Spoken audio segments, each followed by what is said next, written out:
Welcome to Vicon 2021. Hall 2 will start sharp at 2 o'clock. Thank you.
Ladies and gentlemen, Hall 1 will start at sharp 4 p.m. Thank you very much.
Hi, Tarun, you can hear me?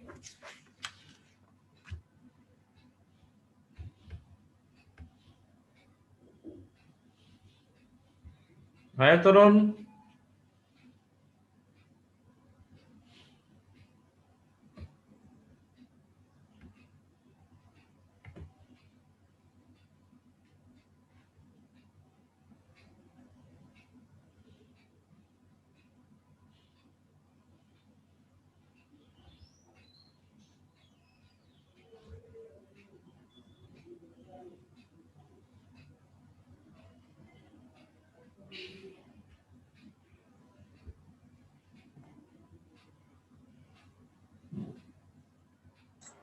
Hello, Bedi sir.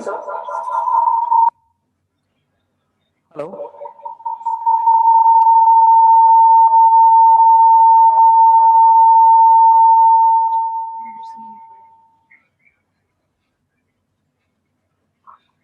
Hello. Hello, sir. Hello, sir. हाँ, मैं enter तो हो गया हूँ, video नहीं on हो रहा वहाँ। अच्छा, रुकिए, आपको मेरी आवाज नहीं आ रही क्या? नहीं, मैं आपको हेलो कर रहा हूँ बहुत देर से। नहीं आ रही। आप वीडियो ऑन करिए कोई जरा।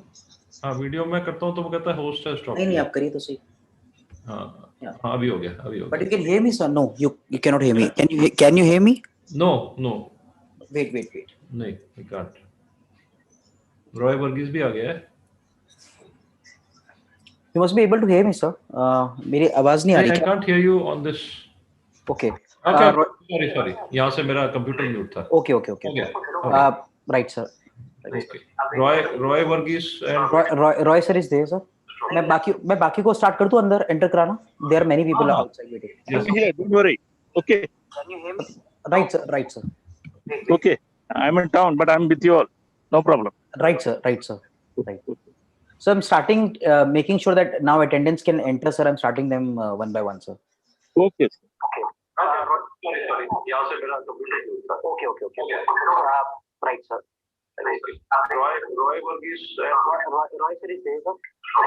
I'm here with you. There are many people outside waiting. Don't worry. Okay. Can you hear me? Right, sir.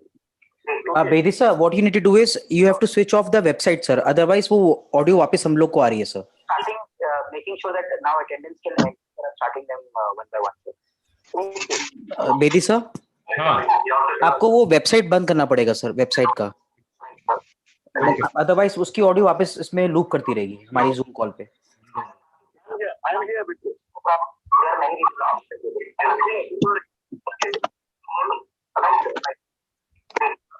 What you do is you have to switch off the website. हाँ, मैं ढूंढ रहा हूँ, गया कहाँ? वापस हम लोग को आ रही है, sir.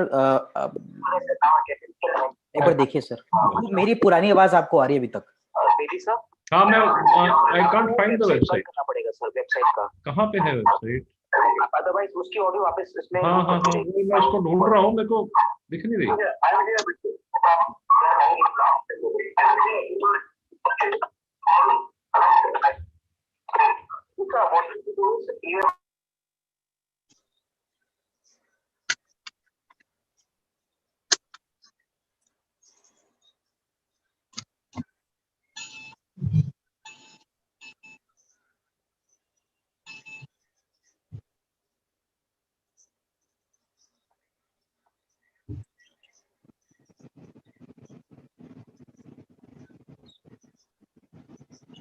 Hello, can you hear me? Yes, sir. All of us can hear you. Thank you very much.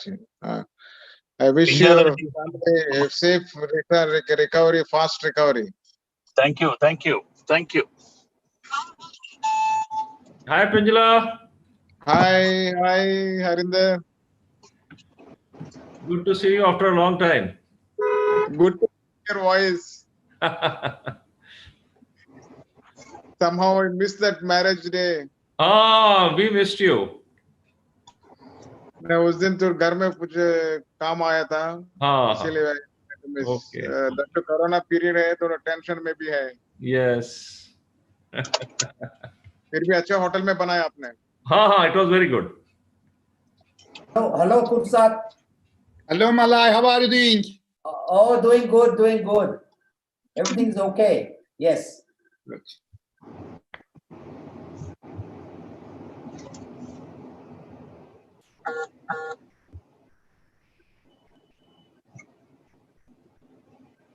Askat, Hello, everyone. Hello. Salam alai. So Tarun, Yes, sir. so I am in the Zoom, so I don't need to go to the website. is Website. it? Yes, sir. You need to switch Okay. off your website because हाँ otherwise मैंने of कर दिया of वो कर audio हमारा loop दिया करेगा हाँ sir. हाँ so the main hall people are able to see us. Yes, yes, sir. अच्छा okay. Yes. How many people have joined? 13, sir. अच्छा चलो I think Including- suddenly आ जाएंगे suddenly Including both of us, sir. yeah. Sir. Good evening, folks. Good evening, sir. Good evening. Hi Dhanesh, happy birthday. Thank you. Happy birthday to you. Thank you so much. Happy It was birthday, very, sir. very hectic day yesterday. So, by the time I could come back onto all the groups, I had reached this morning.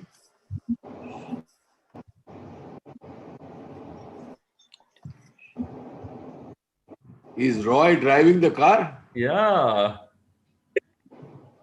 Which car are You you know, driving right now? this car is an odd time Maruti, man. Don't worry. But with you inside, it looks like a Rolls Royce. It is a Mercedes, sir.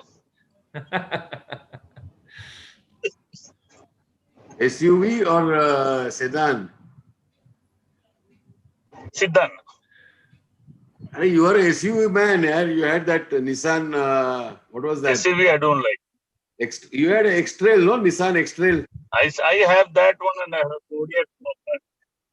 Yeah, I have a Kodiaq also now. I remember you drove down to But- Coimbatore. What is that?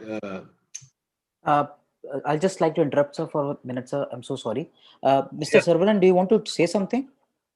No, can you hear me? Yes, we can hear you, sir. Super. Thank you. Thank you very much. Okay. Thank you. Do you want me to promote you as a panelist, sir? He is. Of He course. is Okay, the Nabab yes. of Chennai. He's a panelist. Okay, sir. Okay, sir. Thank I'm you, promoting, thank you. sir. I'm promoting, sir. Yes. Yeah.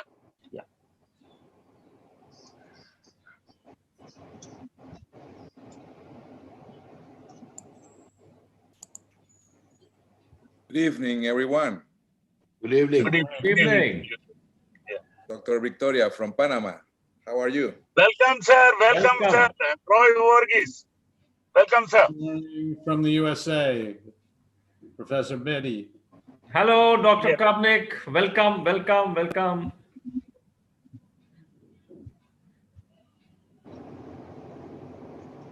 Hello, everybody. Good evening, ma'am. Hello. Hello, can you hear me, Tarun? Yeah? Yes, sir. Yes, sir. I can, sir. Hi, Saravanan. Hi, how are you, Dr. Bedi? How are you? Great, great. Good to see you, man. Good to see you. How are you, Sarva Thalaiva? Super. Thank you. How is it? How many of you had a vaccine? I have I a couple of. I took the vaccine. I took the vaccine 2-3 days back, and I had trouble passing urine. The whole thing had shrunk away. So then I consulted my wife, who is an anesthesiologist. She told Roy, go and have 3 drinks straight away, and it came back to the capsicum and the banana size. What to do?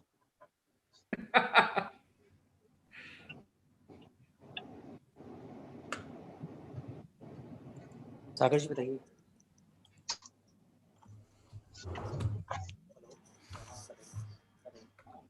Hi. Hello.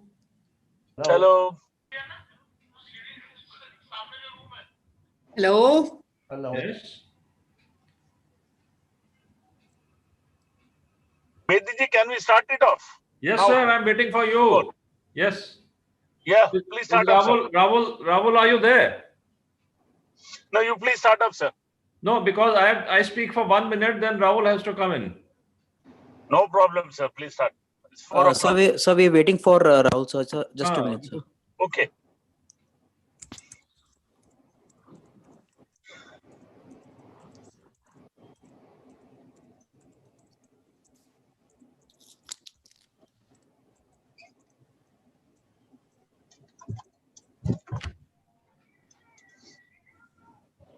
हाँ Rawal, we are waiting in hall. अच्छा, shall we start? नहीं, पहले आप Yes, sir. We must 5 minutes behind schedule.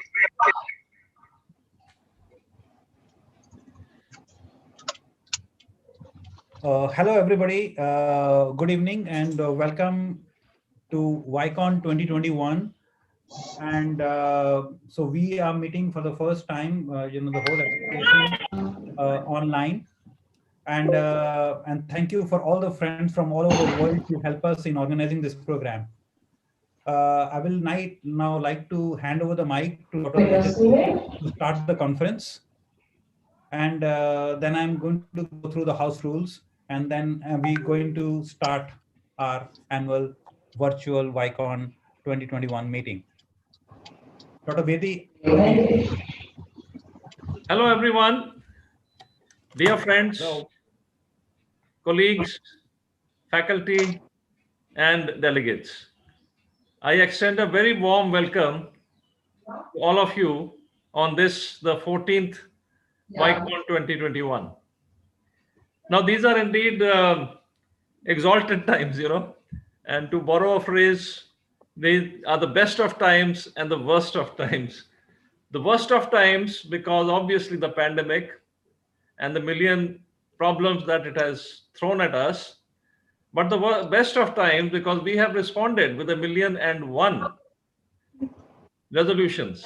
Our colleagues who have been, some of them have been very active, and hats off to them. They have helped us in understanding the pathophysiology, and especially for us phlebologists, the importance of thrombosis and how to treat. Treatment keeps changing every day, and how to prevent it. So that's really something to be proud of for all doctors, especially the scientists. Now, all our associations, and which includes this present association, the Venus Association, have risen to the challenge, and we have not allowed the problem of not meeting each other to come in the way of interacting with each other. And so this is a brave new world, and I'm so happy that we have learned so much. We have known how to spend more time with our families and with ourselves, and then of course using science to get to each other and to overcome the problem. The organizing committee, my colleague Dr. Rahul Jindal and his team have stitched together a wonderful program, and we have had so much support from our friends. We call them Flebo friends from all across the continents, and of course our own great nation. And the theme of this program is how I do it. So not only do we have the leading lights, the pioneers who will tell us the correct way of doing things, but we have also included people who are pushing the envelope. So we're looking at the future also. And our aim is to, for the youngsters, aim is to produce scientist surgeons, scientist phlebologists, and to encourage basic research. And hopefully in this conference, we should be, and I'm very confident that we will be successful, at least to some extent, to achieve our goal. So I once again warmly welcome all of you, and let us get on with the program. Over to you, Rahul. Thank you. Thank you, Dr. Bedi. Welcome, my friends from all across the continents. I'll just go through some rules so that we all are on the same platform. The whole meeting is in English. And please, there will be approximately 25 people on the panel, including the speakers and the chairpersons and the past presidents of the Venus Association of India. So please mute your mics all the time so there is no disturbance to the speakers. Also, all the presentations, as you can see from the programs, they are around 7 minutes. So all are run as an MP4 file, because so that we don't waste time in changing the contents. So from starting, we will introduce all the chairpersons, and then Mr. Tarun is there. He's the media in charge. He's going to run one presentation at a time. Then the chairpersons can ask 1 to 2 questions to the speaker after each talk. So if we are exceeding more than 2 minutes in each talk, we will, sorry, we will be, we'll be interrupting you so that we don't exceed the time, so that we can run the program on time. Second is, once we finish this, we'll hand over all the things to the chairpersons. Once your session finishes, please, all the chairpersons, you will be downgraded as visual. So you will be able to visualize everything, but you will not be able to pass the comments here. You can also join from our website as a as a delegate, and it's seen as that you're sitting in a hall, and you'll be able to see the whole screen. There are approximately 500 delegates who are online, so from all across the world. So approximately 600 people will be online in this meeting at a given point of time. So we will not be able to take up all the questions in the chat. I'm really sorry. But what we will do, we will try to put in all these questions from the chat to the speakers, and we'll try to put in all that as a question answers on our website so that you can view all the things later on. Second is, we have changed the platform because sitting online on the computer for 5 hours is very boring. So what we have done is, as a Venus Association of India, we have changed the platform. All the meeting is how I do it. So all will be procedural videos. How different people do the techniques, how we do it. By which, watching the videos of the procedures is much easier and interesting rather than the data slides. So 95% of all our presentations will be in a video format of how to do the procedure. So which will make the life slightly more interesting, and you will be able to see the best operators in the world, how do they operate. So without wasting any more time, I will introduce our chairpersons, Dr. Jinsong Wang. She is from China. Next, please. I hope she has joined. Dr. Nick Morrison from USA. Dr. Ashkat Sharapov from Kazakhstan. Dr. H.S. Bedi from India.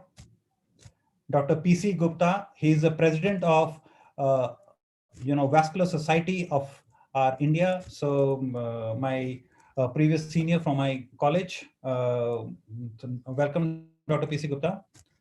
Dr. Sarvanan, past president of India, Venus Association of India. Dr. Malay Patel, he's also a past president of Venus Association of India.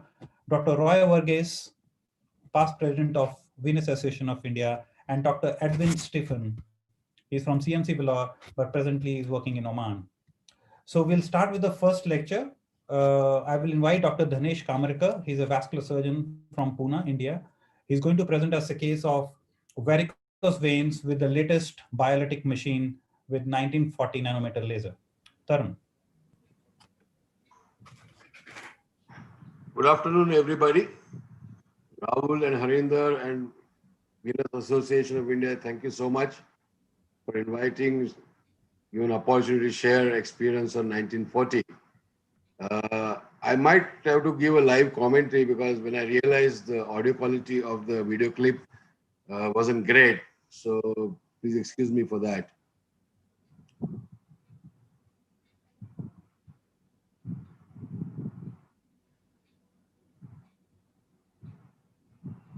Is it being played? No.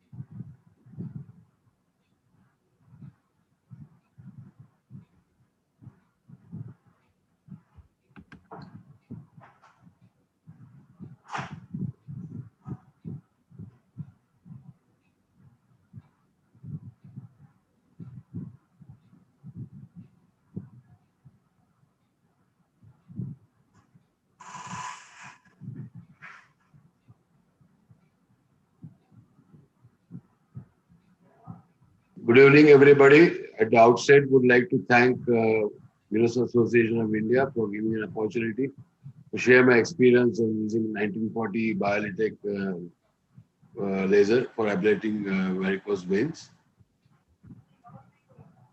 So Arun would be doing it I'm going to show a short video of using the 1940 biologic laser. So I'm sure the audio from the video clip is not audible, so I'll just give a live commentary. So here's a lady, we did a laser ablation of her long saphenous vein, and she had presented to us, am I audible? Yes, yes, you are. She presented to us with thrombosed varicosity a month ago.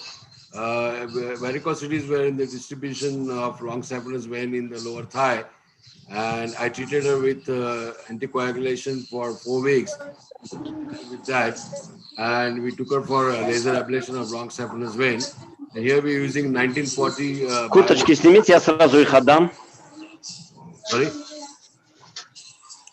Yeah. So generally, I do all my laser ablations under local anesthesia, where we use, of course, ultrasound machine and the tumescence pump. I always have an anesthetic standby just in case some of the patients, because of anxiety, need some sedation. And we have sonologists here. I will just showing the saphenofemoral junction incompetency here, as well as in the next clip, the thrombus. Молодец, Хаджон, покажи, да, Ира, покажи, потом наденешь. Organized varicosity. So here you can see SF.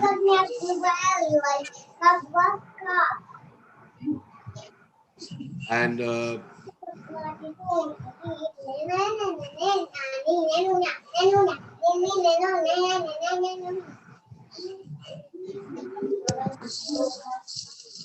Здравствуйте. So here is the thrombus varicosity here. You can see Здрасте. this is the thrombus in Несколько у нас. one of the varicosities. Вот это. Давайте пока это возьму.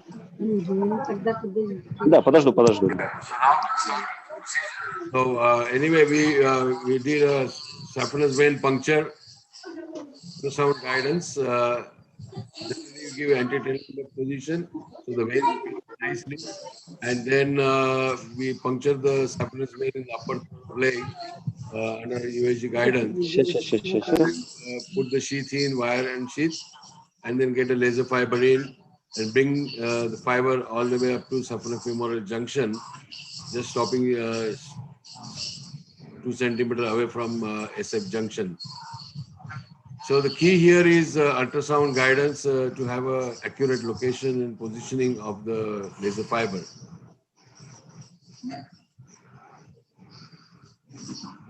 So we are puncturing saphenous vein here.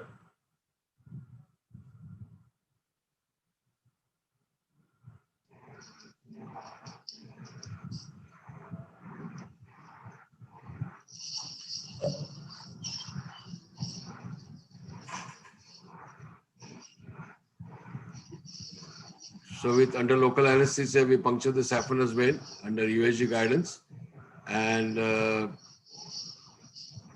get the wire in and over the wire sheath, small sheath, 5-French sheath, and through 5-French sheath, we put the laser fiber.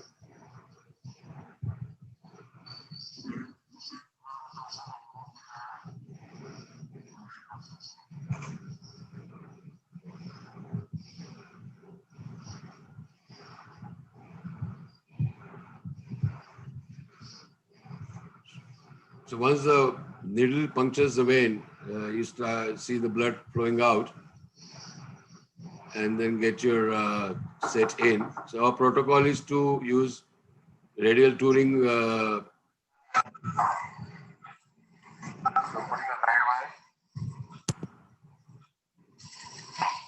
so that's a wire going in and get a sheath in, and through the sheath we get the laser fiber.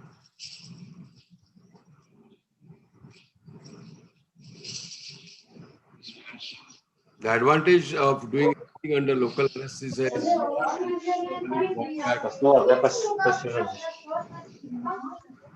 walk back to the room.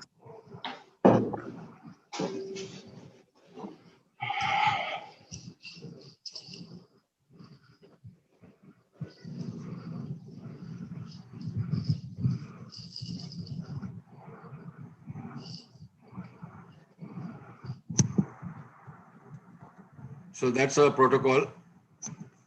We use 1940 nm, 8 watts energy. The fiber is going in, and then give tumescence anesthesia all along the length of saphenous vein.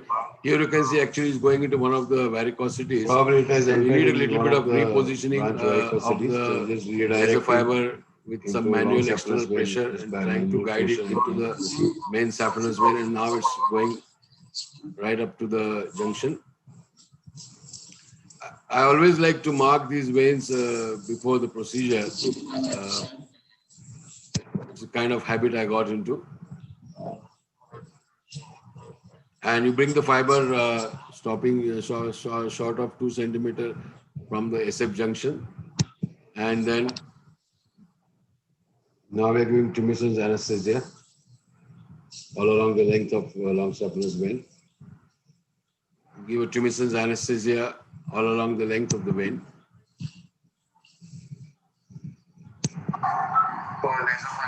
And these are the settings, and as you can see the tumescence all around 360 we reconfirm the position of fiber before we would compress starting the caliber ablation of the vein. 2 centimeter distance to the SF junction. Settings we have kept 8 watts and 60 joules.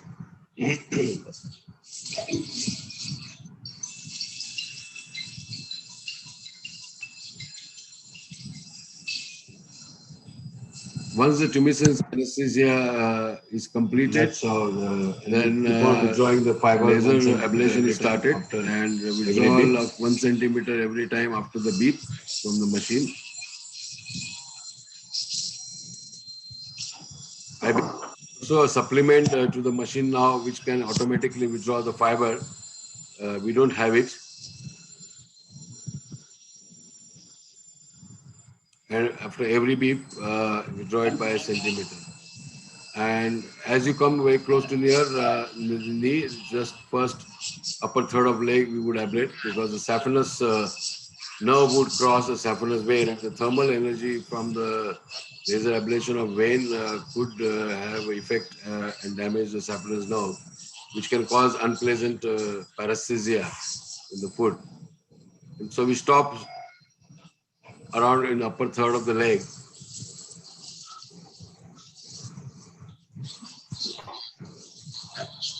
After the procedure, I give low molecular weight heparin, enoxaparin, 0.6 or 0.8, depending on the weight of the patient.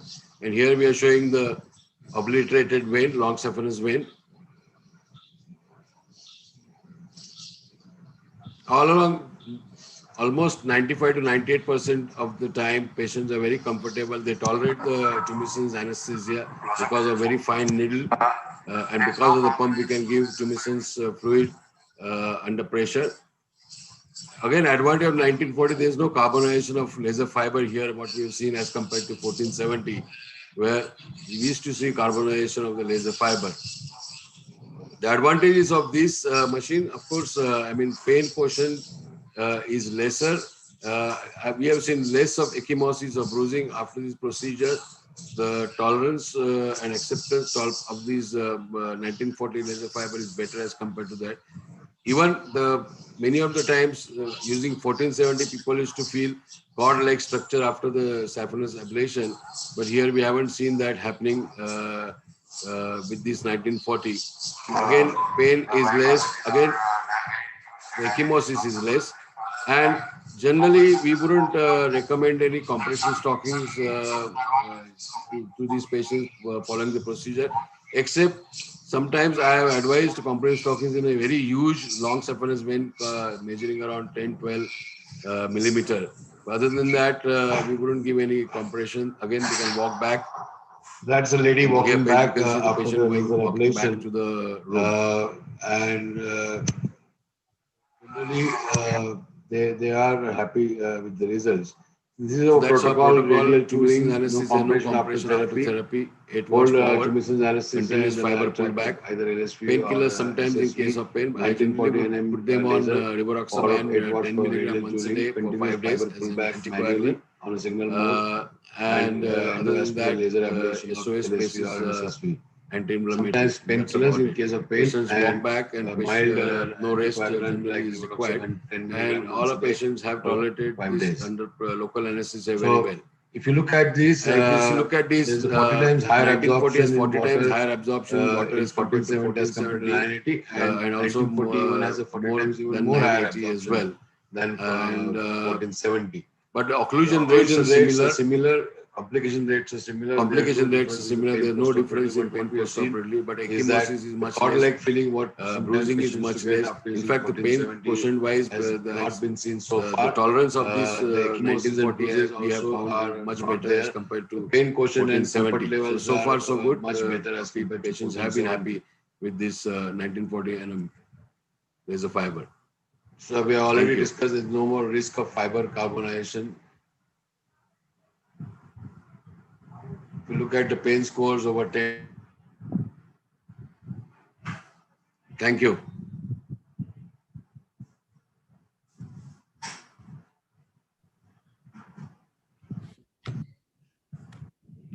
Chairpersons, if there are any questions, please to Dr. Dinesh. We can take one question, so we have run over time. So if we can have one quick question from the panelists, please.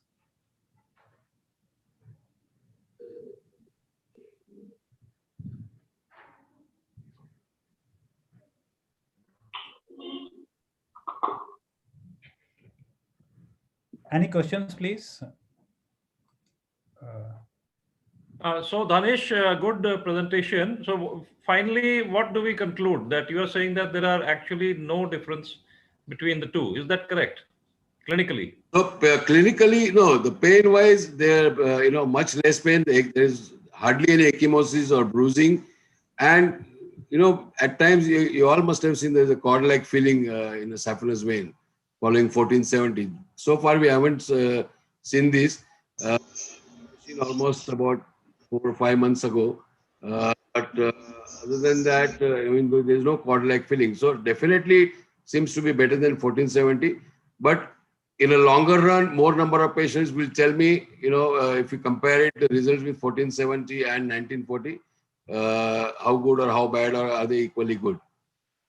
So, so far, I would say, the results have been better. Thank you. With this machine, we've done about, I think, 20 odd laser cases. 1470, I've done about maybe 300, 400 cases, maybe more also. Yeah. Okay. Yeah. Thank you, Danesh. Thank you so much. It was a fantastic. And Tarun, can we move to the next lecture, please? Dr. Ahmed Gavesh, all the way from Egypt. Thank you, Dr. Ahmed, for joining us. He's here on the panel, and he's going to talk about laser crossectomy.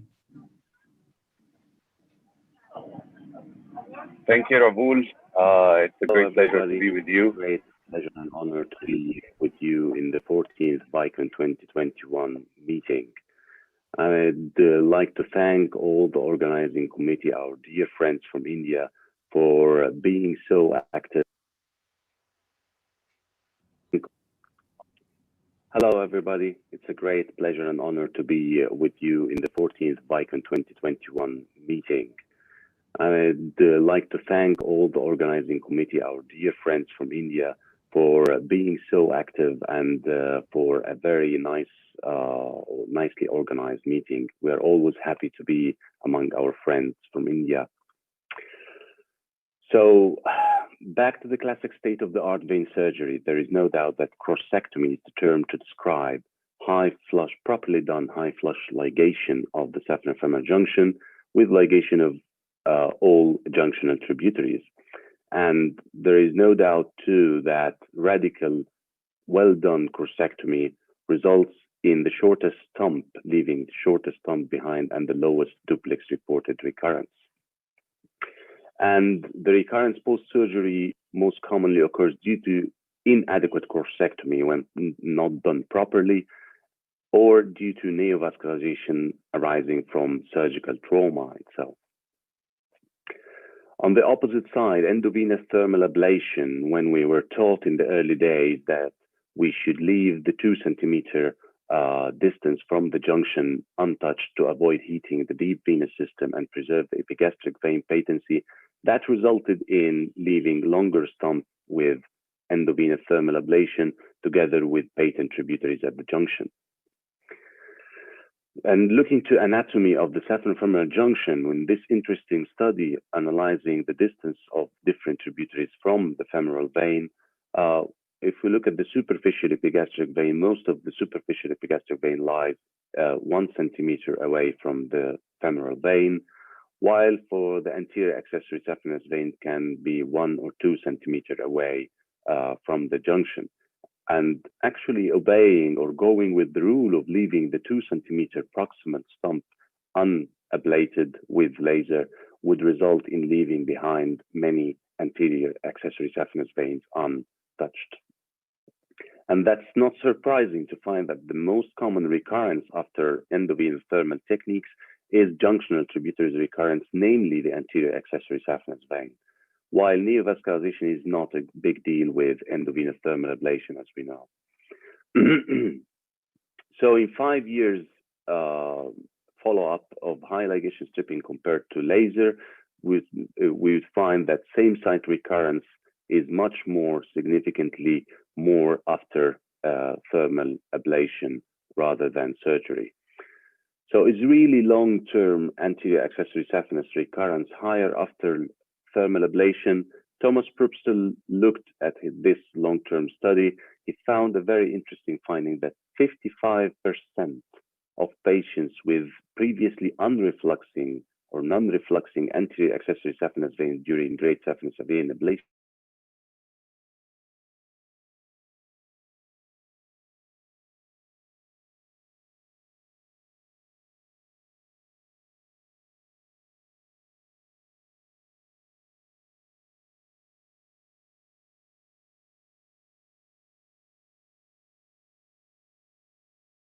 after laser compared to high ligation stripping, and most of the recurrences were due to anterior accessory saphenous vein developing reflux.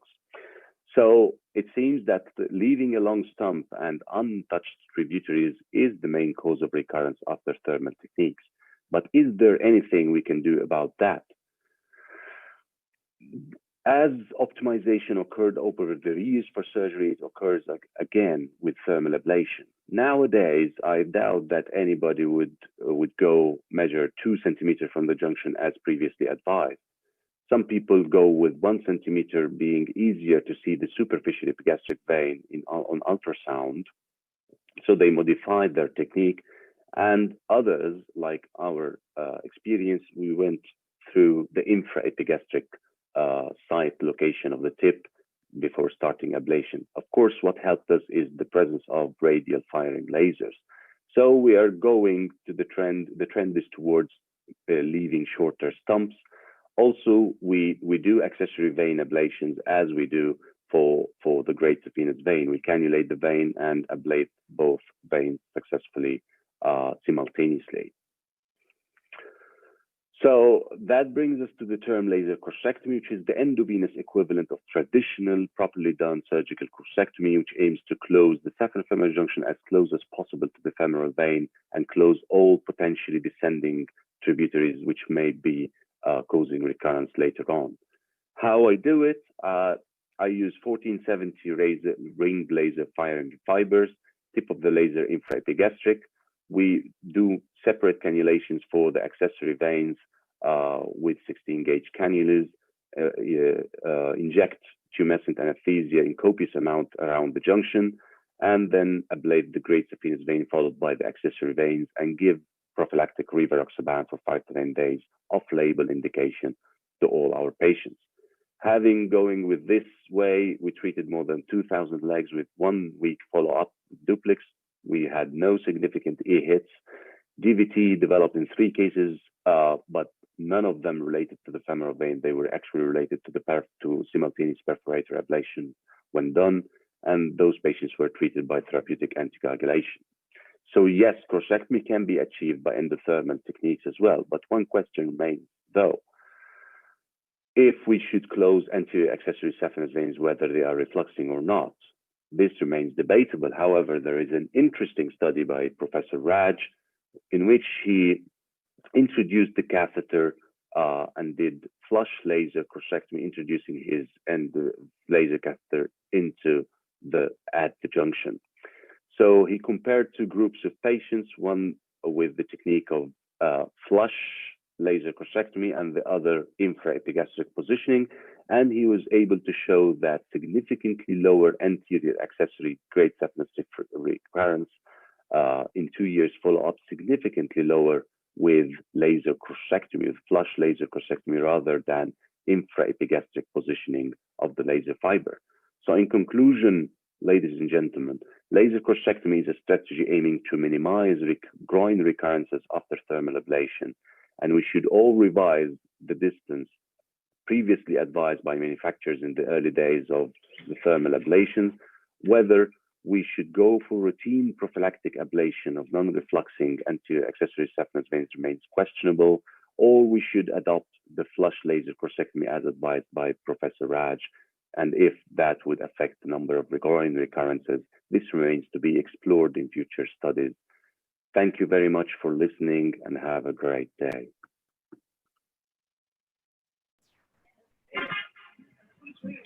Thank you, Dr. Ahmed. I'm sorry, there was some hitch in the IT thing, and there were some slides which were not very clear. We are trying to sort that thing out from the back, because in some computers it's very clear and in some computers not. So Tarun, can you just please look into it while we are sorting the question answers? The talk is to the panelists, please, if you want to ask any questions to Dr. Ahmed Kavesh.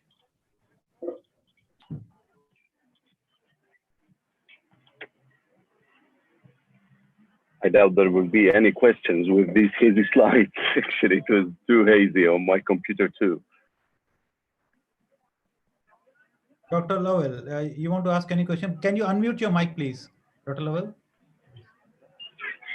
Thank you very much for the privilege. Ahmed, thank you very much for that informative lecture. But I ask you the question, does all recurrences lead to medical necessity for intervention? And how many patients do you have to treat with a high flush ligation in order to take care of one patient for medical necessity? Thank you, Lowell, for a great question, as usual. So it's medical necessity. About the medical necessity, it depends. Of course, not all patients suffering from recurrence, from clinical recurrence, from duplex recurrence, actually have clinical necessity to perform an intervention. But especially that we know that, as shown in the slide, if it appeared that a quarter or to 50%, which is quite patients we do great surface of vein ablation for, actually get recurrence in the anterior accessory within 4 years. So that's quite a lot of patients if we just rely on duplex reported recurrence. But however, we still have some patients from this 50% that would actually need intervention because of their veins coming back or their symptoms hitting back, but definitely not all patients with just duplex showing recurrence in the anterior accessory saphenous would need intervention. So how much of that has not been studied, how much patients we treat with clinical necessity, that needs to be looked for actually.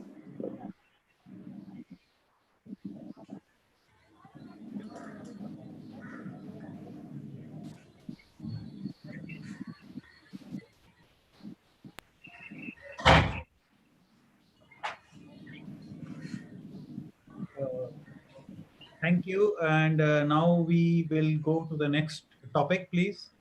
Dr. Deepak Salvaraj, he's a consultant surgeon from CMC Vellore, and he's going to talk about MOCA, how we do it. Tarun, please. Good evening, friends. It's always fantastic to catch up This is a quick video. Mechanical chemical ablation using phlebograph. That's the catheter that you see. We flush the catheter first, then look at the vein with an ultrasound, inject local anesthesia. The entire procedure is done under local anesthesia. An 18 gauge needle is used to puncture the vein under ultrasound guidance after giving local.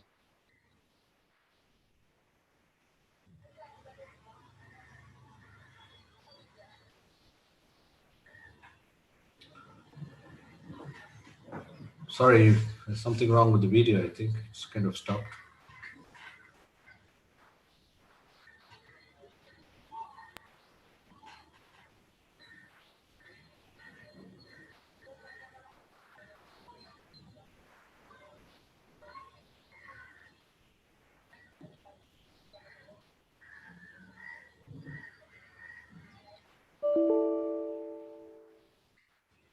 Deepak, can you share the screen?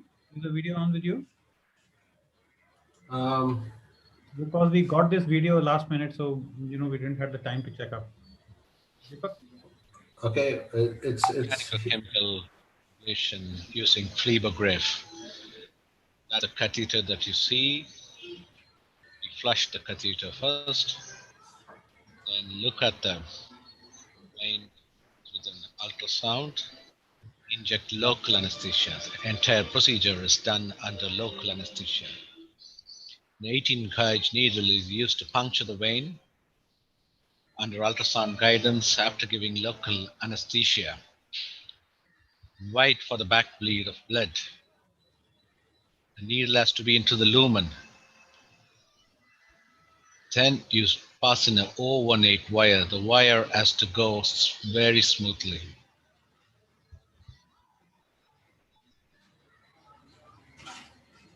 Once the wire has gone in, you have to pass in a sheet. It is usually a 7 French sheet that we use. Pull back the introducer. Then you check if the sheet is inside the vein. Aspirate, look at the blood, flush it back. Make sure there's no air when you flush. Then you pass the 018 long guide wire. Check with the ultrasound. Go to the saphenofemoral junction. Look at it both transverse and longitudinal direction. You should be able to see the wire come in there. Can you see the wire? The wire goes right into the junction, but pull back the wire. The wire should stay right at the junction. And then you pass in the MOCA catheter.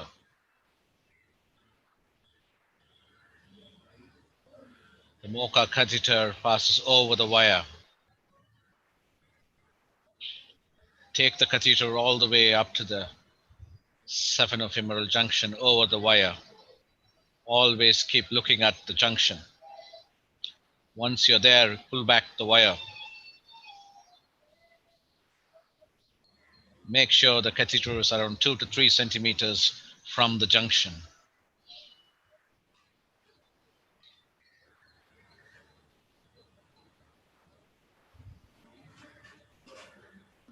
Pull back the catheter.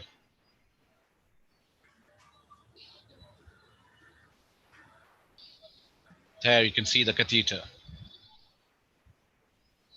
And I'm pulling it back. Make sure it is 2 to 3 centimeters from the junction. It's very important. Now is a very important step. Push the catheter in or pull back the sheath and fix the sheath. What happens now? The sharp tentacles are released. You can actually see the catheter end there and the tentacles getting released like an umbrella opening up, the spokes of an umbrella.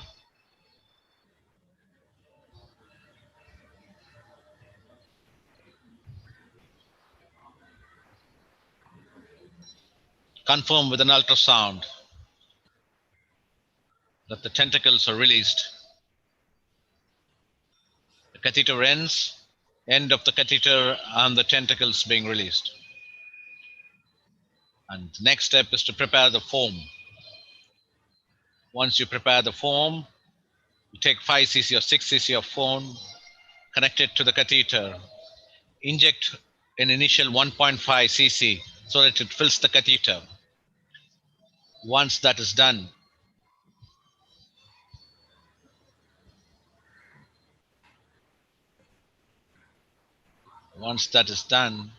you will have to retract the catheter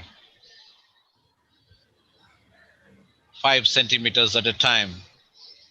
1, 2, 3, 4. There you see the catheter being retracted. As the catheter is being retracted, every 4 centimeters, inject 1 ml of the foam. The catheter, twist the catheter at the same time. Gentle twisting. We do a gentle twisting as well. Keep doing the same procedure. The catheter scratches against the vein wall and compresses the vein wall. There you see, that's what happens when you retract the catheter. The spokes come out. And then you inject foam. Thank you. That's very simple procedure, straightforward procedure, and then you follow it up with the. Thank you. That was a very short video of a very simple, fairly simple procedure, which can be done under local anesthesia. And the prongs which get released tease the intima and cause narrow the vessels. And then you inject the foam. We found very good results which are comparable. There's an ongoing study that's going on in our department, and we are almost at ending the analysis, and we found that pretty good results when it comes to patient satisfaction, and venous severity scores are very good, comparable to thermal and non-thermal as well. Thank you. Any questions from the chairpersons, please? Deepak. Yes. Hear me. Yes, Dr. Saran. Very nice video. I can see your puncture just above the knee. What do you do below knee perforator? What do you do? I think this is a very good question. This is one technique where you can actually puncture as low as possible. You won't injure the nerve at all. But in this specific case, we didn't find a good vein. It was in spasm, and there were multiple small tributaries below the knee, and so the saphenous vein was actually forming in the fascia just above the knee, and that's why we had to go above the knee. But you're absolutely right. This is a technique where you can go as low as possible. There are many patients where we puncture just above the medial malleolus, and we kind of form the whole vein right from the groin up to the ankle, and there's absolutely no chance that you can injure the nerve as well.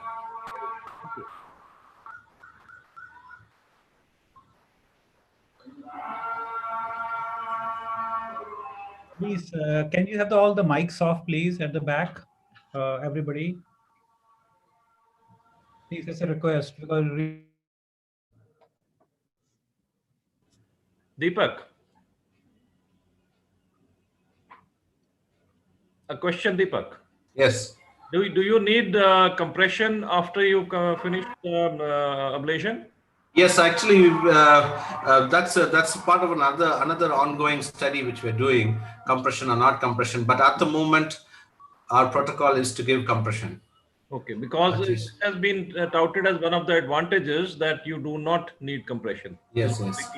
But at the moment, we're just doing a study as well at the same time to look into whether we actually need to give compression. But what we're doing at the moment is we are giving compression bandage to patients who are not enrolled in the study.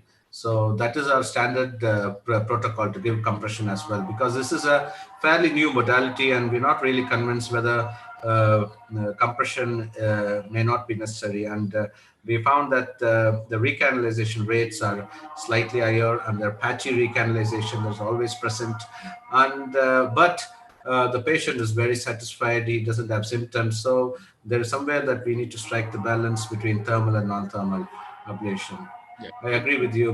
We might not need to give compression, but at the moment we are actually giving compression. No tumescent also? No tumescent at all. No tumescent, just a local anesthesia, just a single puncture, and the patient actually can go home. But patient selection is an important part of it. If you have multiple varicosities which you need to foam or stab, then we tend to, if the patient is very sensitive to pain, then this might not be a great procedure. But patients who have very little varices, a lot of symptoms, and younger patients or elderly patients who can't have anesthesia, fantastic to have this. We're actually looking at whether we can have more prongs than just 4, and you can have complete endothelial injury, which can bring the vein into spasm. Maybe that can reduce the recurrence rates, recanalization rates. We need to move on, Dr. Bedi, please. Yeah. And we can. Thank you, Rahul. Thank you, Deepak. And now we got a very interesting lecture by Dr. Paula from Uruguay on microphlebectomy.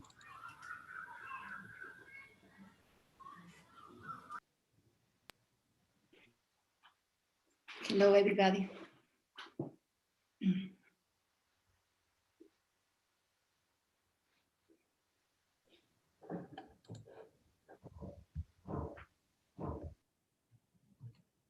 Yes, Tarun, we can play it, please.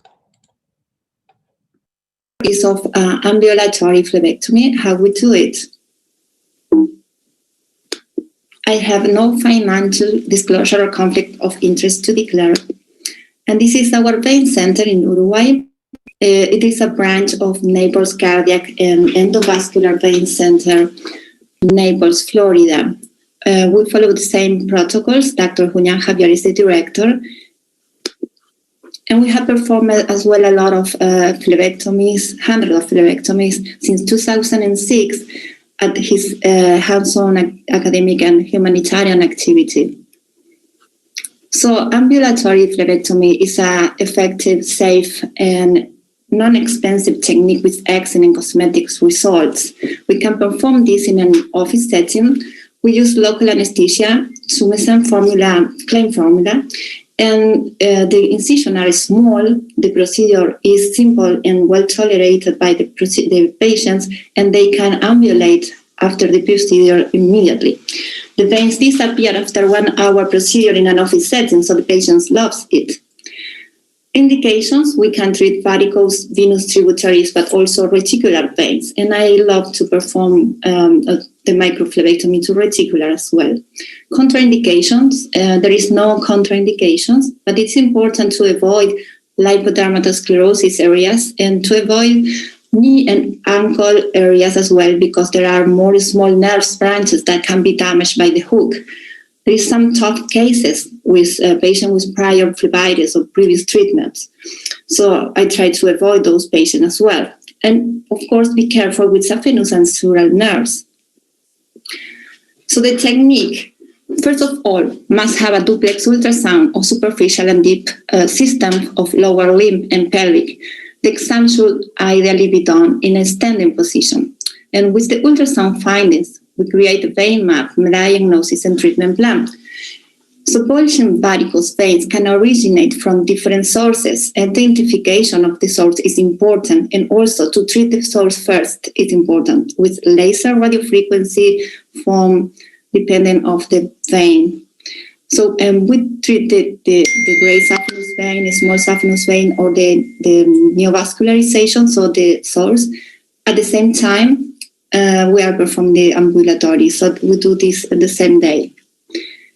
So the technique, what we need, or our tool, what we need the tumescent anesthesia, 16 or 18 gauge needle. This is for the incision or the blade, the hook, and the hemostat. These are my tools. So here is a little video of our table, the tumescent anesthesia, and then the blade or the needles, and the crochet hook, and the vascular solution device, which I think is a very interesting device, and I love it as well. and the 2 hemostats. So this is all what we need. This is all what we need. The step of the technique. Preoperative marking, we mark the patient in a standing position, and then ultrasound line to connect the dots. The local anesthesia preparation, the tumescent, we follow so this is our formula, is the claim formula. The maximum recommended doses of lidocaine is 35 to 45 milligrams per kilograms.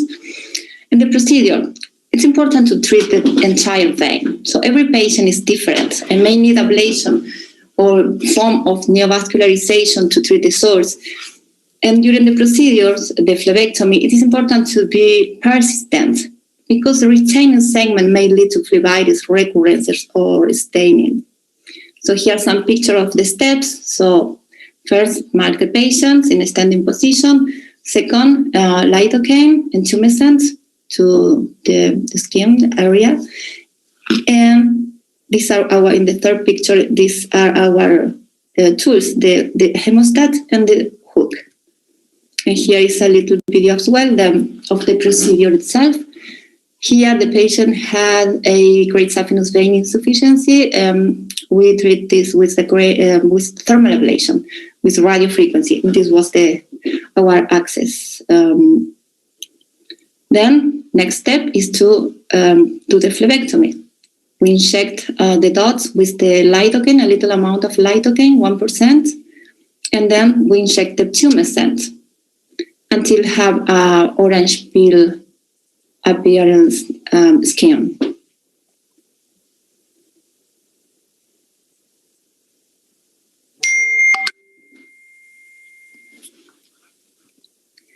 And the incision is with the needle, in this case, only 2 millimeters, so no scars. And then with the hook, here we use the crochet, It's important to expose the vein, and then with the hemostat, we pull it out with small, gentle movements. Sometimes there is a small segment that we can pull out, sometimes big segments, but it's important to be persistent with the technique and also to have a Trendelenburg position of the table for less bleeding. So after the procedure, we wrap the patient with 3-layer compression bandage in place. We put pad at the pressure points, and we follow up the patient 2 days after the procedure for dressing removal and ultrasound. And the patient may need sclerotherapy or more phlebectomy in another visit for small veins. So complications are rare, less than 0.05%. Hyperpigmentation, matting, seroma, these are things that we can see. Seroma is really rare. Transient paresthesia, superficial phlebitis, blistering. So it's important to avoid tapes. Indurated areas at incision sites or firm subcutaneous inflammatory nodules are self-limiting and are common. I see this very frequently, but all are self-limiting and disappear after several weeks or months. And infection is rare. These are some of my cases in Montevideo. So thank you very much.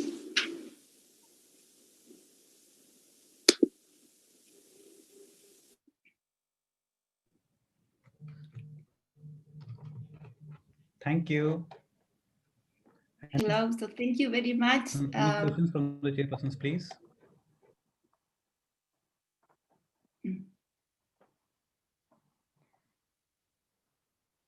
Just one question.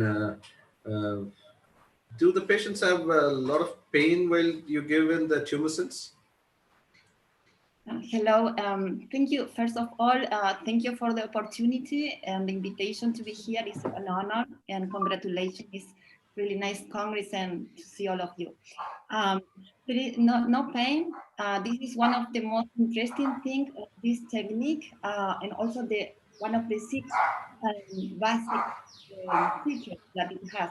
It's no pain, only it's a 20 gauge needle first.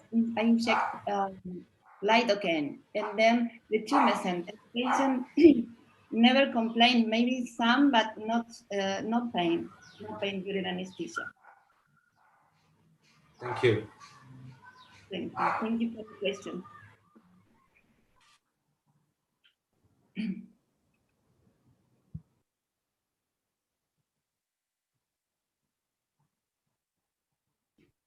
We got a question in the chat box, Paula, from Dr. Kushal. Please, which hooks you are using? Yeah. I love Muller? one that I saw it at there is the vascular solution is a hook with the crochet and the hook is, but if I don't, so the crochet could be the Baradi. I like the Baradi as well. I like the crochet, but this one, the vascular solution that has the crochet hook in one side and the needle in the other is one of my preferred, and the one that I use the most. Sure, thank you. Now we thank you, Paula, for joining us from all the way from South America. Yes, thank you very much for the invitation. Congrats. Thank you. And now we go all the way to Russia. Professor Evgeny Shodak is going to speak on glue closure live in a case. Tarun, if you can do the video, please. Yes, please. Hello.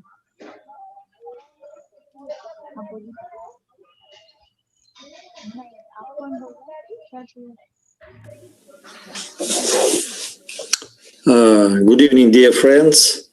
Nice to meet you again, and of course, great honor for me to be a part of the team today.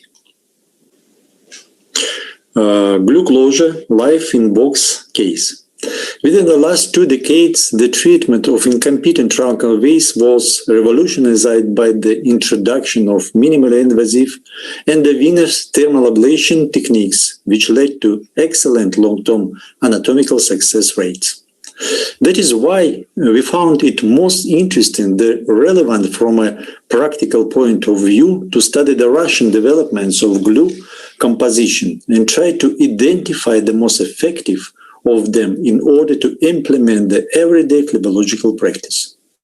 Carrying analysis that detail all the Russian developments presented to date, we have come to the conclusion that sulfacrylate adhesive compound can be used as a potential occlusant of non-thermal obliteration of varicose veins. The Russian adhesive sulfacrylate was synthesized at the beginning of the 21st century, in contrast for foreign analogies based on ethyl ester of alpha sulfacrylate acid, not butyl.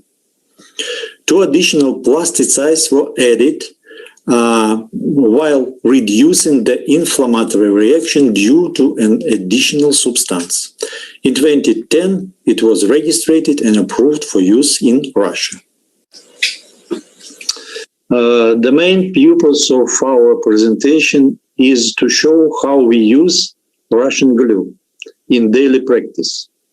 Ultrasound diagnostic to allow us to measure the diameter of the great or small saphenous vein.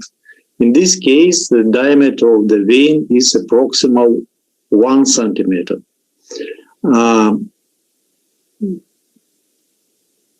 It's incompetent great saphenous vein. The patient, 42 years old, with the varicose veins, C3, CEP classification. Saphenofemoral junction, 1.2 centimeters, as you can see. The delivery system of Russian glue is very, very simple. As you can see, it's a standard function of the great saphenous vein, introducer 6 French, and additional, it's a Russian glue, 1 milliliter in the gun. We don't need, it's a fluid form, so we don't need the additional gun to use Russian glue. As it's the delivery part of delivery system, it's an additional dilatator with a specific chemical structure. Why specific? Because one of the problem of the glue procedure, it's a glue setting.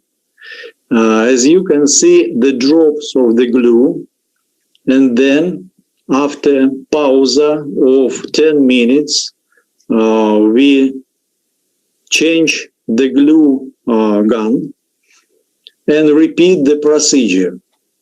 And you can see no problems with the glue setting.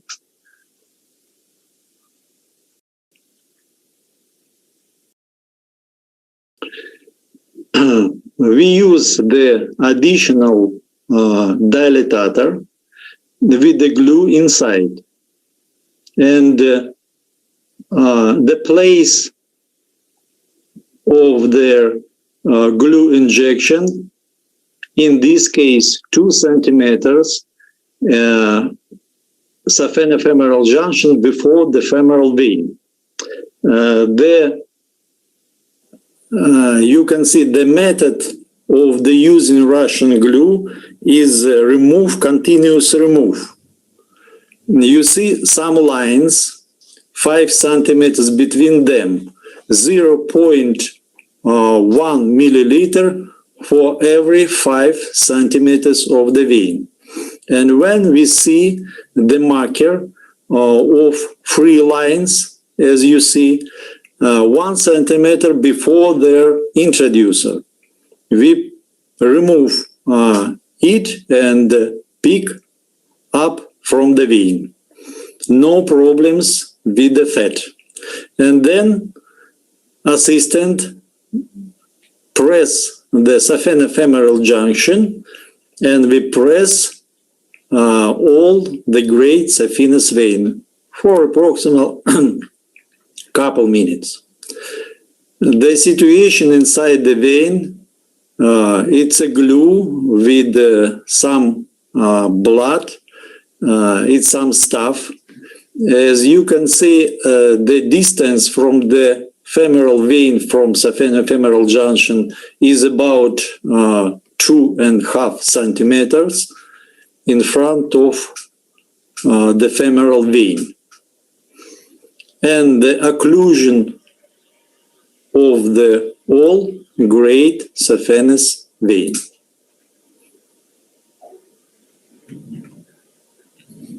What is inside? It's occlusion of the great saphenous vein. No any blood flow inside, as you can see. And the next video will be the next day. It's a first day after our procedure. Their advancement, it's one of the big problem of the glue injection. So in our case, the advancement was 1 centimeter. So the distance from the saphenofemoral junction, 1.5 centimeter.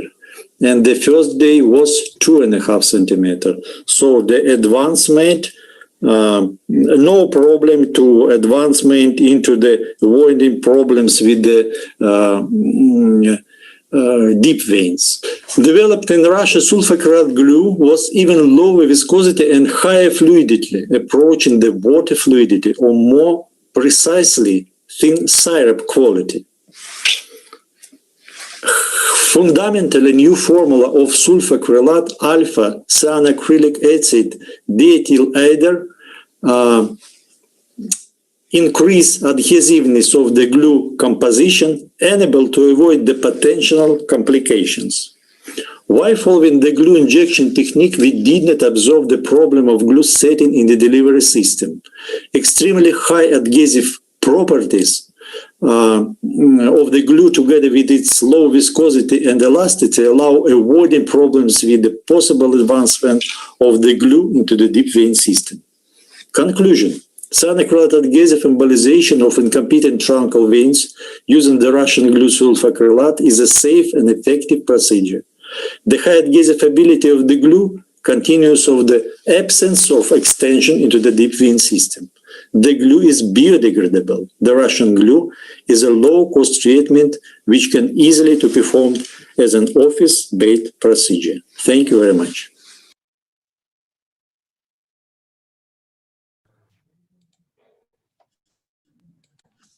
Thank you, Professor. Any questions, please? We got one question from the chat box. Is do you know what is the polymerization time for the glue? The polymerization time of the glue is approximately 1 minute or shorter. Okay, thank you, Professor. Any other questions from the panel, please? Hello, everybody. Nice to see all friends Hi. on this beautiful conference, and congratulations to Indian colleagues. Thank you very much, Professor Shaidakov, for this excellent presentation. My question is, can we use the delivery system for 2 veins or for 2 legs, for example? No. It's of course our dreams to use one delivery system for many patients. It's impossible because we can't to sterile this system for the next patient. Only one procedure for one delivery system. I mean, can we use this one delivery system for 2 veins in 1 session? Yes, of course. If we would like to use this system for great and small saphenous vein, it's possible. And if we need to use the glue to close the incompetent perforant vein, it's possible, of course, in 1 procedure in 1 operation. Thank you. Thank you, Professor. So if we'll move all the way from Russia to London, UK, we got another question coming in, Professor, before we move on. What is the highest diameter did you apply the glue in the great saphenous vein? This question comes from Hugo Navas from Venezuela. When we start to use our Russian glue, we limited the diameter of the vein 1 centimeter. But last 10 patients, we use the glue with the diameter of the great saphenous vein 1.2 centimeters, and with a good nearest results. So we think that in the future, after we have many procedures of our and experience of our glue application, we think that we will use our glue composition more large diameter of the veins. Today, 1.2. And we got another one question. When it is biodegradable, so, on your ultrasound follow-ups, how much time it takes, it to disappear?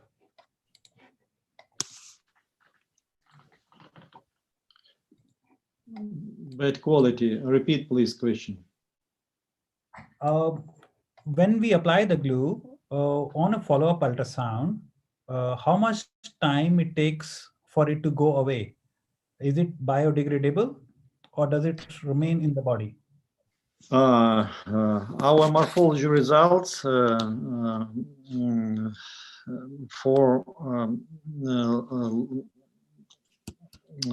our experience of morphology results and our study of morphology results allow us to say that our Russian glue is biodegradable, but it's very it's a no simple process.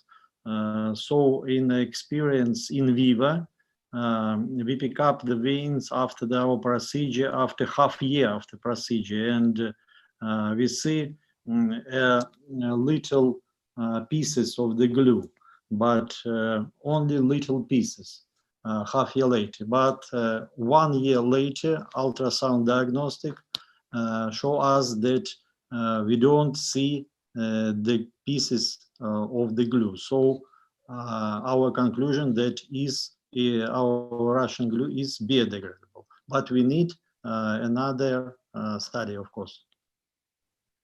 Sure. Thank you, Professor. So now we move to the next lecture.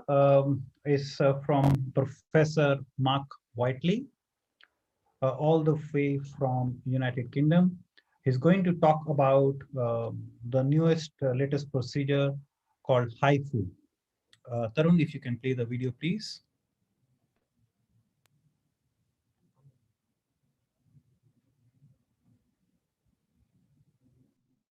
I'd like to thank Ravel and the other organisers for inviting me to be part of this virtual Venous Association of India conference.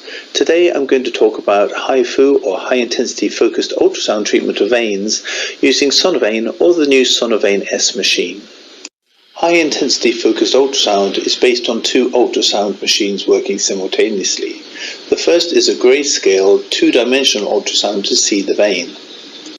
The second is a conical therapeutic beam of ultrasound that focuses at one point from a dome-shaped transducer. This is the appearance of a vein that has been treated immediately after treatment, with little gas bubbles appearing, showing that the vein has had thermal ablation. The new Sonovein S machine has now come out from Theracleon and is quicker than the original Sonovein machine. We are able to treat longer sections of veins, rarely use local anaesthetic, and there's no local anatomical disturbance because of the lack of local anaesthetic. The first commercial case was done in our clinic in October 2020. This is the setup that we use for the Sonovein S machine. The patient lies to the left-hand side of the machine, and I like to use a small second ultrasound just for imaging. Using this small ultrasound, we mark the position of the target great venous vein on the skin. The patient is laying with easy access to the vein to be treated.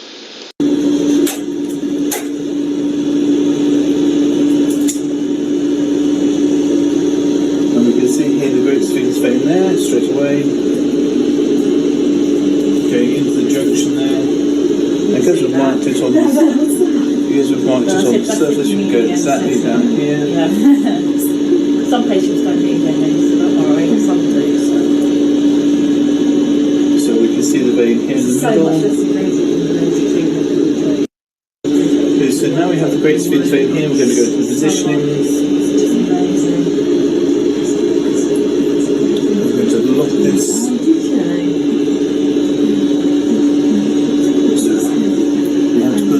Into range here, so the laser onto the machine there, laser set, bring the skin down, and now we're more or less where we're going to start here, but what I'm going to do first, I'm just going to come up to here, there's the junction I want at that point there, bring the vein right into there, so there's the great venous vein. We can go to the longitudinal view,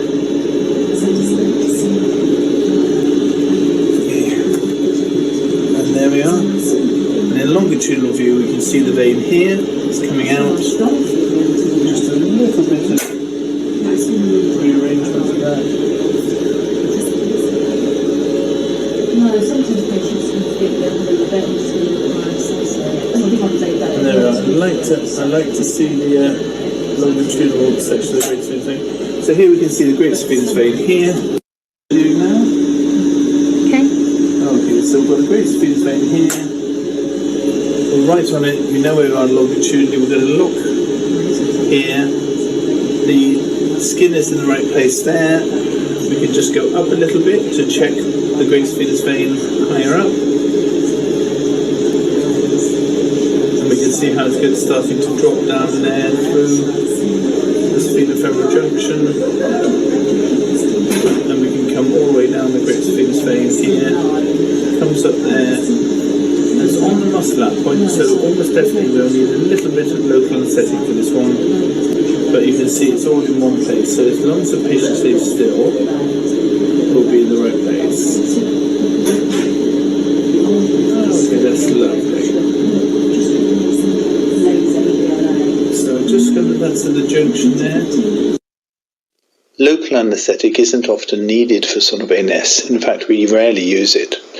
In those patients we do need it, it's usually only used in one or two areas, and certainly not the whole vein. This lady needed a little bit of local anaesthetic in the groin, firstly because she found it uncomfortable, with the vein lying right on the muscle, as you saw on the ultrasound, But also we needed local anaesthetic to push the skin up off the vein to give a good distance for treatment. However, we only need to use an orange needle or a blue needle and have never even used a green needle. Leave the skin crease up here a bit more. There we are. So we can now do 300. Just here, a little bit front. And we're just going to go under the vein a little bit there. There we are. And so we can see there's a vein just there. And you can see, I'm just going to put a little bit of pressure on. I'm just going to try and see if we can squash the vein a little bit. Just to try and keep the... She was the star. So I decided to put her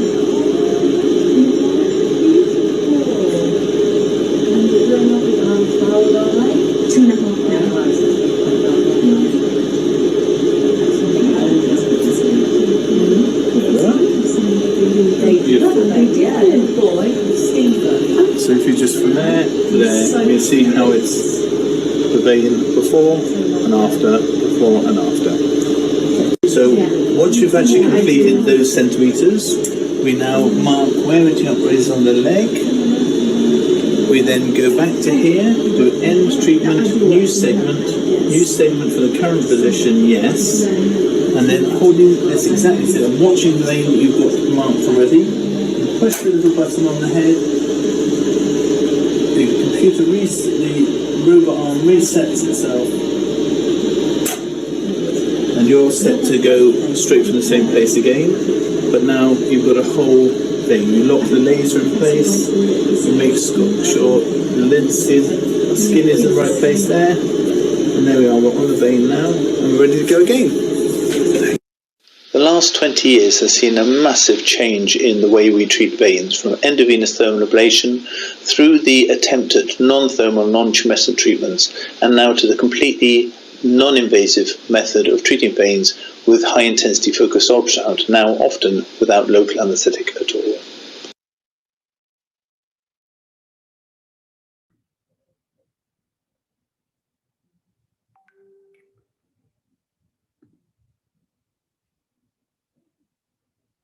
Hello. Yeah, thank you, Professor Mark. I think is Professor Mark is here on the panel. Really need to look into it.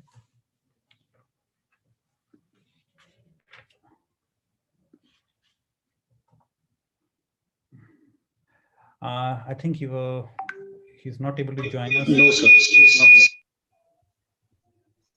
I think he's not able to join us today. So we will post the questions to him by Professor Victor and Kotakusha. Can we treat the C1 varicose veins with HIFU? And we will get the answers from him directly. So we can go to the next topic now. Professor René Milra from France.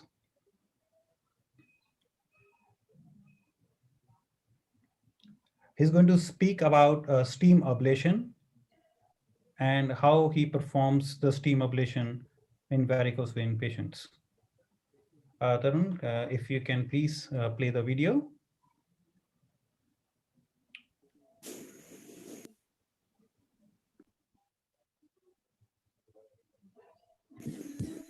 Good morning. It's a pleasure for me to present the application of steam and to tell you how I perform this technique.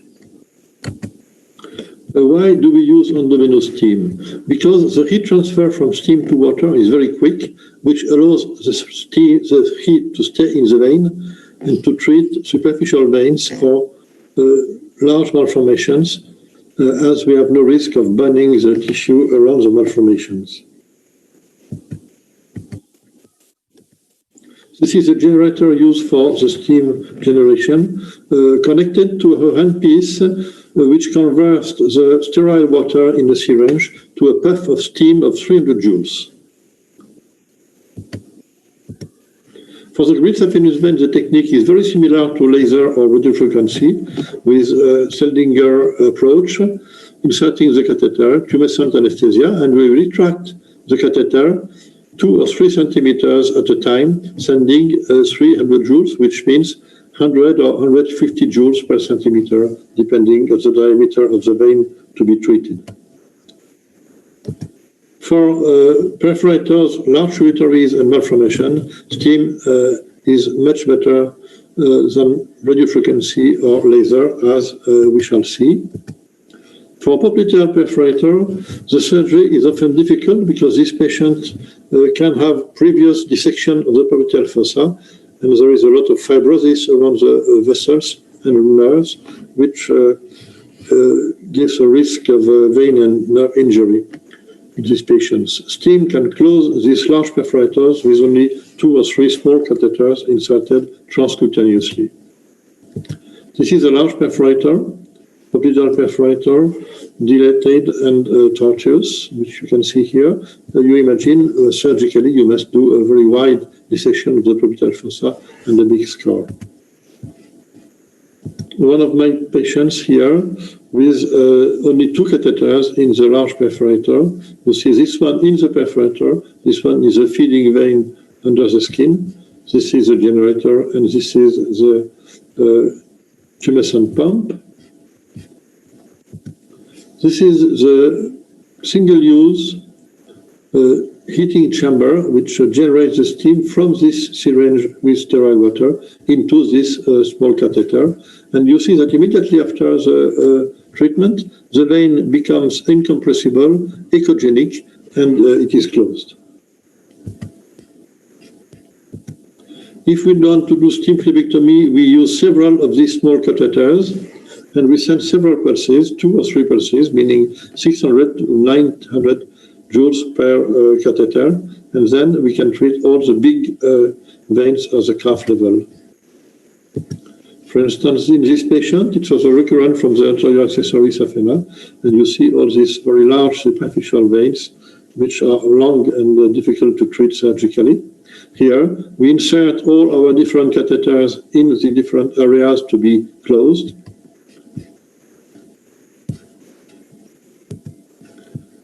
So all these catheters here are in place.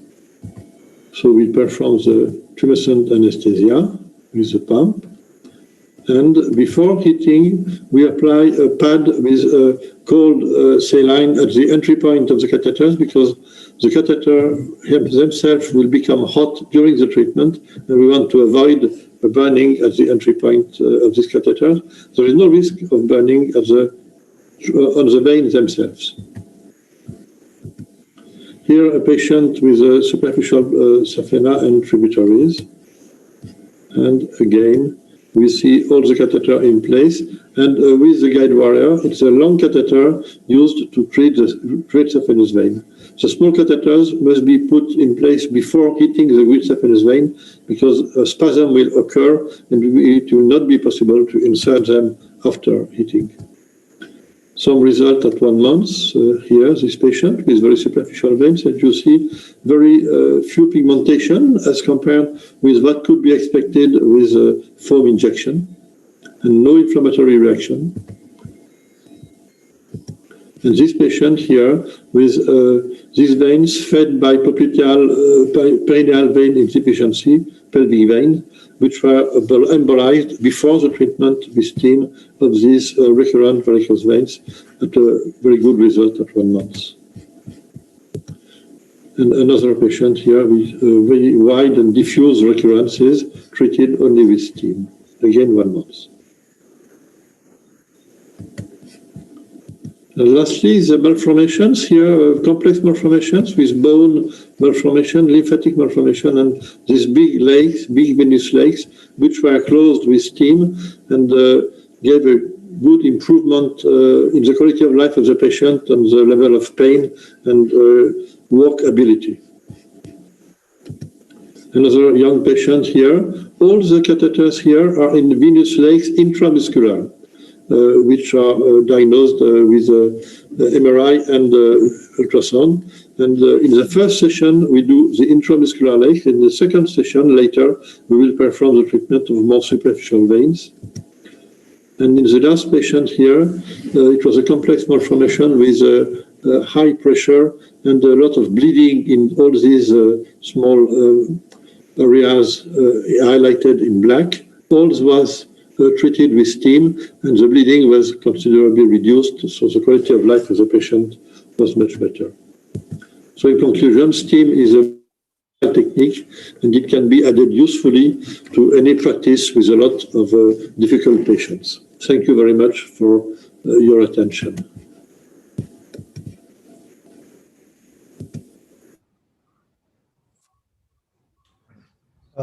Thank you, Professor Rene. And I think Professor Rene could not join us today on the panelists.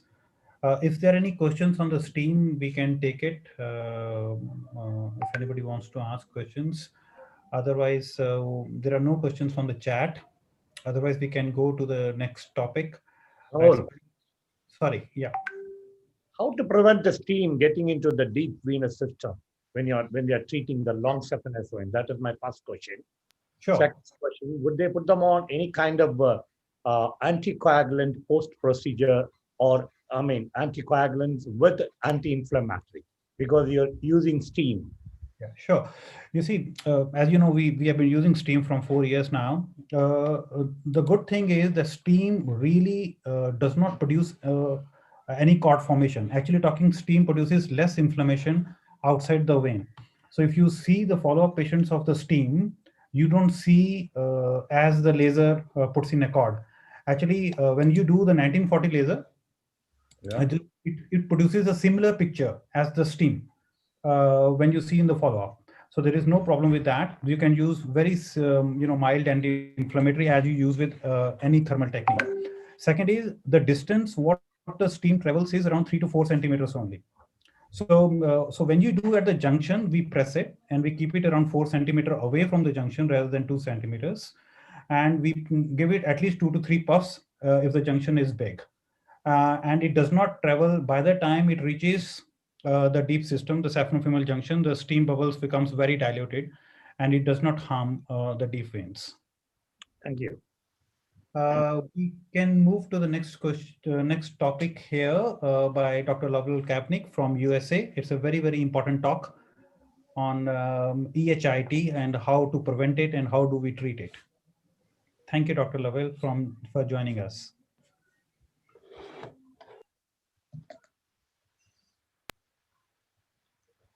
And Dr. Jindal for the honor and privilege of presenting recommendations from the American Venous Forum and the Society for Vascular Surgery that has recently been published in JVS VNL and the Journal of Phlebology in January of 2021.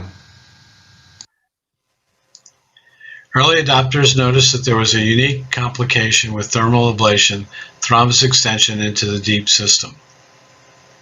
The company Venus Medical was keeping a registry of which we mined and reported in 2002 286 limbs with a 1% incidence of thrombus extension.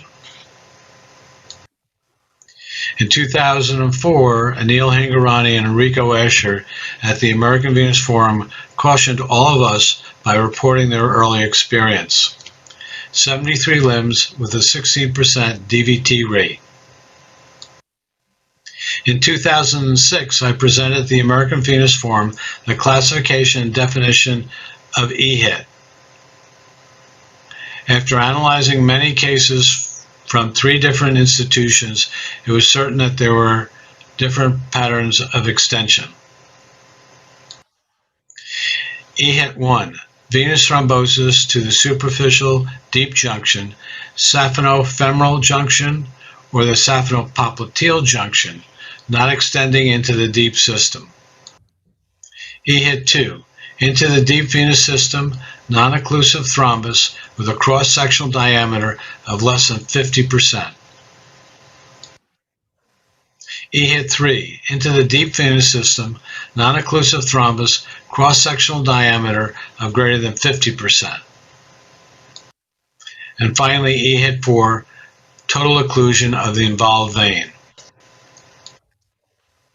With regard to EHIT treatment, all of us have our own thoughts. Thus, it was clear to the AVF that there was a need to develop practice EHIT guidelines.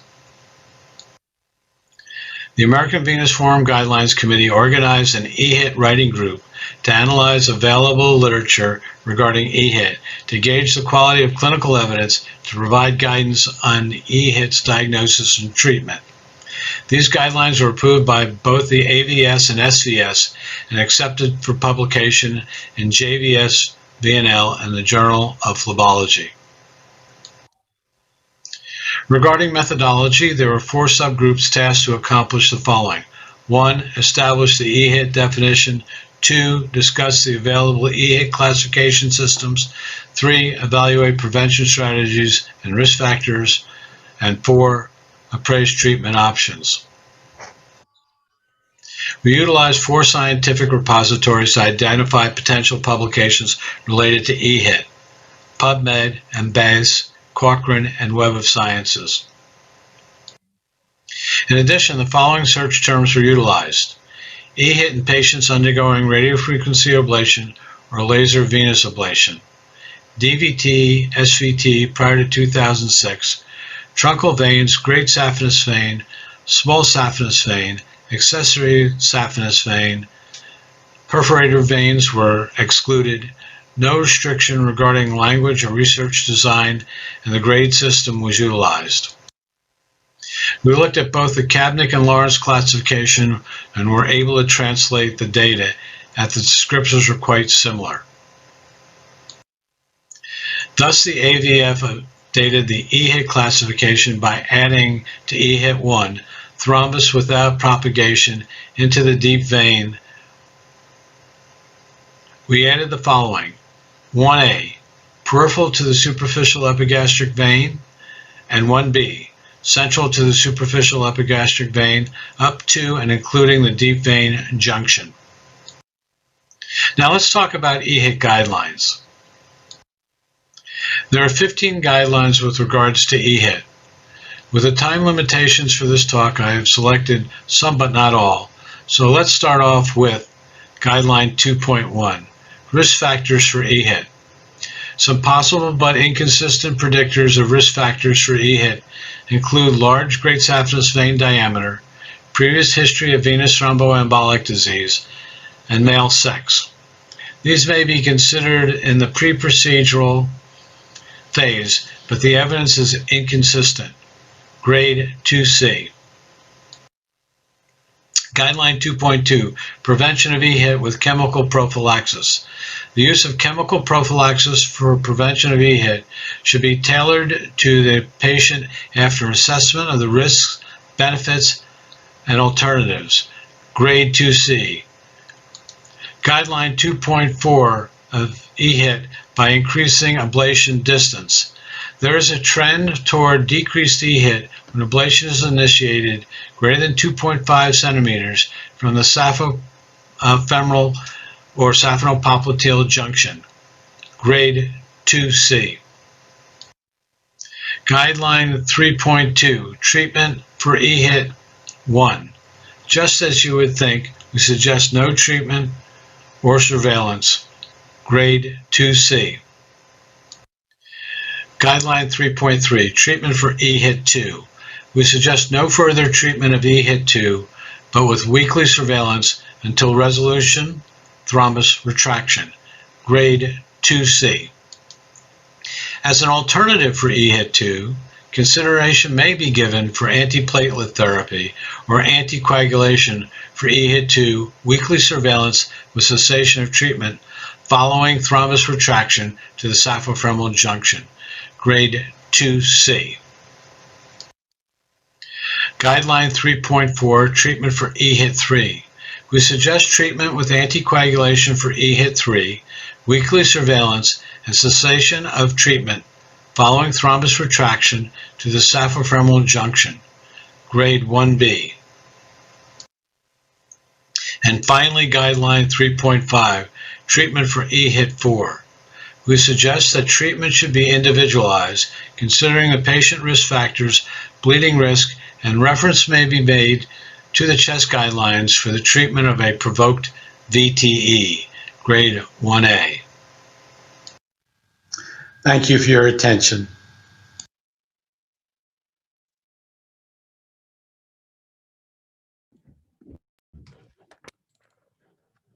Thank you, Professor, for a wonderful talk, and I think it's a very important. And we got the first question for you from Dr. Vasila.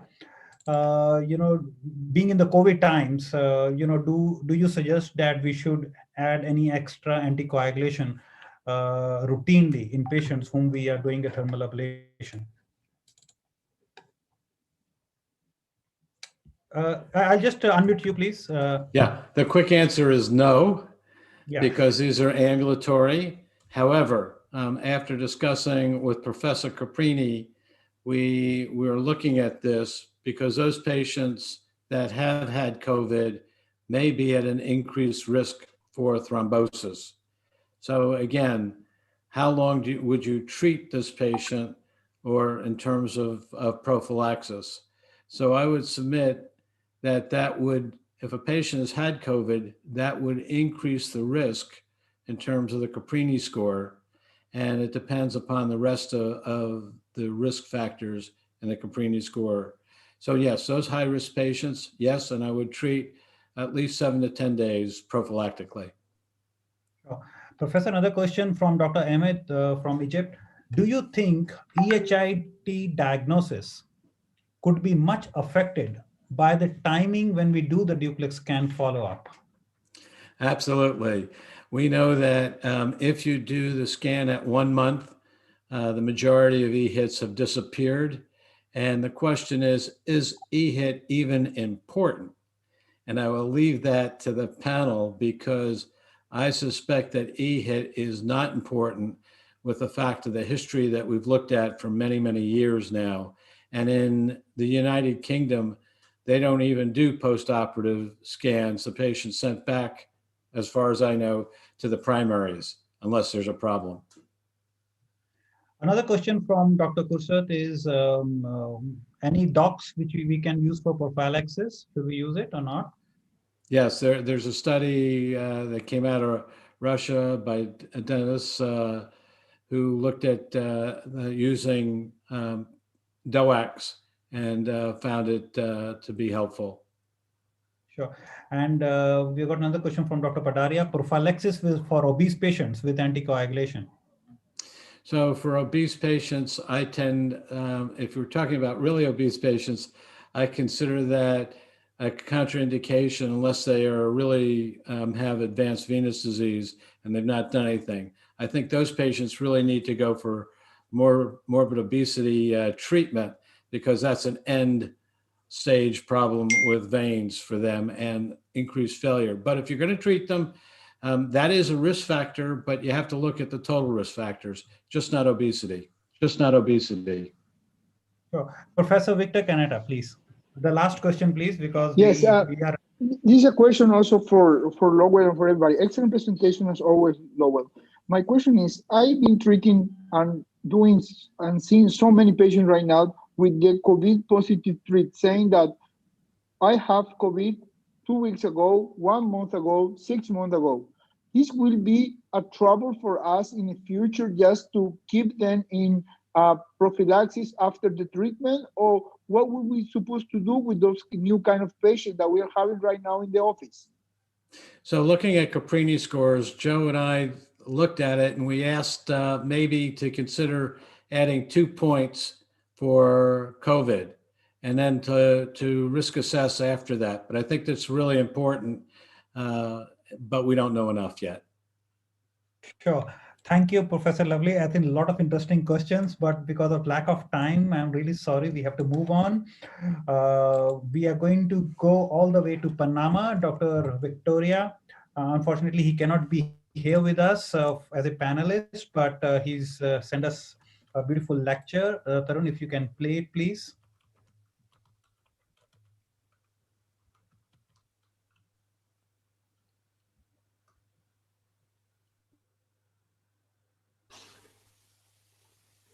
Good morning. Thanks to Dr. Rahul Jindal and all the executive committee for the invitation to this great event. Our conference is Combined Thermochemical Ablation for Saphenous Vein Insufficiency, How I Do It, Panama Experience. no disclosures. Since 2010, we have not performed any more saphenectomies. We perform different techniques, but we prefer the use of laser, last generation, and combined with the use of sclerosant. In this conference, we will explain how we do it in 2020. We do the thermal part with the 1470 dioid laser, 360 radial fiber, and automatic retractor. We do not use tumescent anesthesia. The chemical part, we use polydocanol in different concentration depending the size of the vein, making a microspuma with 1 cc of PDC and 4 cc of air with the Tessari technique and 40 shakes. We do echo Doppler pre and post-operative for all patients. Here we see some details of the conventional technique for the echo Doppler with the patient standing.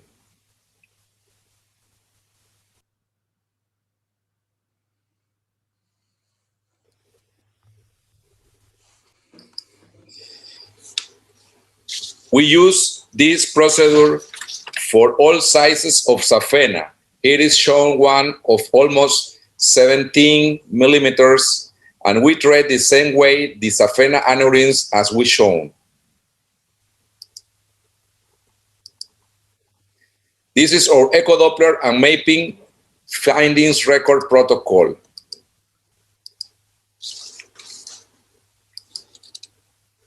The previous day, the patient sent us the preoperative exam results, including the COVID-19 serology. Is necessary 6 hours fasting, strict personal clean. We do not use antibiotics or thromboprophylaxis. At arrival of the patient at the center of ambulatory surgery, it's very important the interview with the anesthesiologist. Choice between two options: awake only with local anesthesia or sedation with propofol and local anesthesia. The details of transoperatory mapping. The ablation of the great saphenous vein is very important. The location of the laser and ultrasound equipment in the operating room, front to the surgeon, and the correct visualization of the vein. The identification of the vein at the ankle level, and the echo guide, needle puncture, and placement of the introducer with the Seldinger technique.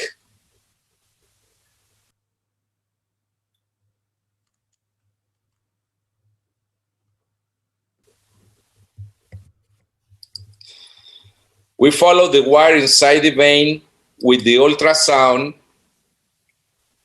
Then when we are sure of the access, we introduce the 360 fiber.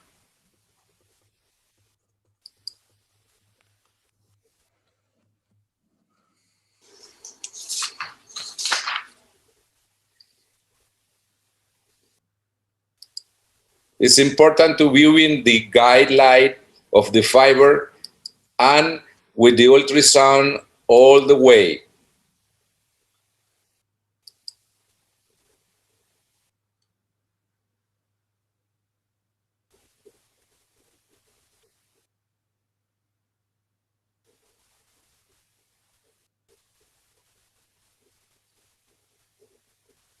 You can see the correct course of the fiber.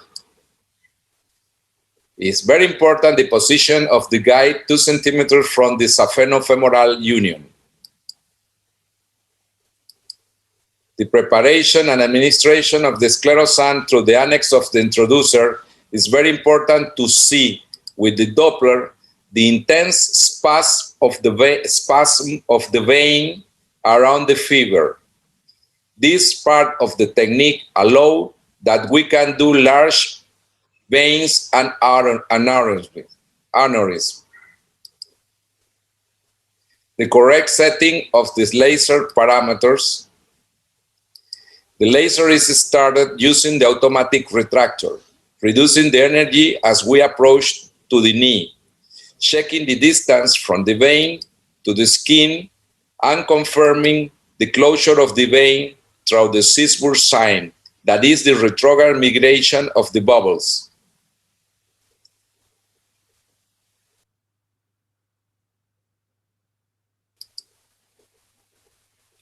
Finish the procedure and putting on the compression stockings. Postoperative intrusion, sleep with the stockings on the day of the operation, walk, visit the office for the control echo Doppler at the third day. Our results series included more than 300 patients with no major complications.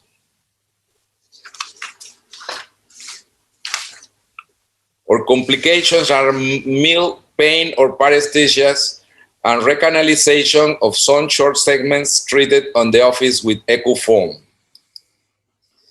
The advantage of the procedure are no tumescence, less hematomas, simultaneous treatment of the tributary veins, faster procedure, thermochemical synergy with less volume of sclerosant and less energy in terms of leads. Thank you very much.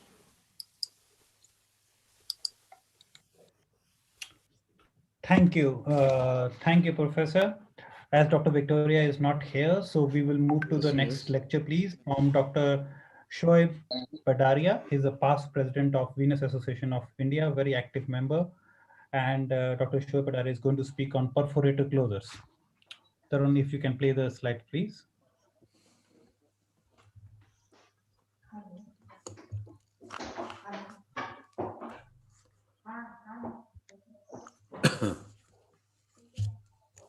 Today is when and how to close incompetent perforator veins of the legs. I have no conflict of interest. Perforator veins are those which connect the superficial veins with deep veins by piercing the deep fascia obliquely. There are approximately 150 perforator veins in each lower extremity, and of these, about 30 become incompetent and are relevant in clinical practice. There are two types of perforator veins: direct perforator veins and indirect perforator veins. The direct perforator veins are those which directly connect the superficial veins with the deep veins. And examples of these are the saphenofemoral junction, the Hunterian perforators, dot perforators, Boyd's perforators, and the Cockett perforators. On the other hand, the indirect perforator veins consist of small superficial veins which penetrate the deep fascia to connect with the vessel in the muscle and in turn then end into the deep vein.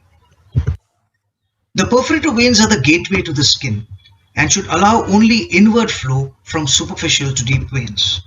And the competence of valves in the perforators are critical to protecting superficial tissues from transiently elevated deep venous pressures. Now, what happens when a perforator vein becomes incompetent? When it does so, there is a high systolic intravenous pressure in the calf vein, which can be as high as 200 millimeters of mercury, is transmitted to the superficial skin circulation. And this can cause white cell trapping and capillary cuffing, along with impairment of nutritional skin flow, and this can lead to skin pigmentation, lipodermatosclerosis, and finally ulcer formation. The larger the diameter of the perforator vein, the greater the chance of its reflux. For example, if a perforator diameter is only 2 millimeters, the incidence of reflux is 10%. However, if the diameter of the perforator is 4 millimeters, then the incidence of reflux goes up to as high as 88%. The correlation between the severity of the SEEP classification and the incidence of incompetent perforators. Patients with SEEP classification 3, the incidence of perforator reflux is about 52%, while 5 and 6 is more than 90%. What is defined as a clinically significant incompetent perforator vein? As per the AVF-SVF guidelines, the size should be greater than 3.5 millimeters in diameter, the reflux duration greater than 500 milliseconds, and there should be reflux from deep into the superficial veins during diastole. When is the right time to treat perforator reflux? It has been shown that those patients who have persistent venous ulcers, even after recommended compression therapy of more than 3 months, are unlikely to heal their ulcers. When superficial ablation does not result in venous ulcer healing, which can be in as many as 45% of patients, then is the right time to treat the perforators. The current consensus is that there is an improved clinical outcome in patients with C5 and C6 disease, and these are the patients with medial ulcers, recurrent ulcers, and large ulcers, which account for 90% of the cases of venous ulcers. What are the methods of closure of perforators? Various techniques to treat perforator vein reflux in the past included surgical ligation and subfacial surgical approaches. However, due to the fragility of the skin around the ulcer and the risk of creating new non-healing wounds with surgical procedures, the current approach is to use minimally invasive techniques. Various endovenous ablation procedures have demonstrated good technical success and low complication rates. Amongst the non-thermal methods, foam sclerotherapy is effective in the short term. However, there is a high rate of recurrence of the incompetent perforator veins and thereby the ulcers. Cyanoacrylate injection into the perforators, a few series have shown effective closures. However, some patients have had prolonged thrombophlebitis. And both these techniques, of course, there's a risk of DVT. How do we treat an incompetent perforator vein by sclerotherapy? You see a patient here who has severe skin changes due to chronic venous insufficiency. And here on the Doppler, you will see a very large incompetent perforator above the ankle draining into the great saphenous vein. Percutaneously, you can directly inject the sclerosant into the perforator, and care is taken to avoid injection into the adjacent arteries. 2 weeks later, a control ultrasound shows a complete occlusion of the perforator vein. And if the patient is followed up, we see at the end of 6 months, a complete healing of the skin has occurred with regression of the skin changes. As far as the thermal methods are concerned, we commonly use radiofrequency ablation and also laser. Radiofrequency ablation and laser are both intraluminal procedures. The initial success rates of RFA was about 96%. At 1 year, about 60 to 80% with the first generation, and with the second generation RFA equipment, it's almost 90%. The drawback is it's a large bore stylus and it's difficult to cannulate the perforator. Now you can close the perforator directly by entering into the perforator if it is straight, like a direct perforator. So here is an example of how we close that using a laser technique. You can see a perforator here in this area. We use an angiocath, which is an 18 gauge angiocath. We remove the stillet and we insert the laser fiber so that a little bit of the laser fiber protrudes out from the tip of the angiocath. Once that adjustment is done, we, under ultrasound guidance, we cannulate the perforator with the angiocath. And as you can see here, we are inside the perforator. Now we will place that laser fiber into that perforator, give a little bit of local anesthetic around the laser wire, and start giving laser energy, usually between 5 to 10 watts of energy. And as soon as you start giving laser energy, you see the bubbles coming up and the entire perforator gets closed. And when you remove the equipment, there is no mark left behind. And you will see here how the perforator reflux, which was present before the procedure, has totally disappeared. On the other hand, we can also, when there's an indirect perforator, where a large number of tortuosities in the perforator direction, you can close the draining vein in a horizontal manner. And this can be also done either with radiofrequency ablation or by laser method. Here's an example of a patient with C6, C5 disease. And this is the draining superficial vein. And you can see the large perforator here draining into the distal GSV. In this particular case, under ultrasound guidance and after giving local anesthesia, we use an 18 gauge needle to enter the vein retrogradely, and a guide wire is then inserted into the vein, which crosses the perforator and is placed distally into the great saphenous vein around the ankle. During use of RFA, I normally use a sheath, and through the sheath I put the RFA element, and that's the tip of the sheath, and you can see the RFA element, which is 7 centimeter long, placed distal to the tip of the sheath. The RFA element is placed across the perforator. Local anesthesia is given by using a Klein pump, and then usually one cycle of 20 seconds of RFA energy is delivered, and this causes effective closure of the vein within a matter of a few seconds itself. Usually one cycle is more than enough to close the perforator. So in conclusion, friends, treatment of incompetent perforator veins is still a controversial topic. It has shown to be effective not only in accelerating the healing of venous ulcers, but also in decreasing the rate of recurrence. Endovenous techniques such as laser, RFA, and foam sclerotherapy, and also glue are effective methods of permanent ablation. However, more studies are needed to accurately identify those incompetent perforators which still need closure. Thank you very much for your attention. Thank you, Dr. Padaria. We got questions already shooting for you. The first question is for you is from Dr. Kursar. What is the foam concentration and average volume for perforating vein ablation?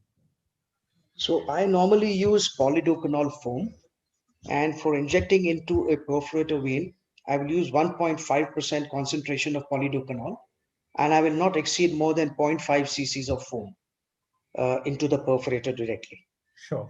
The next question is from Dr. Vasila. Why do you go to the perforator? Why don't you just do the foam of the superficial varicosities? And if you close them when there is no varicosities in the top, so it will be treated. So why we do go into the perforators? So when there is a large perforator and the reflux is quite significant, and you only inject into the superficial draining varicosities, because of the persistent reflux, if you do an ultrasound 2 weeks and 4 weeks later, you will see significant reopening of the superficial varicosities and recanalization. And the perforator reflux does come back again. And therefore, if the perforator is more than 3.5 millimeters in diameter, I almost always, and it's a direct perforator, I will close the perforator directly. So next question from Dr. Kursar. Do you see any thermal nerve damage with RF when you treat the perforators? Correct. So I use RF only for treating the superficial draining great saphenous vein or short saphenous vein. I do not use RF because it's a large bore catheter, and therefore it does cause damage not only to the vein but also to the surrounding artery and the nerve. So I do not use that anymore. Okay. Last question from Dr. Rashad. How many incompetent perforators do you close in average in every case? If it's a C5, C6 disease, I usually find 2 to 3 perforators, but I must caution you at this point that I will always close the superficial reflux first, the GSV or the SSV first, reassess the perforator, and then only close the large perforators at that time. But 2 to 3 on an average, yes. Okay. Thank you, Dr. Padaria, for a wonderful talk and the discussion. We move to the next, Dr. Victor Kanata, all the way from Paraguay. Dr. Victor Kanata is going to speak on foam sclerotherapy, different techniques, how he do it. To give this lecture for the VAICON meeting. And I'm more than happy just to remember that my friends, Rabo Hindal, Roy Verghese, and Malay Patel are part of this humongous meeting. We are unable just to go through the real life situation, but we will be together through this new kind of way of meetings that is Zoom. I'm Professor Dr. Victor Kanata. I'm Vice President of the International Union of Phlebology, and I'm more than happy to be here with all of you. I will talk about my technique regarding about ultrasound guided foam sclerotherapy. Is 12 millimeter safe and feasible? And the final idea is how we've been doing it and how we're working in Paraguay. I don't have conflict of interest. Those are part of the society that I'm being part. What is ultrasound guided foam sclerotherapy? It's a highly specialized procedure for treating advanced varicose veins and involves injecting a sclerosant solution into the abnormal veins using ultrasound guidance, causing the vein disappear. As you might see here right now, this is the external saphenous vein. We are in a longitudinal view. You can see beautiful how the needle enters the vein, and inside the vein we just drop the sclerosant agent just to close the vein and fix the patient. Why is the reason that GFS is useful? It's useful because it allows a complete view of the superficial intravenous space, observing the foam and providing great safety, avoiding the deep venous system. What is the goal of the treatment? The goal of the treatment is the elimination of the reflux with the final occlusion and future elimination of the vein without residual thrombus. How I've been working here in Paraguay and how I've been doing it. I pre-op and mapping the the patient. I demarcate the zone, I position the patient, I prepare the foam, I set up the injection site, I prep the area, I inject the patient, I give some rest time, and then apply the compression. You might see here, there is a patient I will do in a few minutes, and is the way that you prepare the foam is crucial. You have to just do the amount of movement that is required to get a very good foam. The technique that I use is 1 to 4, and it's called the Tessaric technique. As you might see here, we use 20 passages from one to the other side to get the best foam for our preparation of the patient. And you might see also here, I demarcate and I put a line each 10 centimeters from the saphenofemoral junction, 10, 20, and 30 centimeters, just to demarcate and see that everything will go fine and without trouble. Now, you can see me using and checking the patient pre-op. After you pre-op the patient, you prep, you put some cleaning agent, and then you will be able to do it. All those patients that I have here are with a little bit higher the amount of size, and the size of the vein is more than 12 millimeters. That is the reason that I've been trying to show that the 12 millimeter size is always feasible when you are trying to do atherosclerosis treatment. This is the treatment. We have the red line over there. We inject the foam in the longitudinal view, as you might see here. Then you will see that the needle is going slowly and approaching the vein. Then we twist the vein a little bit and we release the foam. After this, we move a little bit and we keep the patient resting. We elevate a little bit the leg and then we apply the pressure. Those are some kind of papers that I usually have with guidelines talking about UGS. Ultrasound guidelines are very good. They are usually very nice, but the relaxed time are just shortened than the other treatments. But you are always able just to repeat it if you require something else in the future. As you might see, there are a lot of patients, a lot of people, and a lot of physicians that will start training. I will be trained in this kind of new methodology that will be UGS treatment for the large veins in the body. Just to finish my talk, I would like to show before and after. This is a 47-year-old female with a saphenous vein larger than 12 millimeters. He has congestive heart failure as well as he has obesity, and she's unable to have a large procedure. I decided with her that we will be doing it ultrasound guided foam sclerotherapy, and you might see before and after the result. The vein was completely closed without reflux and without trouble. The second one is a 57-year-old male with an ulcer in the leg.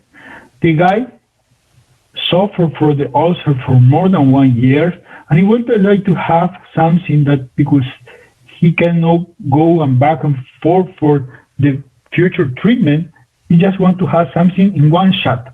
And we decided to use the ultrasound guided foam sclerotherapy. The vein is near to 12 millimeters. Before and after you see the result, we use 3 shots of 5 cc of polydocanol, and after this we have the result that you are seeing right now. In the longitudinal view, you will see the same. You will see how the epigastric vein is still open. We don't have reflux, and the vein is fixed, and we don't have a fit. The reason of that kind of treatment is trying to give another kind of different to our patient, making sure that the results are very good and we don't have big trouble. My final slide, giving us our final acknowledged from the Paraguayan Society of Phlebology as well as Centro Paraguayo de Varices. We are working right now in the COVID season and we are doing really very well. And this is a picture with nurses and with my patients that are really very happy to show what's going on already in Paraguay. Just my final conclusion is I consider that the ultrasound-guided foam sclerotherapy is an efficient method of treatment of vein of more than 12 millimeters by itself, but it's not 100% positive. We will work in the near future to have guidelines, also people who will train to have better results and to improve the way that we are doing our treatments in all over the world. Thank you very much. Thank you, Rahul, for the invitation. Thank you, Dr. Roy Verghese. Thank you, Dr. Malay Patel, and God keep you safe and alive for these really rough times that we will still have to go through the whole 2021. Thank you very much again, and have a good one. Thank you, Dr. Victor. So we got one question already in the chat box for you. Do you see any difficulty for puncturing saphenous vein in the second and third, cannulation? So because you do the pre-cannulation of 3 segments. Yeah, there is no big difference, but sometimes the foam spell just a little bit behind the area that you are just treated.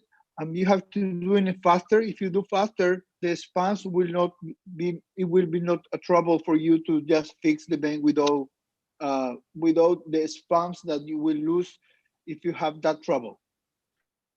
Thank you, Dr. Victor. We move to the next topic because the talk was slightly longer. So we'll have only one question, please. We'll go to Dr. Kürşad Buzkar from all the way from Turkey. He's going to talk about European College of Phlebology guidelines.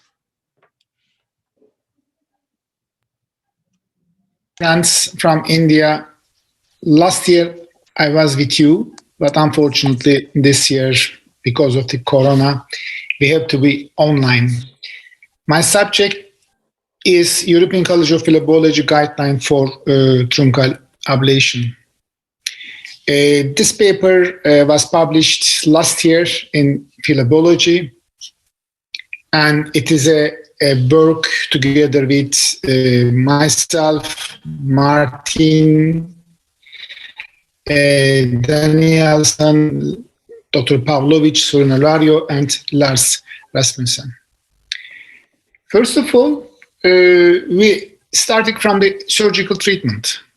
For the non-complicated C2 and C3 varicose veins, surgical treatment is recommended instead of conservative management. Whatever you do, surgery or endovenous ablation, if necessary, intervention procedures are doing better. To consider to do surgery, definitely you have to do high ligation and stripping instead of high ligation alone. The results of the high ligation alone is very poor. That's why we have to do stripping and high ligation. And the recommendation is 1A. Then for the guideline, what we did is we just collected the data up to 5 years for each endovenous ablation techniques. And as you can see, radiofrequency ablation, laser are doing very good job up to 95% closure rates in 5 years. Foam is 25% less than thermal techniques. At the time of writing of this guideline, we used to have 3 years of data for MOCA, but now we have 5 years of data for MOCA, and after 3 years, the closure rates of MOCA is reducing down. And in 5 years, it's 83%. If we are talking about glue, when we are writing this paper, we used to have 3 years data, and the closure rate was 94.4. Then we had 5 years data of American study, and the closure rate is same. What did data show us is, at 5 years time, cyanoacrylate glue have over 90% closure rates. And because of this reason, in this guideline, our suggestions were For great saphenous vein, thermal techniques have 1A recommendation, and if possible, if available, thermal techniques, endothermal techniques should be preferred to surgery or foam. So that means we do suggest endothermal ablation techniques to other treatments with a recommendation of 1A. For short saphenous vein, this recommendation is 2A. Regarding the type of laser catheter, and if available, in order to reduce postoperative pain, we should use a new type of radial catheters. The recommendation is 2AB. Steam is not very popular in the world. There are some data, but it's scarce in the literature. So we suggest 2AB. Some are using very efficiently. I have no experience at all, but in the guideline also we were unable to find enough data to support the use of steam for truncal ablation. And for the treatment of anterior or posterior accessory saphenous veins, laser radiofrequency or foam can be used, and the recommendation is 2C. This is very important point. You gonna show a beautiful, she's the most beautiful woman in the world. Always new things are sexy. It's a routine thing. That's why there's a big interest regarding the new techniques. If we are talking about MOCA, the recommendation is 2BE. And if we are talking about glue ablation, recommendation is 2AA.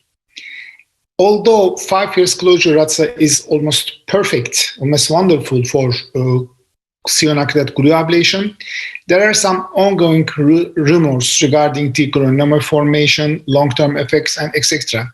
That's why still I believe the recommendation should be 2AA. And for the treatment of saphenous reflux, surgery is recommended as an alternative to endovenous ablation in some patients.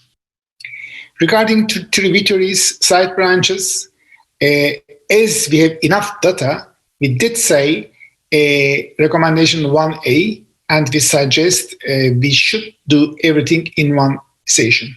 Although I know there are some questions about that. Thrombophilaxis should be considered for high-risk patients. It shouldn't be routine, and the recommendation is 2BC. We do not suggest routine post-ablation ultrasonography, 2BC, and we do suggest compression stockings for a week after the procedure, and the suggestion is 2AB.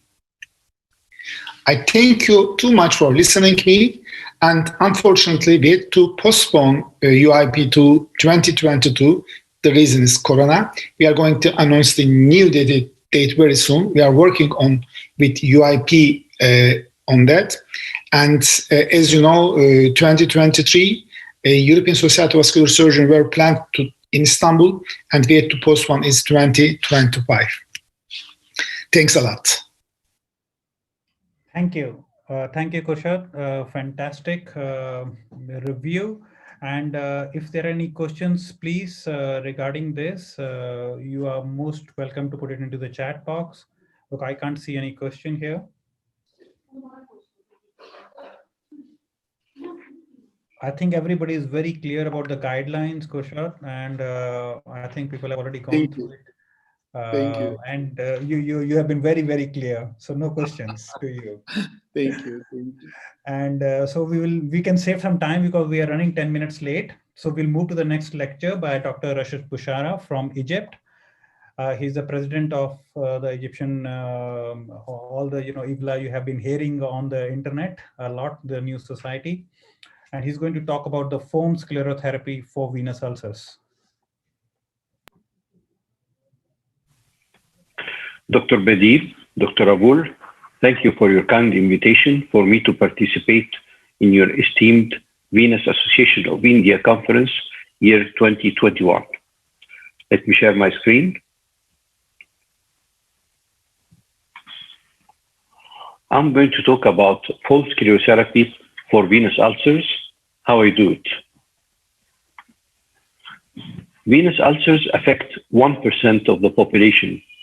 So in India, you would expect to have 1,200,000 patients affected with venous ulcers. For the assessment of venous ulcers, duplex play an absolutely key role. The superficial venous system must be assessed for axial reflux as well as extra-axial reflux.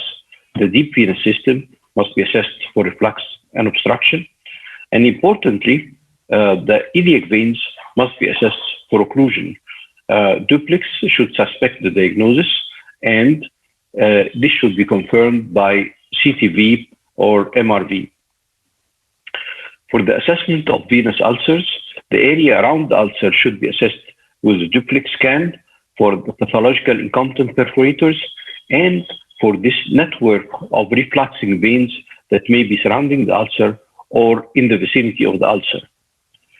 Regarding the treatment of venous ulcers, a key element in the treatment of venous ulcers is compression.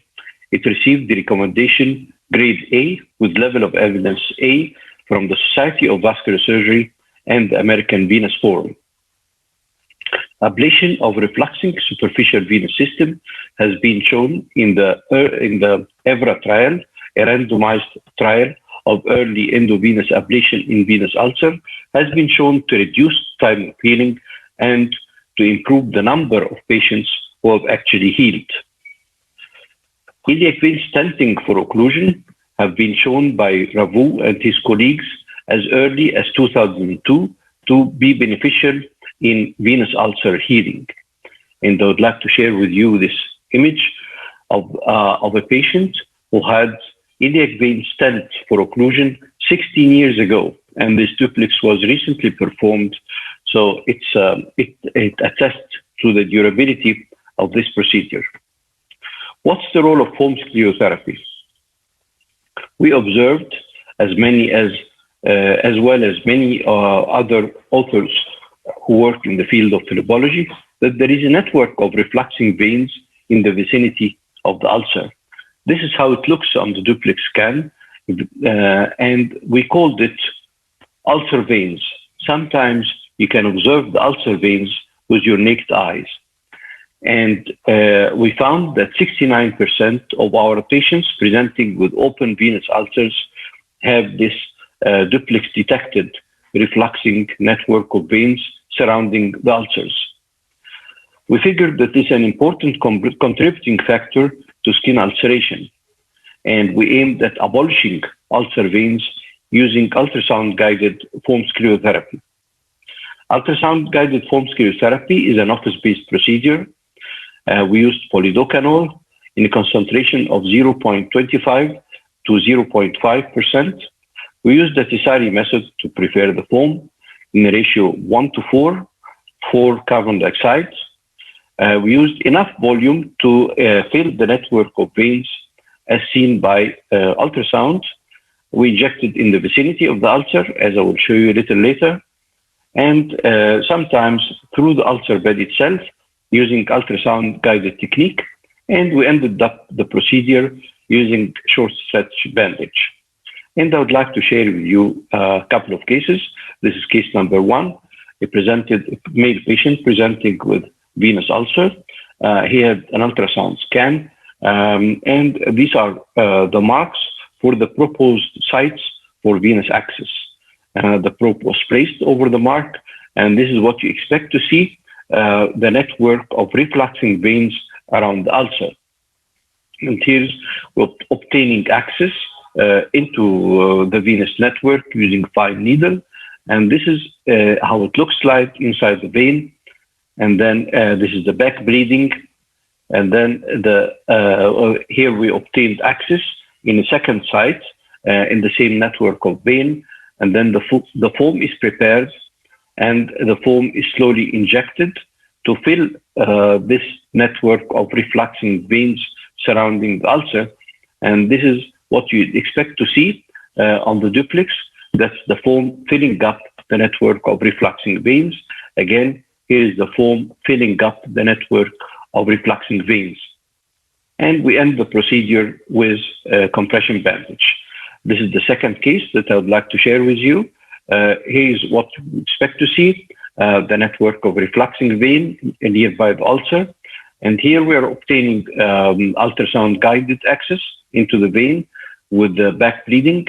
And here we are injecting carbon dioxide into the network of refluxing vein to make sure that we are intravenous, and this is what we get to see, the carbon dioxide. And then the foam is injected slowly to fill this network of refluxing veins. And here we can see the foam filling up the network of refluxing veins. And I would like to share with you our results. We studied 159 consecutive patients presenting with active venous ulcers. They were a rather young group of patients. Their mean age was 47.4 years. And we had complete follow-up on 89% of them. The mean follow-up was 30 months, and it extended in some patients to 4 years. In the group with primary reflux of the superficial venous system, 93% healed, and in the group with secondary reflux, post-thrombotic reflux, 83% of the ulcers healed. And I would like to share with you a few examples. This is before and after. Again, this is before and after. And again, this is before and after. My take-home message, Mr. Chairman, that foam sclerotherapy is an important tool in the treatment of venous leg ulcers. This data was presented by my distinguished colleague, Dr. Wasila Taha, at the UIP chapter meeting in Krakow 2019 and received the award for the best submitted abstract. I will be very glad to welcome you in person in our beautiful country, hopefully sometime soon. Thank you. Thank you very much for allowing us to share our data with you. Thank you. And we got one question, and very important question, which people have got all the fears from Dr. Kurshad, that he had a patient who had a DVT after doing this. So what is the mistake? So what are the precautions we should take so that we don't get deep venous thrombosis? I think an important factor is the amount of foam you inject. So you inject the minimum amount of foam that would fill up the network of veins. But if you keep injecting, of course, it will go into the deep system and might cause problems. That's one thing. The other thing, I'm not sure if you can hear me. I hope you can hear me. And the other thing is for people who are at risk of developing venous thrombosis, we should use prophylaxis like it has been well said and well demonstrated by Professor Kapnick. Sure. Professor Victor, you want to ask some question, please? Yes, I saw that you are treating, the work is really amazing, and it will release a lot of patients in a crowded hospital. Like Paraguay, you have the same trouble that you have. How you, after you do your foam treatment, those ulcers are very painful. How you treat them? Yes, it is true that those ulcers, some of those ulcers are very painful, particularly the large ones, the chronic ones, the deep ones. They are very painful. Well, it's a problem that's not very easy to handle. There are a few measures. We use a dressing that contains anti-inflammatory. That's biatyl ibuprofen. I'm sorry to say the trade name, but it does work. The other thing is we don't use 40 millimeters compression to start with, like we should. We use lighter compression, which might reduce the pain. And the third thing, we combat infection because infection is very painful. So we take culture and sensitivity and we give antibiotics, and we don't keep the bandage for very long as we normally do in non-painful ulcers. So we might change the compression bandage after 2 or 3 days. Thank you.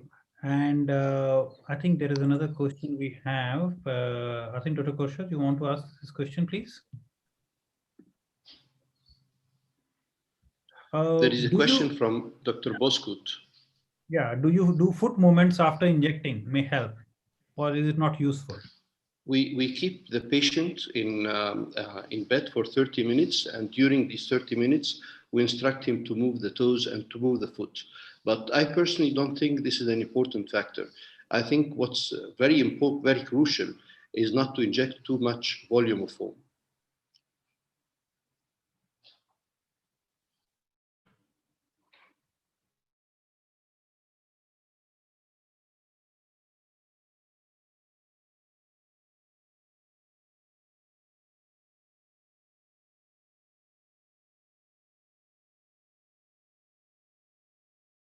Can you hear me? Dr. Rahul? We can hear you, Dr. Rashad. We can hear you well. Thank you. I think Dr. Rahul is not with us.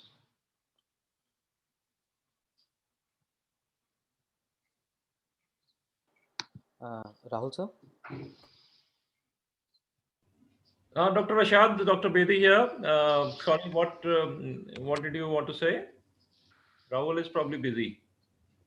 Yes. Well, I'm done. If there are no other questions, thank you very much. That was a great talk. And Tarun, do we have another speaker? No, sir. The session is over, sir. Okay. Is Rahul around? No, sir. Not right now. Anyway, thank you very much, all the speakers, the faculty, and the attendees.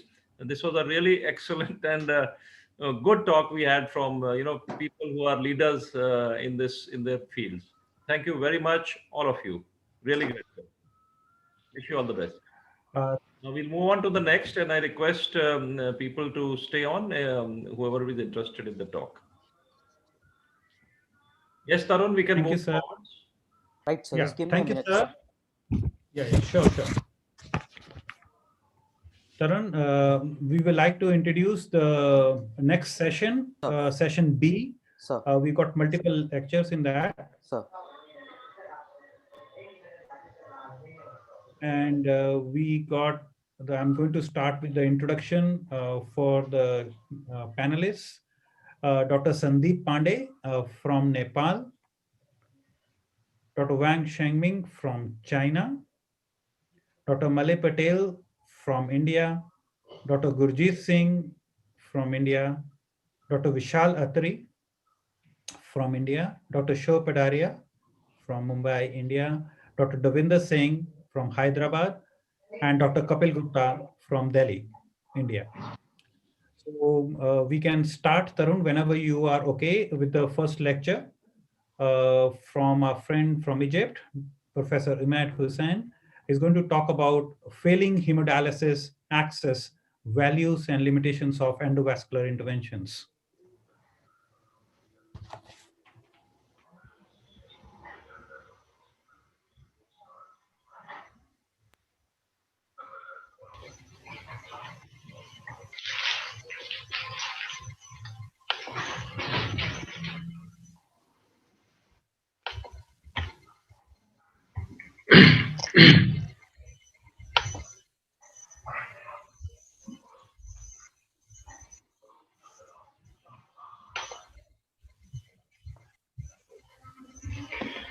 It's a privilege and honor to be part of the VAICON 2021 with Professor Jindal and very distinguished members of the Venous Association of India. In fact, in 2017, I had the honor of hosting distinguished members of Venous Association of India when we held at that time in Aswan our AfroChat meeting.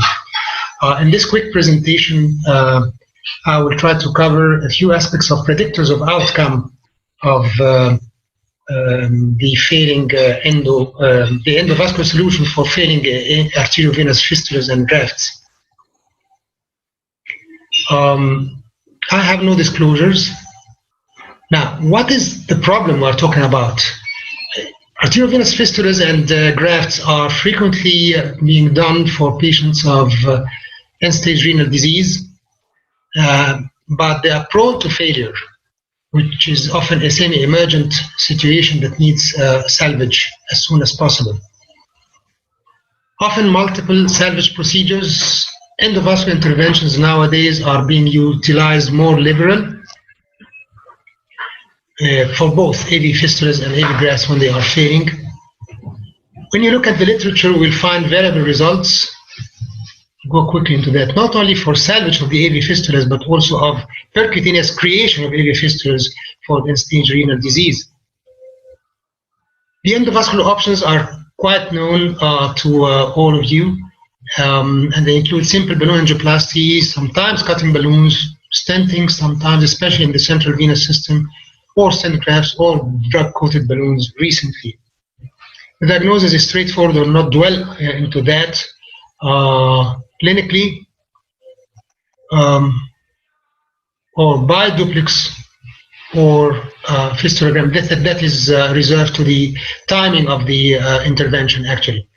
This is our study conducted over 4 years. Actually, it is a retrospective study for both university hospitals, Demirbaş and Enshams University Specialized Hospitals, included 31 hemodialysis patients with failing angioaxis, arteriovenous fistulas and grafts. These are the demographics, and these are quickly some of the results pre and post balloon angioplasty.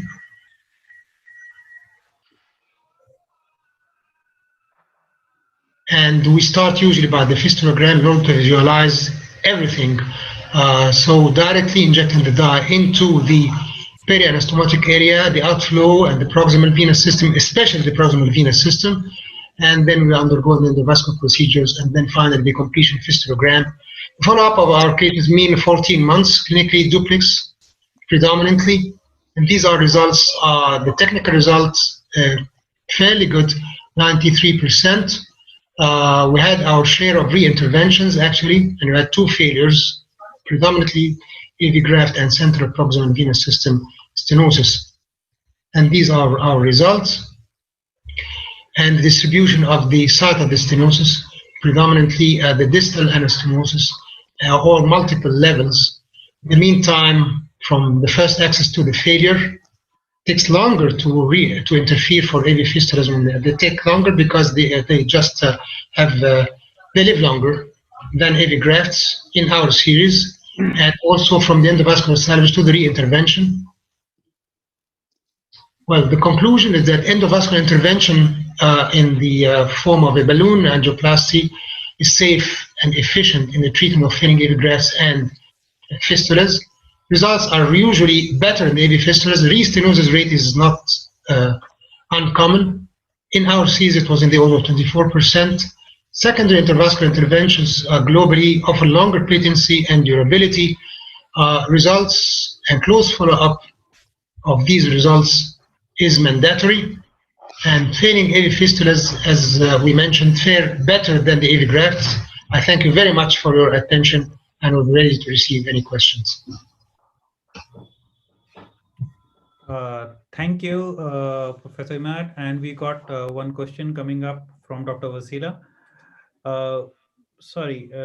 I think, no, it was an answer, Rahul. It was an answer. Yeah. I got the question. Yeah. Any questions from the panelists, please, for Professor Imad? Professor Imad, do you, in your practice, for how long do you think after angioplasty, the fistulas remain open? And next question is there any contraindication? So is there any fistulas when you see them on an ultrasound, when they come into your practice, you will not recommend endovascular interventions? This is an interesting question, Rahul. Actually, we are talking about with the endovascular intervention in the vast majority of the cases, especially with AV fistulas. I'm not talking about the grafts, because the grafts, they fare worse. So we are talking at least 8 months. But the good thing about the whole technique is, as you know, and everybody knows, it is reproducible. Especially when we do not have the hard front of a central venous system added pathology. As far as the second question, You were asking about. Sir, is there any contraindications where you will not do, like you see on ultrasound or clinical examination and you say, no, the angioplasty will not work and it's better to go for another fistula or Yes, an AV actually, graft? there is, yes, actually, there is one only contraindication in our series, which is recurrence for the third time, because we know that we have exhausted so many trials before, or presence of overlying infection or an associated stenosing or failing fistula with a part of an aneurysmal dilatation in the perianastomotic area. So we just do a new one. Okay, thank you, Professor. Sorry, Maybe you I'd have another like question. to ask one question from Dr. Sen.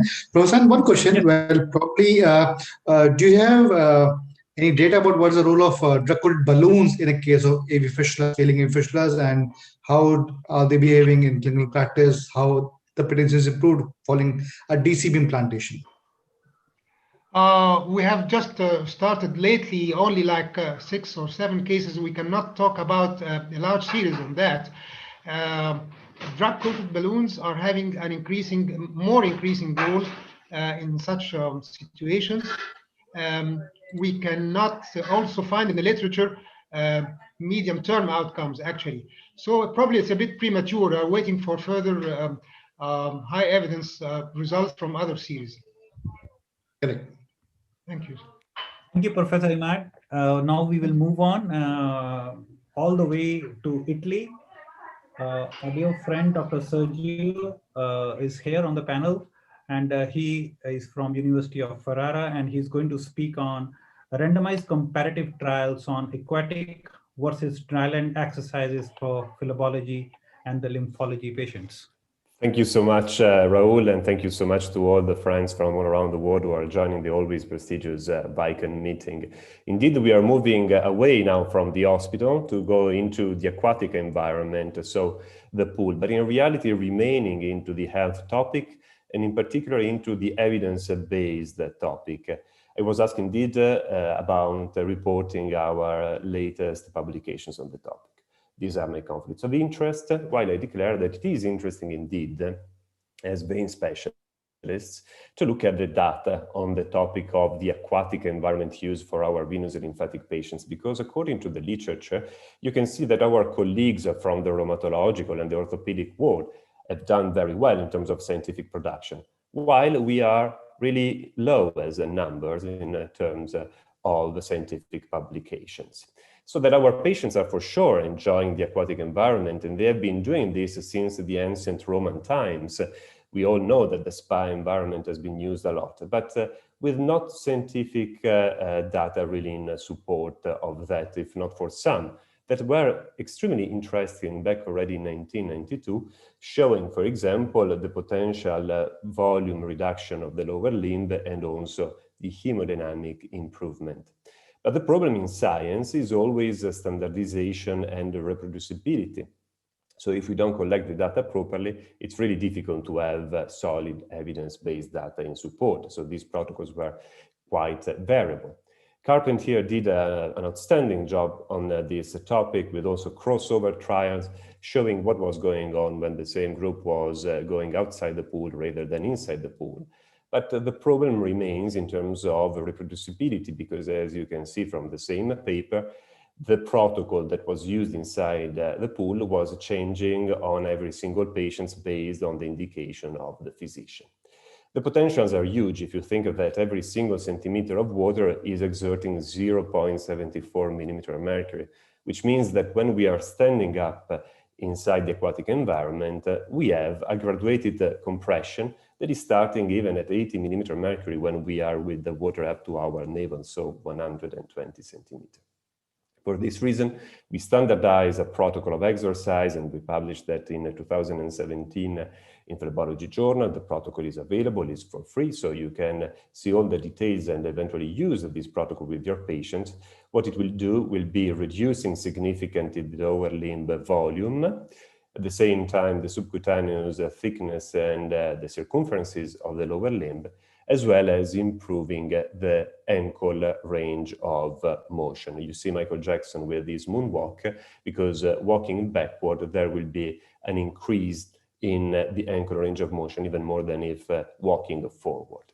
We also demonstrated at the vast scale an improvement in terms of symptomatology, while no improvement in terms of objective measures in the functional ambulation classification, an objective measure of how these patients are walking.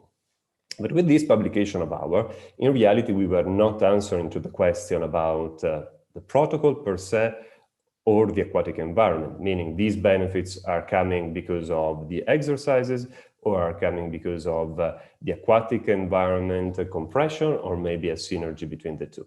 For this reason, we set a very serious and long-lasting study, a randomized comparative trial called DATA, so dryland and thermal aquatic, indeed looking at the data on this topic. We looked at the same outcome measures I reported before. You can find the paper published in JVS. And basically, we consider just C3 patients to be as homogeneous as possible, doing exercises in dryland versus a thermal aquatic environment. It was performed at the University of Ferrara and in a thermal center nearby Venice, where I hope we will meet soon together in person again. The protocol was the same of the previous publication, was performed twice per week, 5 times in total, and it is basically moving all the joints, as you can see, of the lower limb. In terms of lower limb volume, there was a significant reduction in the group inside the thermal aquatic environment, not in the group doing the same exercises on dryland. In terms of subcutaneous thickness, a significant decrease in the aquatic group, not in the one in the dryland environment. In terms of GSV caliber measured, as you can see, at the A point, so 10 centimeters below the inguinal skin crease, a significant reduction in the thermal aquatic group, not in the dryland group. We looked again at the ankle range of motions. In both cases, there was a significant improvement of this ankle range of motion, but more in the aquatic group. And there was, of course, a correlation just in the aquatic group between leg volume variation and improvement of ankle range of motion that is in agreement with the previously published data. We know that quality of life is fundamental. It's fundamental to report that in an objective way. So we looked at the civic score that was improving in both groups. But we also know that there can be, as reported by the literature, a variation in the different quality of life scores. So we included also VVMCQ. And there was, in this case, an improvement just in the aquatic group. In another publication of our group, we focused on the bioimpedance analysis of what is going on inside the leg during the aquatic compression. And what we reported is that indeed the extracellular water, as reported by the bioimpedance analysis, is significantly reduced. Interestingly, with a correlation with the lower limb volume, as there was a correlation with the lower limb volume with the ankle range of motion in the other publication in the AVIA journal. So one on diagnostics and one on JDS. So I would conclude that we can now say in an evidence-based way that performing a standardized reproducible exercise inside the aquatic environment is more beneficial than on dryland in terms of lower limb volume reduction, subcutaneous thickness reduction, improvement in ankle range of motion, reduction in extracellular fluids, and improvement in quality of life. Of course, further studies are needed in terms of the different kind of waters we want to take into consideration, but we hope this is another step forward in improving the evidence-based data that are needed in a field of venous and lymphatic medicine that is still too empirical. I'd like to deeply thank Erika Menegatti, our PhD, who has been the first author of the last 2 papers I was quoting, and I look forward for Gather Together in this initiative that is following this other paper that is showing us that 40% of the medical websites are including fake news, also in the aquatic use, for which I invite all of you to report eventually encountered venous lymphatic news. I deeply thank VAICON to be already part of this group effort that will lead us to the publication of a Delphi consensus on proper communication that we will present hopefully all together in Dubai during the Universal Expo, a once-in-a-lifetime opportunity also to stop in India, as we were planning to do in person last year when we were planning in conjunction the two meetings. And it is a nice anniversary today, actually, because exactly 2 years ago, we were together in Cortina, and 1 year ago, we were together in India. So I look forward for the next year to be together in person once again. So a big hug to all the friends in particular from India, and a deep thank to all the organizing committee, in particular Raul and Betty. Thank you, Sergio. Fantastic talk. I've been very interesting, in this topic. And, I've got two questions before, the panelists ask you question. One is, have we tested normal water or water, maybe a seawater with a high saline content? Does it make a difference in terms of, decreasing the swelling? This is a very physics expert question, because you are referring to the Stevin law, that is the law of hydrostatics, that is telling us that the graduated pressure is related to the density and to the height of the hydrostatic column. For in terms of physics, I can surely answer, yes, it will make a difference if the density is higher. The first study we did in 2017 was in normal water, let's say a pool. Now we are talking about hot springs, so thermal water, because I can already disclose some data. We are going to publish also the results of the different densities and the different temperatures. And the interesting thing is that, for example, it could be a fake news that hot water is an issue. Because if we really dive into physiology, on the Journal of Applied Physiology, back in 1985, it was already demonstrated that you could have an improvement of the flow of the femoral vein, and at the same time of also the great saphenous vein, with temperatures that are ranging from 34 to 39 degrees Celsius, because it is a matter of cross-sectional area also in terms of final flow. So there is a lot of physics to be studied in this application that is, of course, cost-effective for our patients. So if you can go to the sea, great. Sea for sure is better than the pool. If you can't, already going to the pool with the water up to your navel is 120 centimeters, so 80 millimeter mercury of graduated pressure. I think it's a very, very interesting, because if it's really works very well in the patients, then, we can get into, some pools for the patients who can do it at home, and it's very cheap, and patients will love it. They don't like doing exercises because of some joint problems and all. They are not able to do exercise. If they can jump into the pool and stand there for, for some time at home, and, without doing much exercise, it will be fantastic. And any other questions, please? I see our friend, the Professor Hussein, has a question in the chat about tiptoes exercises or swimming better. So dear Emad, the answer is absolutely tiptoe, I would say, because you are combining with the tiptoe the gravity force. So what we were saying before, the graduated compression. Of course, we never tested swimmers versus tiptoes, so that could be something to look at, but you are losing the graduated pressure of the hydrostatic column. Another interesting thing, to go back to what you were saying, Raul, is the chemical properties for which these specific waters who are hot springs are having components of sulfides, for example. And it has been published 2 years ago that sulfides can act on endogenous thrombolysis. So there is also the chemical properties of the water that could come into play in the anti-inflammatory action for these patients. Thank you, Sergio. Thank you for the nice talk. And now we will move on to Egypt. Dr. Wasila Tarun, yeah. And, she has been coming to our center from so many years to India to teach all the people in ultrasound. And she's going to talk about a duplex ultrasound in patients with venous ulcers.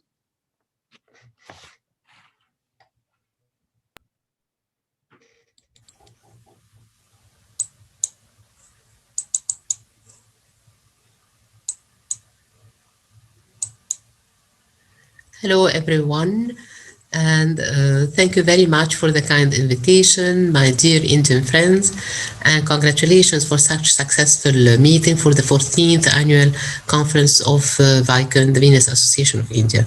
My topic today about the duplex ultrasound in patients with venous ulcers and how I do it. This is some of my best memories in India, in Chandigarh, with the Maharaja Bedi, and during the course with my candidates, also with my dear friend Rahul, and receiving the best hospitality at his home, and with Professor Diki and Professor Pinjala. I have no disclosure. And in fact, patients with active ulceration, they are the most unfortunate patients during their productive life, and they do have a socioeconomic impact in our societies. Here, the SVS and the American Venous Forum guidelines for the venous leg ulcer, they do recommend a comprehensive venous duplex for those patients. And in fact, the key word here is comprehensive. We have to extrapolate the most important information about the underlying pathology, either reflux or obstruction, or even both reflux and obstruction. Here in the IVRA trial, they do pointed the early ablation of the superficial venous reflux results in the faster healing of venous leg ulcer. So we should really look for extrapolate the information from the duplex about the superficial reflux, and the vast majority of those are relevant or corresponding to the medial trunks at the JSV, as we are know the saphenous eye on the cross section or transverse section. We have the JSV inside the facial compartment and between the superficial and the deep fascia. Another important tract, the anterior accessory saphenous vein, is very confusing, but as its name, it's anteriorly lying, anterior but inside the facial compartment, but aligned with the femoral vessels. And another important issue also, it has a short journey compared to the JSV. Another important trunk is the superficial accessory saphenous vein. So here we have the superficial accessory saphenous vein. The facial compartment itself, it's voided from any trunks, while the reflux pattern comes from the superficial, as its name, it lies superficial and outside the facial compartment. So this is how I do it. The patient on standing position, bearing his weight on the contralateral side and with a linear probe, and we do compression side to assess the patency and distal manual compression for reflux, and we measure the transverse diameter if the patient is candidate for any ablation procedures. And this is the compressibility, how we compress the JSV. And also this is on longitudinal scan, very important to assess the reflux on longitudinal scan. And this is a quite competent JSV, another quite competent JSV, while this is a very incompetent with prolonged reflux with the augmentation. And as all we know, the threshold of duration is 0.5 seconds for the axial or truncal reflux, JSV, the anterior accessory and superficial, as mentioned before, as well as for the small saphenous vein. And if you do have patients with lateral venous ulceration, we should really think the small saphenous vein examination. So the duplex has a crucial role to extrapolate the different reflux pattern, not only the axial refluxes, but also the incompetent perforators and the distal reflux at the vicinity of the ulcer.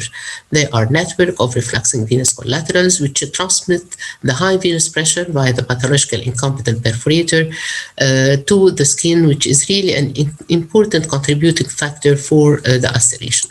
This is how it looks at the superficial varicosities at the vicinity of the ulcer, which is beautifully stated by Dr. Rashad Bishara, and how in our study we can abolish this superficial varicosities aiming to ulcer healing.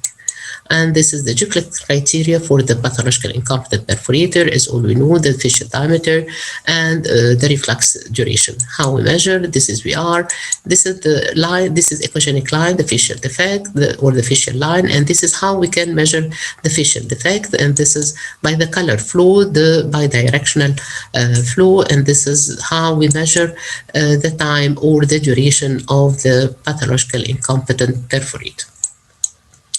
In a distinguished Indian Journal of Plastic Surgery, pointed to the role of the duplex scan with the most useful investigation, and we have also thorough examination for proximal obstruction.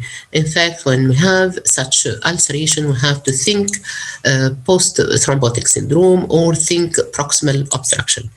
Here we are with the Professor Raju in a distinguished contribution, really more of the iliofemoral DVT, more pathological venous ulcers lies in 15% of those patients, and the recanalization process appears to be worse in the presence of an external compression, which has been reported in 80% of the limbs with acute iliofemoral DVT.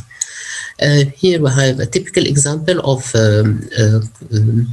proximal obstruction. This is the right common iliac vein spared, and this is the right common iliac artery. The left common iliac vein chronically occluded with thread-like flow and a small bunch of collaterals nearby.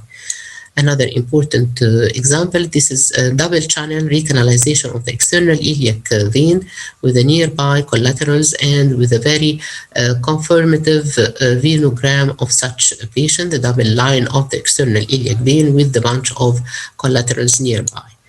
Another important crucial role for duplex to assess the inflow and the outflow prior any iliac venous reconstruction. This is a good inflow with the common femoral vein, profundant femoral vein, as well as the great saphenous vein. So we have a good confluence at the level of the common femoral vein, which points to a good inflow prior reconstruction. While this is an inadequate inflow, we have only the sole inflow, the profunda, while here the femoral vein is contracted and chronically occluded. Also, it has a crucial role to assess the outflow. This is a patient with good color flow IVC. Another important role of duplex prior applying compression, which is the highest level evidence for healing of ulceration, venous active ulcerations, in the compression. So we have to know if the limb is ischemic or no or not before applying the compression, and also the degree of ischemia. To conclude, Mr. Chairman, ladies and gentlemen, role of duplex in venous ulcer, it has a crucial role to assess the ischemia of the limb prior applying the compression. Also to know the different pattern of reflux before applying ablation procedures. Also to assess the iliac veins, either it is obstructed or not, and the degree of recanalization. To assess the inflow and the outflow prior reconstruction, as well as if we need to eliminate or to abolish the distal reflux. It has a crucial role here to assess the superficial varicosity at the vicinity of the ulcer, as well as the underlying pathological incompetent perforator. Thank you very much for your attention. This is my photo in Chandigarh in Mohali in my sari. Thank you very much for your attention, and thank you one more time for the invitation. Thank you, Vasila, for the wonderful talk. And you look beautiful in sari. Any questions from the panelists, please?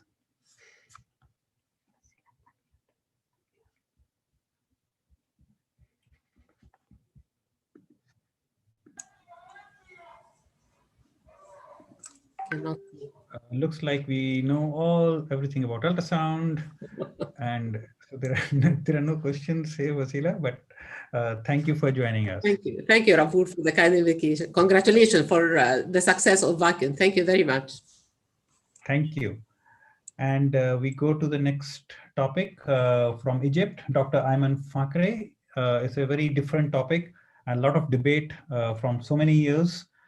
Is internal jugular venoplasty a new hope for MS patients? 7-8 years back, we started doing that in our center, and then we stopped. And so it will be interesting to see.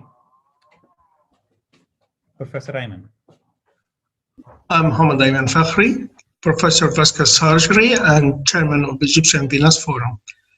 First, I would like to thank Professor Bedi and Professor Raul Jindal for inviting me to VAICON 14th virtual conference and give me the chance to join you today discussing is internal jugular venoplasty any hope for MS patients.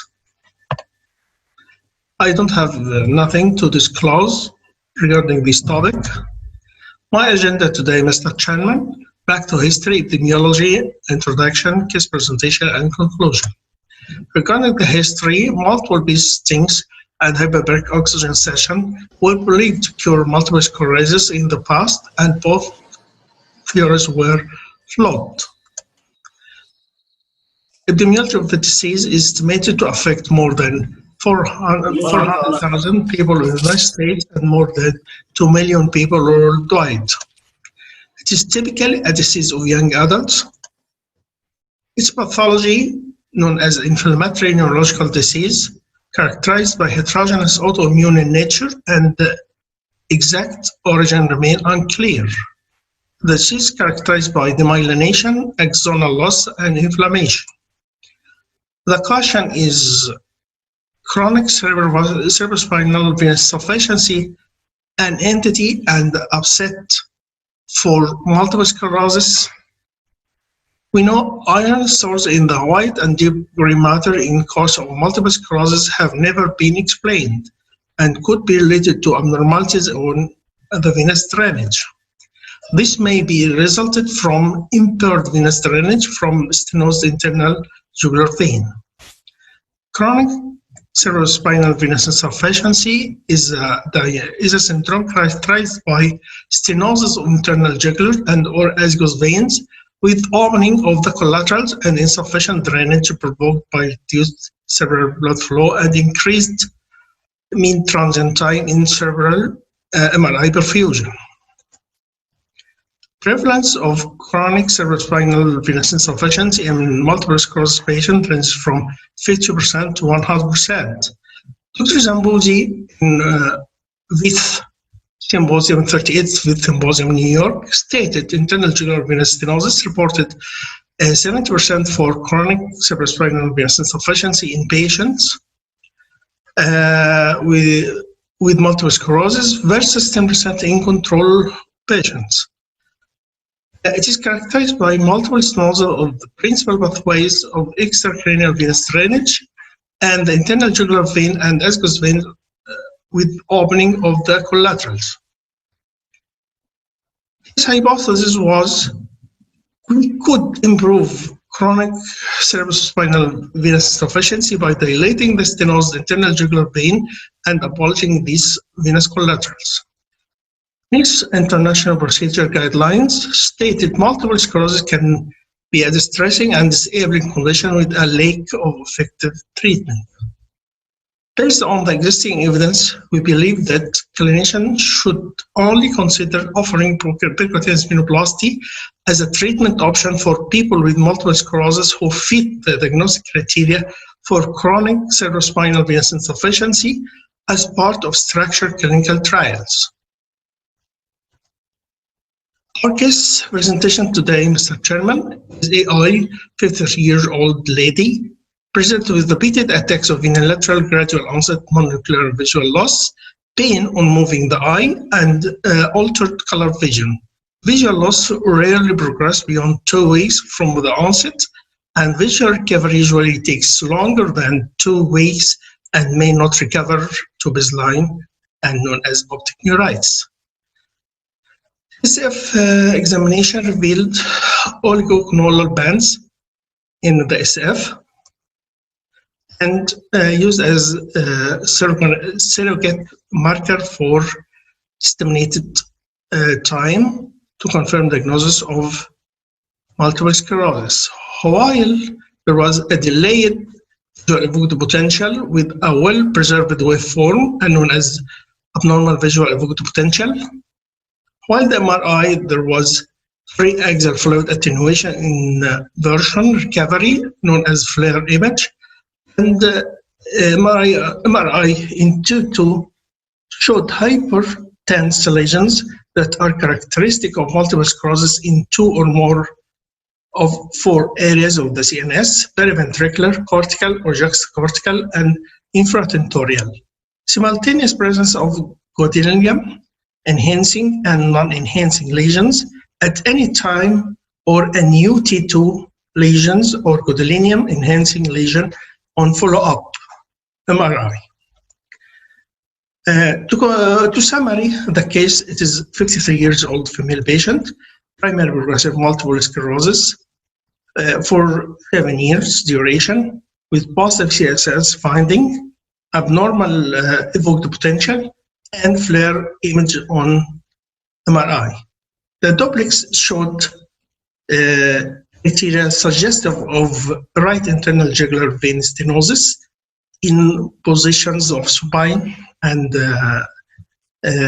sitting and also during inspiration and expiration.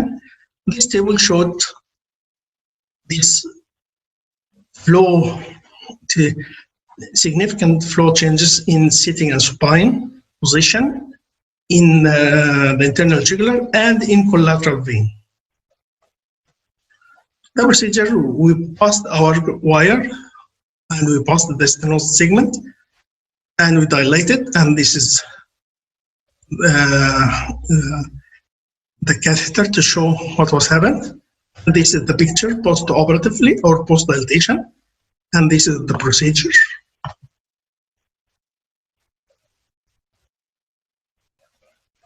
Complete dilatation.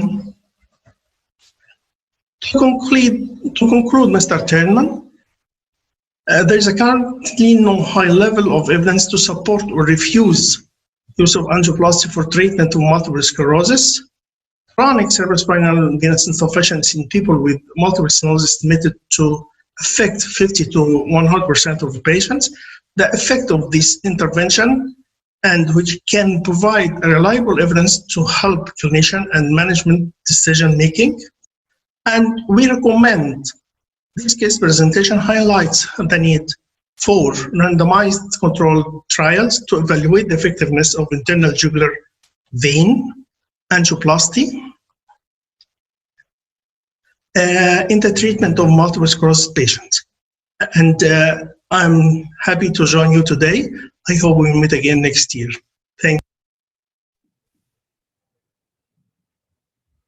Thank you, Professor Ayman.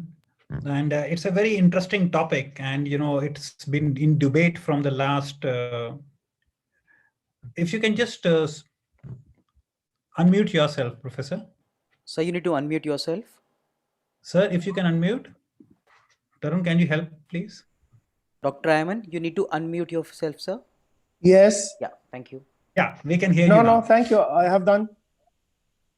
Yeah, thank you.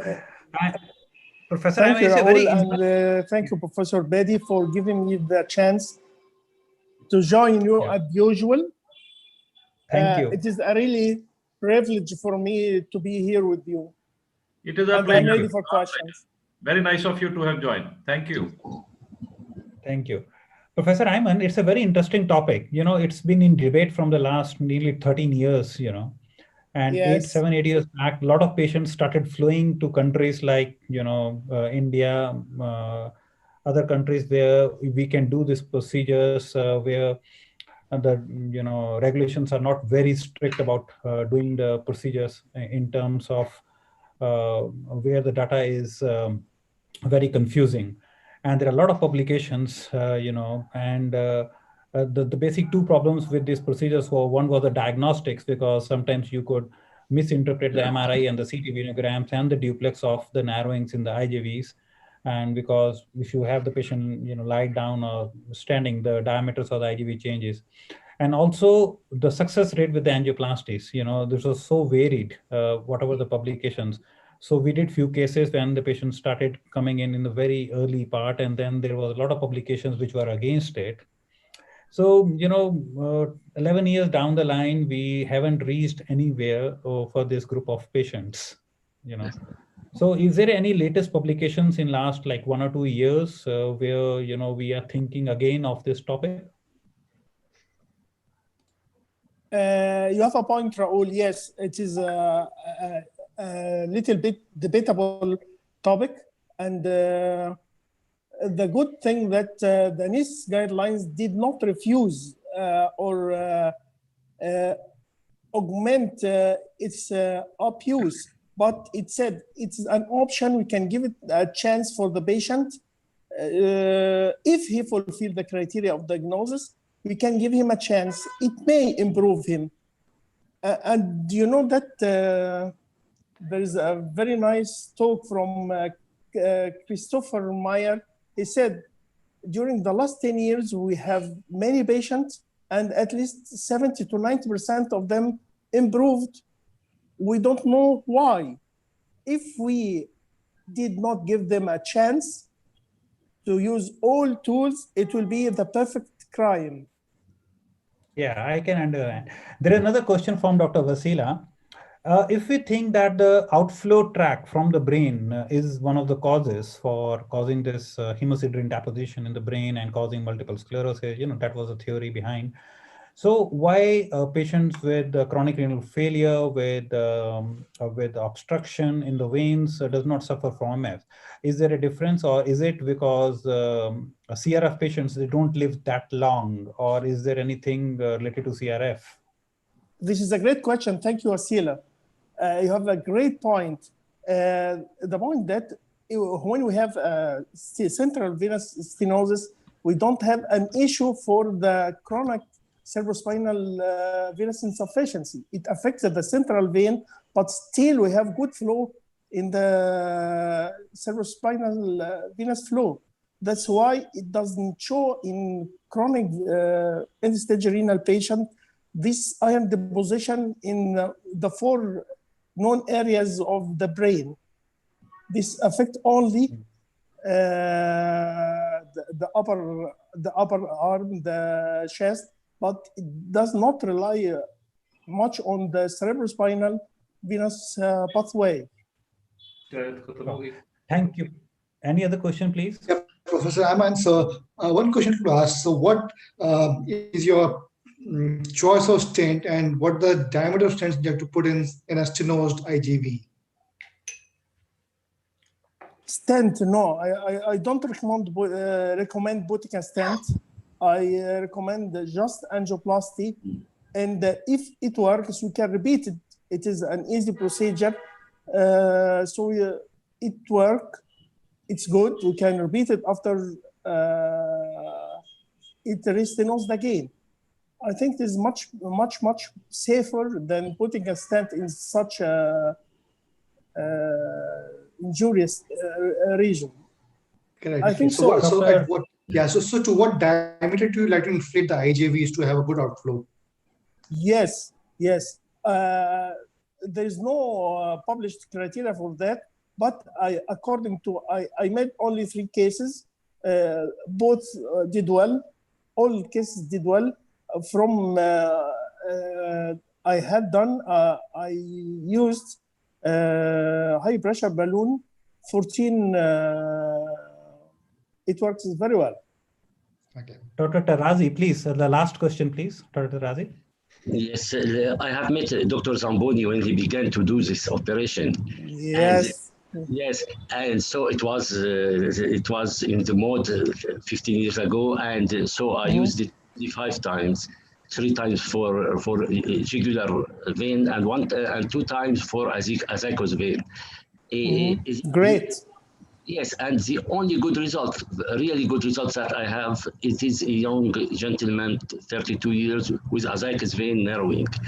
He has a very good result, nearly total garrison of his multiple sclerosis.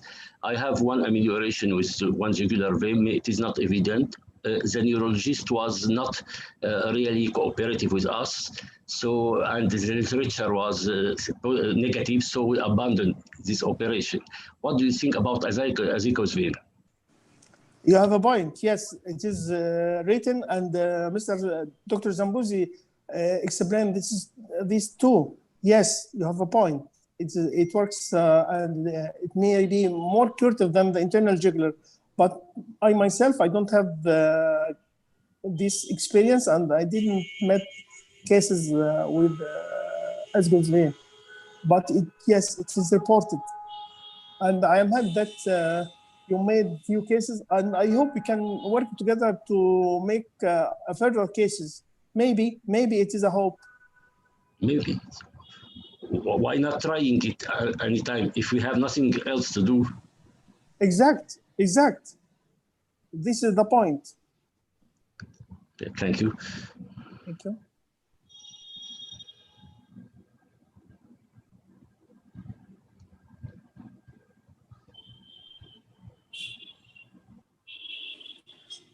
Dr. Raoul, may I made an announcement, please, if you allow me? So please go ahead, sir.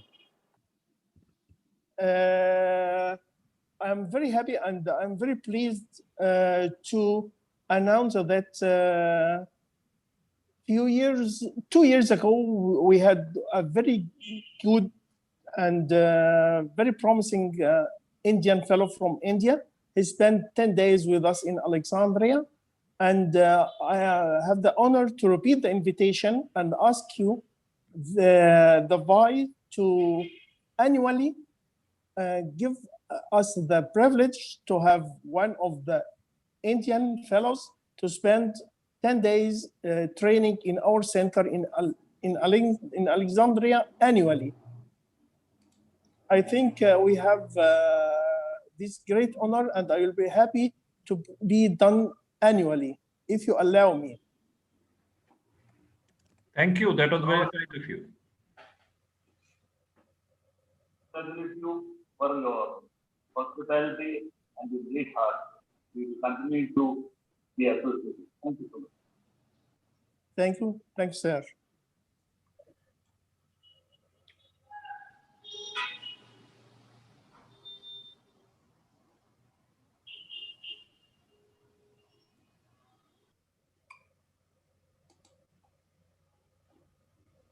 The next talk is by Mr. Gil Shapira, and he's representing a pharma company.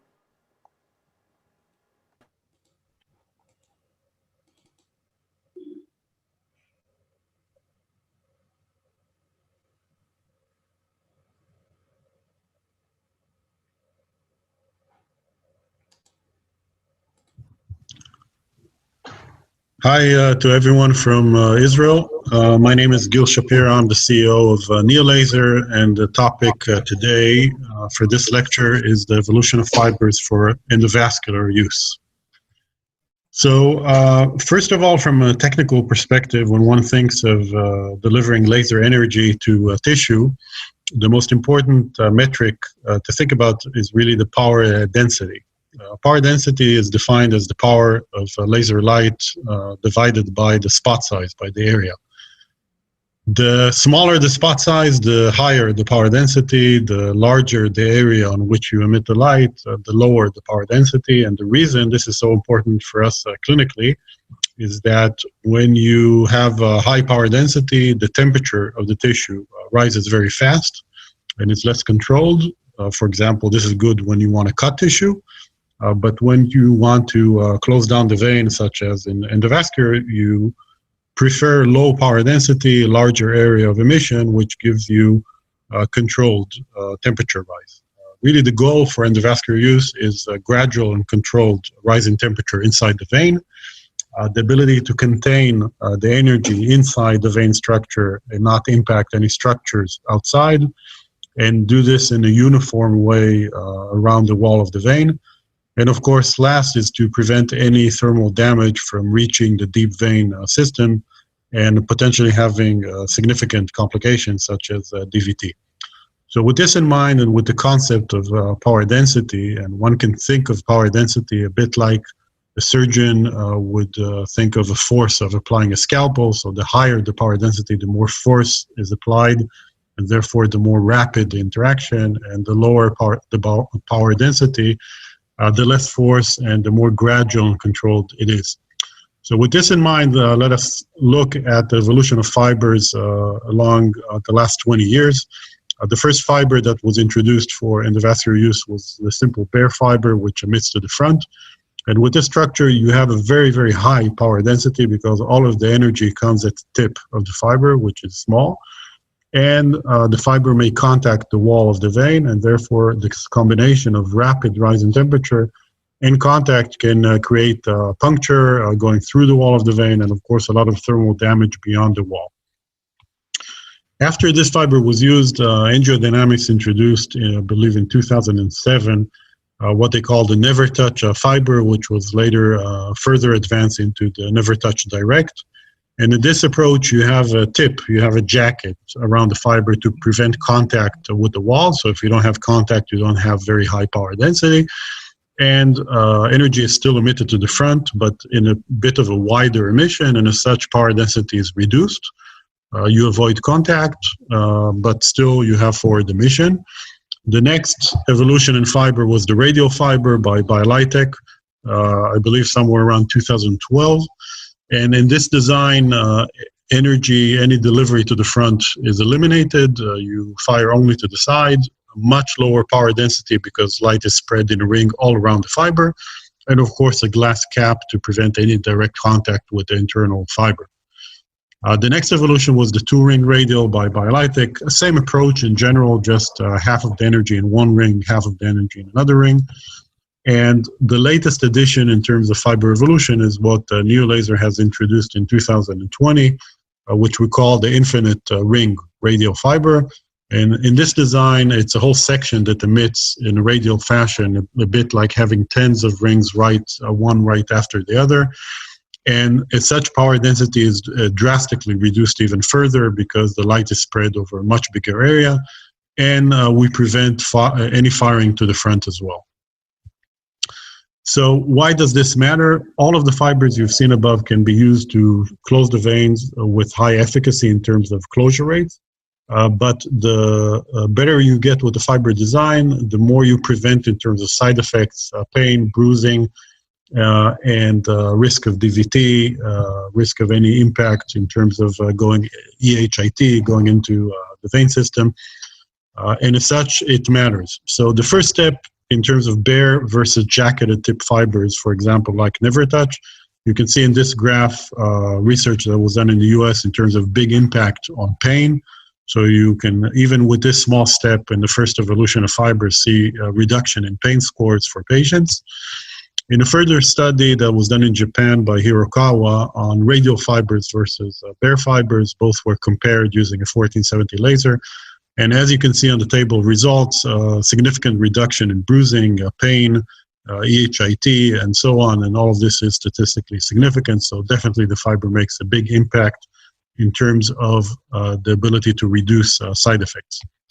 So what is special about the next step of fiber evolution, which is the infinite ring?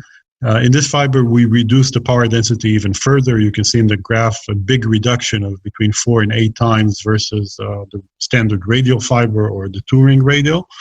And as such, the rise in temperature is much more gradual and controlled. In studies that have been done ex vivo on this type of fiber, which is called, technically it's called a diffusing fiber, the brand name is the infinite ring. What you can see is that the temperature inside the vein is lower than, of course, relative to the bare fiber, but even relative to the radial fiber, by about 15%. And as such, temperature is more controlled, and the probability of preventing damage beyond the vein wall is enhanced. Okay, so with this technical results, you can see the design. This is what the fiber looks like. The emission is in a cylinder pattern along a section of about 3 to 4 millimeters. Can be used with any wavelength. Today with NeoLaser, we use it primarily with 1470 or 1940 nanometers. And what the structure does, it's because it spreads light over a section, it provides optimal uniformity of the deposition of light along the vein as you pull the fiber along the vein back to the entry point. And because of this, reduces any potential complications such as pain, bruising, sensory disturbances, and so on. To see what this looks like clinically, you can see this on a model of liver. The two first lines on the right were done with the radial fiber, so you can see even though the power density is low with the radial fiber, you do get some interaction at points which it may stick and lead to additional thermal damage. You can see this in the lines on the liver versus the infinite ring fiber, which produces a very, very uniform and clean line, avoiding any specific hot points and so on. And you can imagine that such a path inside a vein would lead to potentially less complication and really optimal results. So in conclusion, what matters for vein treatment is really the design of the fiber tip and the power density. The lower the power density, the more controlled you will have the temperature inside the vein. Another important point is the avoidance of any emission to the front, which avoids anything going into the deep vein system. And as such, this infinite ring fiber gives you the lowest power density possible and optimal uniformity applying along the vein, and potentially reducing any sticking, carbonization, and as a result, reduction of complication. So I hope this has been helpful in terms of seeing the different fibers along the path from bare fiber, jacketed tip fiber, radial, two-ring radial, and today the infinite ring fiber, which is the latest advance in terms of fiber design for endovascular. Thank you. Thank you, Gil, for a very nice lecture. You know, guys, I'll just introduce Gil because I was offline for that minute. He's a MIT graduate in lasers, in beam laser from 20 years, and he's the owner and CEO for the Neo Laser. So actually, he is inventing the laser fibers, what we are using. So any questions which we are not clear about? And Lovell, first question, please. Thank you, Gil. That was a fantastic summary. But the bottom line of all of the new fibers they are diffusion fibers, and so more are diffusion than others. I don't agree with you in terms of the side firing lasers that there's no propagation of heat. So we do know that there is convection, conduction, and radiation. So my question really is having to do with power density.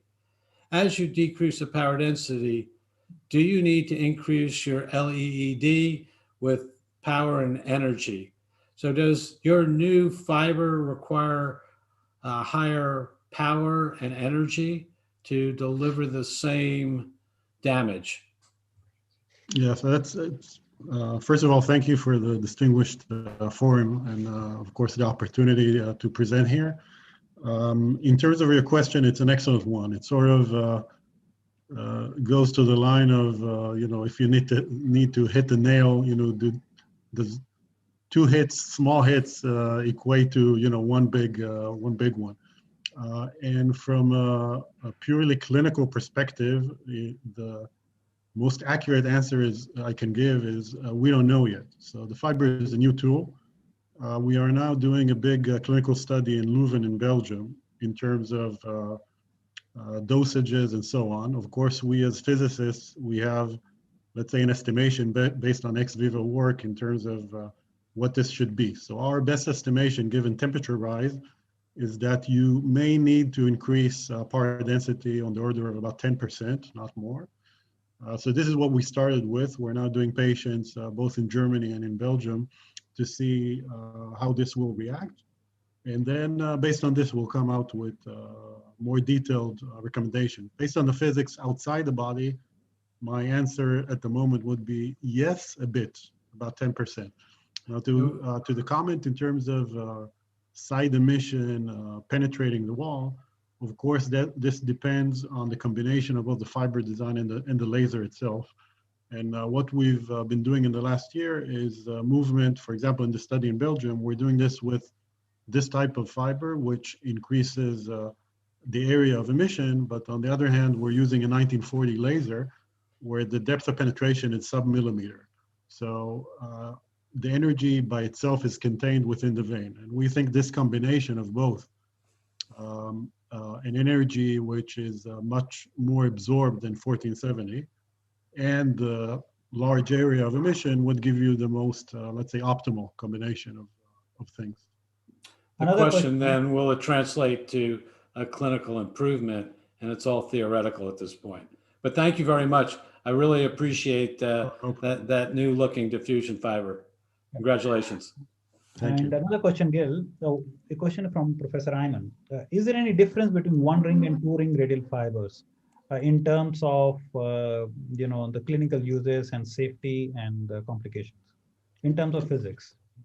Could you repeat the beginning of the question? Is there any difference? Is there any difference between if we use a one ring radial fiber and a two ring radial fiber?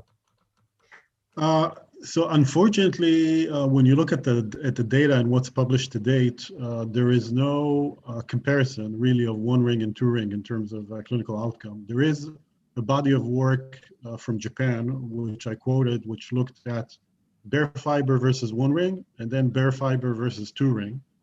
Okay, and this taking those two combinations into analysis, since they were done by the same group using the same methodology and so on, one can try and come up with a comparison of one ring and two ring, and at least from that body of work, you don't see any significant difference. But that said, there isn't a large body of work that looked at that comparison. Theoretically, the two ring does give you slightly more area, so slightly less power density, so there could be an advantage, but the jump is not significant, I would say. It's a very important question, because you see, if you look into the price difference between a single ring fiber and a double ring fiber, it's quite a lot. So if you put it into the clinical perspective, it really makes a difference in terms of if there is not much huge outcome different, then we can think about using a single ring only if there is no problem with the money, then it's better to use a two ring fiber. Yeah, so from a theoretical perspective, there should be a slight difference. Clinically, in terms of proof, there is no proof out there. That's what it is today. And we look at, for example, this design of the infinite ring in order to substantiate this. This is exactly why we're investing in clinical work to see what the results would be. I mean, of course, it's a very the last question from Dr. Hussain. Dr. Hussain, if you want to ask the question, please. Dr. Hussain, you raise your hand if you can ask the question. I think he's not connected. Okay, we move to the next lecture. Thank you, Dr. Gill, for a wonderful lecture. We move all the way to Mexico. Dr. Fernando's talk on distal crossectomy. So people, I heard the term first time, so we all will hear about distal crossectomy now. Dr. Fernando.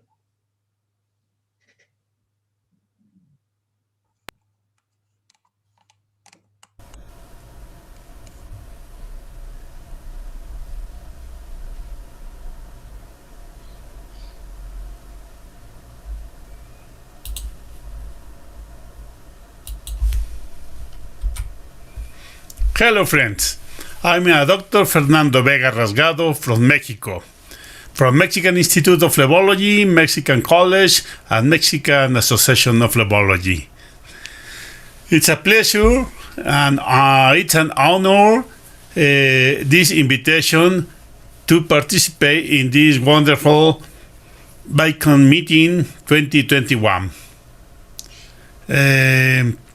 I want to say thanks to all my friends in India, especially Dr. Suhai Pudaira and Dr. Heringer, who invited me. From Mexico, I want to say hello to all my good friends from India. In this time, my lecture is about the distal crossectomy, a new way to control of distal reflux. I hope that you enjoy it. I haven't conflict of interest. On the contrary, this work tried to make the treatment of chronic venous insufficiency easier and cheaper, without expensive equipment, practically with your own hands. Traditionally, saphenofemoral reflux results in large varicose veins and ulcers in advanced cases. The surgery, any kind of surgery, laser, radiofrequency, glue, crossectomy, etc., prevent the reflux by closing the vein near the saphenofemoral junction. As a consequence, the varicose vein disappears and the ulcer closes. Closing the leg point will prevent the high pressure column impacting on the distal leg, though we have simpler surgical alternatives to achieve the reduction of venous hypertension transmitted from the saphenofemoral junction? The answer is yes. We can do a proximal crossectomy with mini surgery and tumescent anesthesia, like I present in the past year. But what if we do this same cut and ligature on a more accessible and less complicated place? Just here? Close the knee. If we fractionate the pressure column and in this midpoint, we achieve the same effect of correcting the reflux and eliminating venous hypertension in the lower leg. This is a technique.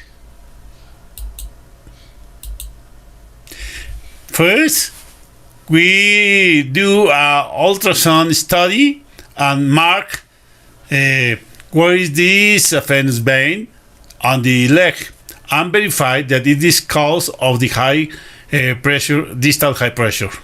With tumescence anesthesia and very small cut in the skin, we locate this venous vein close the knee. And with a hook, for example, Varady hooks and other hooks, we expose this venous vein and we cut with a ligature in proximal and distal ends. With the ordinary suture, silk, polyglycolic acid, etc. In the distal part, we introduce a catheter to pass through some millimeters of foam or polydocanol foam, 2%, to close all the system, insufficient system in the lower leg by ultrasonography control. To end, close all the endings, proximal and distal, and close a usual suture. And then, if you can see some varicose vein, you can do sclerotherapy. At the end, you put a bandage from the foot, and I can prove what is the reflux in this leg. You can see it's disappeared totally. This method is very simple. In our first series of 20 patients operated with this technique and who had venous ulcer, 60% closed in the first month and the 90% in the second month. The hemodynamic consequences of the ankle are the same with both techniques. 1. Distal reflux is eliminated, the venous hypertension is eliminated too, and improve the reflux in the deep system. The reflux pattern in the saphenous vein in the teeth changes according to the perforated veins in this segment. We found two possible outcomes. First, without perforators. If the saphena haven't perforators in the teeth, we can obtain a thrombus. The second case, with perforators in the teeth. The retrans and decrease the diameter of the saphenous vein. Type 1, the saphenous do not have any roentry perforating vein in the teeth. A thrombus occurs from the ligation to the saphenofemoral junction, where the reflux has the same pressure as the resistance offered by the thrombus. You can see in this picture how is the saphenofemoral junction here, and 2 centimeters approximately. The thrombus is very organized in this place. You can see when the force of the reflux limit, it is the limit of the thrombus. In the type 2, in the most common case, the reflux will be re-enter at the deep circulation again through perforators in the teeth, like here, like here. And return to the deep system. The diameter of the saphenous vein in the teeth reduces immediately, and with the time it becomes very small. In some cases, the reflux goes away. The diameter decreased after 3 months from 1 centimeter to 0.41 millimeters. The reflux didn't.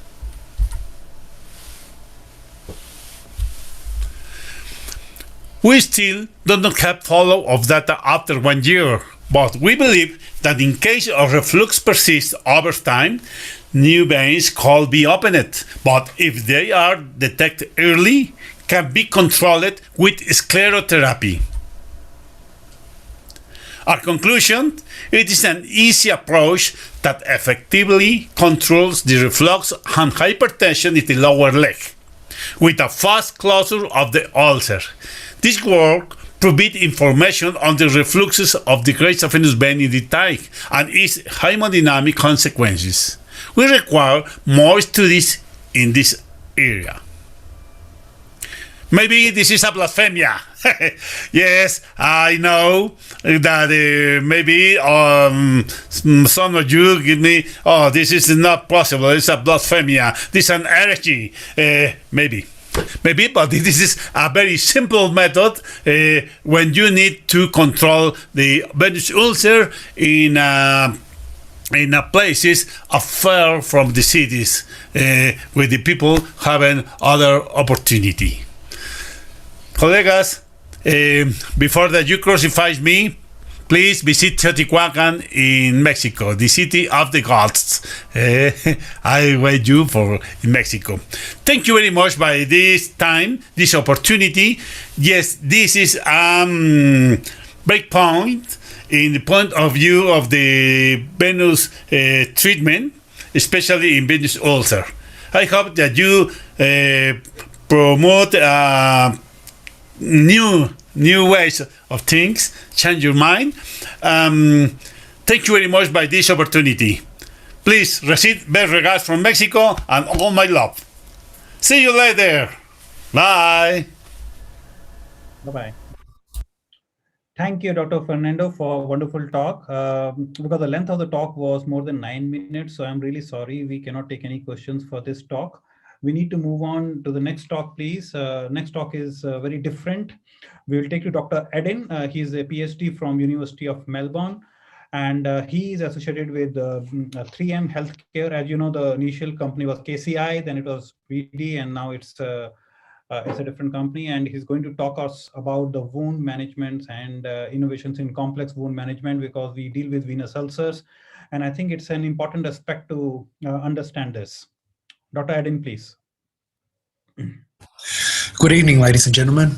Eden's my name. I'm the Medical Science Liaison for 3M KCI, and my objective this evening is to introduce you to the topic of VeriFlow Cleanse Choice. The Cleanse Choice dressing is designed to be used in combination with VeriFlow therapy, and this particular slide describes the therapy in essence based on its mechanisms of action. And essentially what it does and what it is designed to do is combine phases of VAC therapy with phases of installation of a topical solution into the wound area. The combination of two are designed to help drive granulation tissue and help cleanse and remove pro-wound stalling factors, and obviously by diluting them out through each installation phase, you're limiting their impact on that wound bed and aiding in driving that wound through to that healing phase. What's important is that in order to support the use of VeriFlow therapy in that installation phase, the material composition of the dressing has been optimized to a polyurethane ester, and compared to traditional granule foam used for traditional VAC, it can absorb 4 times the amount of fluid within a given period, and this is demonstrated in the graph to the left of the slide. So this is important because you want to ensure that the fluid reaches the periphery of the foam and obviously cleanses and contacts that wound surface. Now, focusing on the Cleanse Choice dressing, this was designed in order to support wound management where patients that would require sharp debridement to remove the areas of slough and non-viable tissue were delayed to be taken to the operating room. So in order to facilitate this management, the dressing was designed in 3 layers. Material composition is a polyurethane ester, but its tensile strength has been improved to increase its strength on and limit and improve its removal intact during each dressing change. The increased tensile strength has improved its hydrophilic properties, so it distributes fluid even more efficiently than standard VeriFlow foam. But that contact layer with the holes in it is designed to facilitate the removal of slough and non-viable tissue, and the additional layers are designed to bolster that layer down but also fill in that wound volume as a traditional foam is used. One characteristic feature is also the pore size, and that is fixed and carried over from traditional granufoam through to the cleanse choice dressing and the Veriflow dressing as well at 400 to 600 micron pore size, which is optimal for generating granulation tissue and fibroblast proliferation more specifically. How does it fare in an actual real-world scenario? So first, the preclinical study was presented here in 2017, and essentially 3 dressings that were designed to support the installation of fluid were compared in their ability to break down slough and granulate tissue. Porcine model, full thickness wounds, slough layer inside each wound placed into each wound, and over an 11-day period, default settings were utilised, 3.5 hours of VAC, combination with a 10-minute dwell phase of standard saline, and the wounds were monitored over an 11-day period. The results show cleanse choice was most effective in breaking down slough and also granulating tissue. You can see that that wound volume has reduced most significantly, and the histopathology results confirm this outcome specifically. To complement the preclinical study, Luc Thiot and a team of plastic surgeons in France presented a retrospective case series where 21 patients presenting with predominantly pressure ulcers were managed purely with cleanse choice and Veriflow therapy, where typically they would require sharp debridement to remove areas of slough and the non-viable tissue or devitalized tissue. And essentially what was shown is using the same conditions, that they were able to manage these devitalized areas of tissue and slough layers within 3 dressing changes, so 9 days, and reduce the surface area to less than 10%, equal to or less than 10% within that therapy period. In 85% of patients that had non-viable tissue within their wound, or within 57% of patients that had yellow fibrinous slough. What's important about this is that it demonstrates that this dressing not only breaks down slough, but also can granulate. And this image analysis shows you at day 0 and day 9, you can see there's an important progression in that wound and it's responding. So you're not compromising the care of that patient by simply utilizing a dressing that was designed to manage areas of non-viable tissue and slough, but it also granulates. The mechanisms of action, why it's such an effective tool in the management of pro-wound stalling factors, as I noted in the previous slides, is related to the design of that contact layer, so that whole layer. And essentially what was first described in 2018 by Kim et al. Is the mechanism of action. And essentially those open holes provide space for granulation tissue to form into. And this enables that contact layer to anchor down against the wound surface more effectively, with the additional layers helping to bolster that layer down. And naturally, through each VAC therapy phase, that foam compresses and expands, and this creates a microabrasive effect against that wound surface, and essentially helping to mechanically break down areas of non-viable tissue. In combination with the installation of fluid into the wound area, this softens these non-viable tissue areas and obviously helps to facilitate more effective removal during drawdown when the VAC therapy phase is switched on. Naturally, as this is a cyclic action, the contaminated fluid is removed and then refreshed during each VAC therapy phase. But this is proposed why it's such an effective tool in combination with Veriflow therapy when using cleanse choice. The final slide is just to highlight a consensus article presented in 2019 by a team of experts in the area of negative pressure wound therapy with installation, and they present 11 consensus topics to help you optimally apply the therapy in your clinical practice. As it's in its infancy, this is an excellent tool to reference. I thank you for your time and I welcome any questions.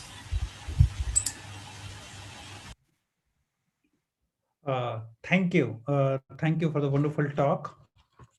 Is there any questions from the chairpersons or the panelists, please? Eden, I will start with a small question. Have you used this technology along with the 4-layer bandaging on the very exudative venous ulcers? To say we haven't used it, I would not say that, but to have it clinically reported on at this stage, I haven't come across it personally, no. Sure. So Adin, we have used this on 10 patients in our setup.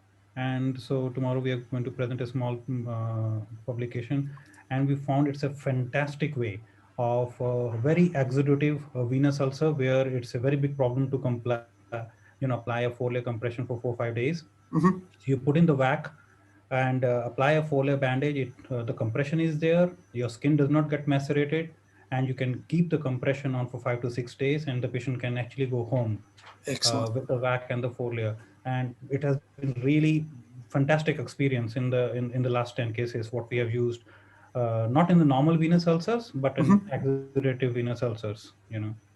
Excellent. That's very promising. Okay, and if there are no more questions, we can end this session here. Thank you, everybody, all the chairpersons and the speakers to be here and to support VAI. And now we'll move to the session C. It's multiple miscellaneous different lectures we have. And we will start with the chairpersons. We have Dr. Loyal from US, Dr. Victoria from Panama, Dr. Luis Tarazi from Syria, Dr. Javier from Mexico, Dr. Joing from Peru, from South America, Dr. Dekivadia from India, Dr. Pranay Pawar from India, Dr. Kumud Rai from India, and Dr. Adarsh Kabra from India. Thank you, chairpersons, to join, and please do ask difficult questions to the speakers to make it more interesting. So we will start with the first talk by our close friend Dennis. He's struggling in snow between 2 cities and trying to get this talk delivered to me. Thank you, Dennis, for this, and we can start the session. Please, he's going to speak on the clocks, how I do it.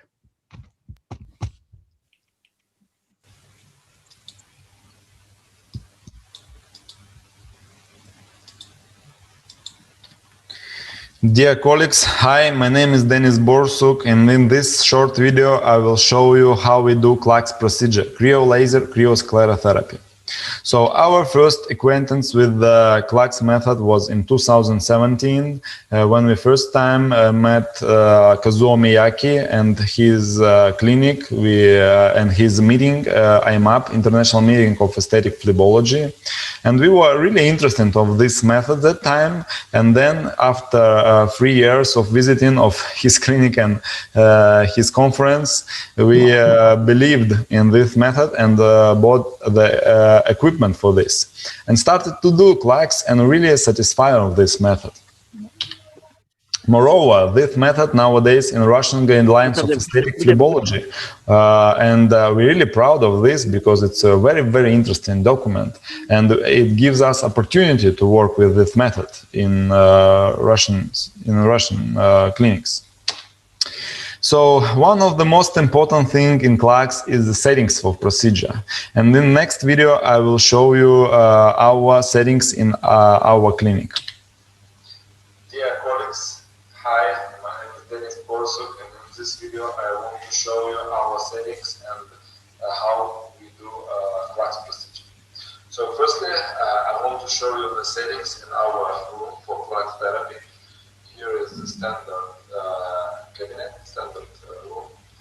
And we have here, as always, for CLACS therapy, following Kazuo Miyake's protocol, which we have been using for last year. So here we have a photo camera, which is extremely important for CLACS.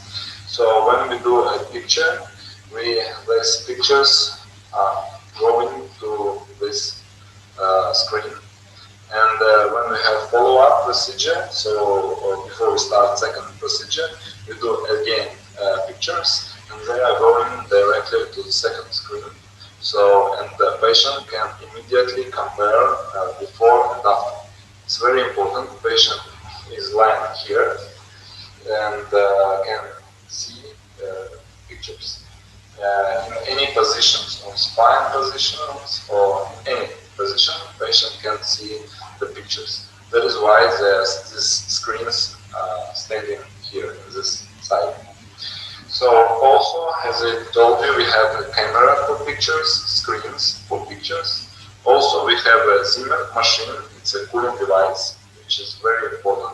class procedure. Of course, we do have a viewer, and I will show you. It's augmented reality. Very important to find feeder veins, not to miss them. And of course, we have an ND-YAG laser machine for glass therapy.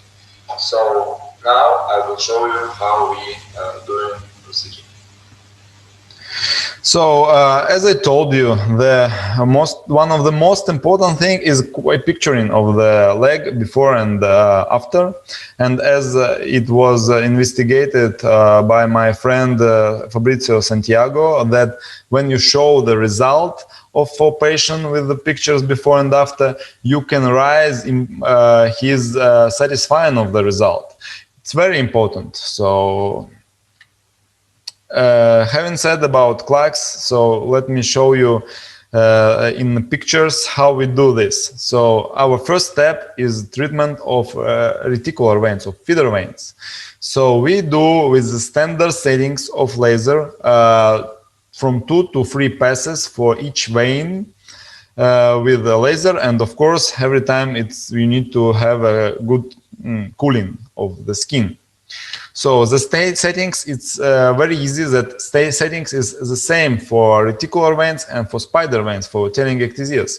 It's 15 milliseconds impulse, 6 millimeters spot size. Fluence is approximately 70 joule per centimeter, and you can decrease fluence for 50 joule per centimeter in case of when it's painful for a patient. So, and after the percutaneous laser, you need to immediately inject 75% dextrose, because vein has less diameter, and it is inflammation of the venous wall, and you need to inject very slowly dextrose 75%, which is quite a very good sclerosant, but not so strong as detergents. So here is injection of the reticular veins, and after you need to repeat the same settings, the same laser, but only 2 passes, not 3, only 2 passes. We use just 2 passes for every telangiectasia and ectasia, spider veins, and then you need to inject the same dextrose to that veins. Very easy, and after you can have very good results just after 2 to 3 sessions of the clacks. But when we started, we thought that after 1 session you will have every time good result, but it's not true. In majority of cases, we do 2 sessions of clacks. But some of patients want to have better results, and we can do 3rd session. So nowadays I work in 2 cities, and it's 200 kilometers between them. And to be honest, I do sometimes sclerotherapy still in 1 city, but a lot of patients who heard from me the words like, "Your legs is so beautiful, I cannot do sclerotherapy for you. I cannot harm you, so make some hyperpigmentations or matting. I need to be sure that you will have very good results with very low risks of some complications. And you need to go 200 kilometers to another city to have this procedure." So I really believe, without any comparative studies nowadays, having just my experience, that this is quite a good method. And in the nearest future, we will show you that it really works, and you can have very, very low complication rate without mating, without strict complications, strong hyperpigmentations. So we're really satisfied and lucky with this method today. Thank you for your attention, and I hope it was interesting for you.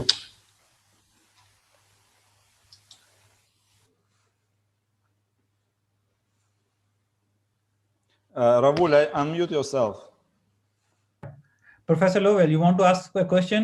Thank you, Dennis. Yes, please. Dennis, always nice to see you, even in the snow and 70 degrees in Florida. But you are a scientist as well. And for you to stand up here and tell me how good clacks is without a randomized controlled trial, I would submit that you're doing this and you are in the process of doing a randomized controlled trial. Can you give us any information So about it? thank you all, but we didn't start yet. We have an idea how to do a good, we have a program, ImageJ. Maybe you know this program. It can count the length of spider veins and reticular veins. So nowadays we are organizing the protocol because we want to do multi-center study, and it's not so easy in aesthetics to have some good endpoints. It's quite difficult. So nowadays we are thinking about organization. But Kazuo, he treats very rich people. When we came for him 3 years, year by year, and saw how he works with very rich people. And without randomized study, you can think that he cannot have complication with that people, firstly, because in case of complications, it's not. That is why we started without any evidence. Without any evidence, we started it, and we satisfied. I like this method. I think that it's quite Please good. do an RCT. You can see whether laser is necessary to the sclerotherapy, etc. And I know you will do a great job. Thank you. Thank you all. Thank you. And Dennis, absolutely, we have been using Clark's from 2 years now. We met in his clinic, and we have been using microsclerotherapy with 0.25 from 8-10 years before as a cosmetic. And yes, there is a difference, but I will give, unless we have a randomized controlled trial, but I will also give another picture to it because this requires a lot of investments. So it's not for people, who are going to do one-off case, in many weeks, because it's a lot of investments on putting on the laser machines. And second is, really it makes a difference because such procedures are being done by really posh people mainly. And if you have a big laser machines and if you do that, and it also puts in a different angle, not a scientific angle, a bit different marketing angle, if you have to say. And the third is, if you look into the physics, yes, it should make sense because you are using the laser and you are producing the edema of the endothelium and burning that, and then using a lesser amount of sclerosant and lesser hyperpigmentation. So it do make sense, but yes, we do lack RCTs, and I really don't know why we are not getting there and why we are not able to do it. And we have been talking it about for nearly 2 years now. Ravul, I agree with everything that you said, except that we don't have a good device, whether it be sclerotherapy or laser alone, to be effective. So that's why it may be in the hands of the average phlebologist to do both. Yes. Thank you, Dennis. Colleagues, Sorry. I strongly agree. In Russia, we have big arguing today, between different people, that somebody said that we're so satisfied with mixture of dextrose with sclerosants, doing just sclerotherapy, and a lot of things. But I started with Clark's, and I have this opportunity, and I'm really glad to have it. So I can find patients for this method, and so we have a lot of patients. So I like it. So just my experience. Thank you, Dennis, and we need to move on, please. We go all the way to South America, to Ecuador. Unfortunately, that meeting was cancelled last year, and we missed that opportunity to visit a beautiful country. Dr. Ernesto, he's going to speak upon compression for ulcers, how I do it.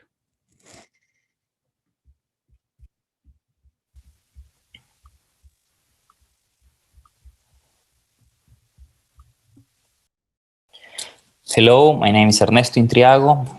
I'm from Ecuador. I'm resident of vascular surgery in clinic in Stuttgart in Germany, and today I'm going to talk about compressions for ulcers, how to do it. First of all, we have to find the problem. Is a venous disease, arterial disease, or we have both problems? What are the effects of compression? We can reduce the edema, we can reduce the venous volume, we can improve the venous pump, decrease the venous reflux, increase our arterial flow, increase the lymphatic drainage, reduce the inflammation, reduce the accumulation of cytokines, of the accumulation of free radicals. we have to differentiate between the long stretching materials, short stretching material, and inelastic materials. Short stretching materials has little elasticity and little stretchability, high working pressure. Long stretch materials has very elastic and high stretch capacity and less working pressure, but high resting pressure. Can stretch more than 100% of their original length. Inelastic material like zinc paste impregnate are non-stretchable or fast or almost non-stretchable. Short stretching products bandage has a high working pressure, so we can increase our venous pump, increase our muscle contraction, and decrease the venous reflux. Long stretching products has a high, low working pressure. That means that we need to apply more force, we need to apply more pressure, and that is going to cause pain to the patient because we are going to increase the resting pressure. And when we increase the resting pressure, that produces pain. To compress a leg vein in the upright position, a pressure between 60 to 90 millimeters of mercury is required. To achieve this pressure range by elastic material, very high values would also be needed in the resting position, which would not be tolerated by the patient. If you see in this chart, after the applying of inelastic materials, you can see that we obtain a peak pressure of 60 millimeters of mercury in resting position. And in standing position, we can obtain values above 100 millimeters of mercury. After 24 hours, in the resting position, the values decrease until 20 millimeters of mercury. And in standing position, the values remains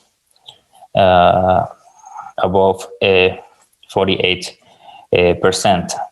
millimeters of mercury. So that's the reason why inelastic bandage are hemodynamically still effective after several days, despite the loss in resting pressure. We have to prepare our terrain, we have to prepare our ulcer, we have to do a good debridement with enzymatic tools or physical tools. Select our material. You can use alginate, collagen, superabsorbent dressing, pad dressing. It depends of the wound. We have to hydrate the skin. It's very important to hydrate the skin if we are going to use compressions therapy for more as 3, 4, 5 days, even a week. And we can use also pad dressing to cover our bones and reduce the production of skin lesions. What are the products that I use? A multi-component system. So I use tubular bandage, I use cotton, I'll use synthetic clothes to prevent skin lesions. Then I apply the inelastic material in A technique on crossover pads techniques, and then I apply the short stretch material. There are no new products that you can use. Those products comes in 2 different versions. One is you have the first layer, a short stretching material, and you make a circle and you are in the right position. Then comes another layer, a long stretching material. It's an oval and you have to make a circle. When the circle is done, you know that you are producing 40 millimeters of mercury and you are in the right therapy. I think this type of bandage are really good for people that has less experience with the compression therapy. The only problem is the cost, and they are not available for in all the countries. In Ecuador, for example, we use at least inelastic materials, inelastic bandage, and then it depends of the cost of the patient can afford the cost.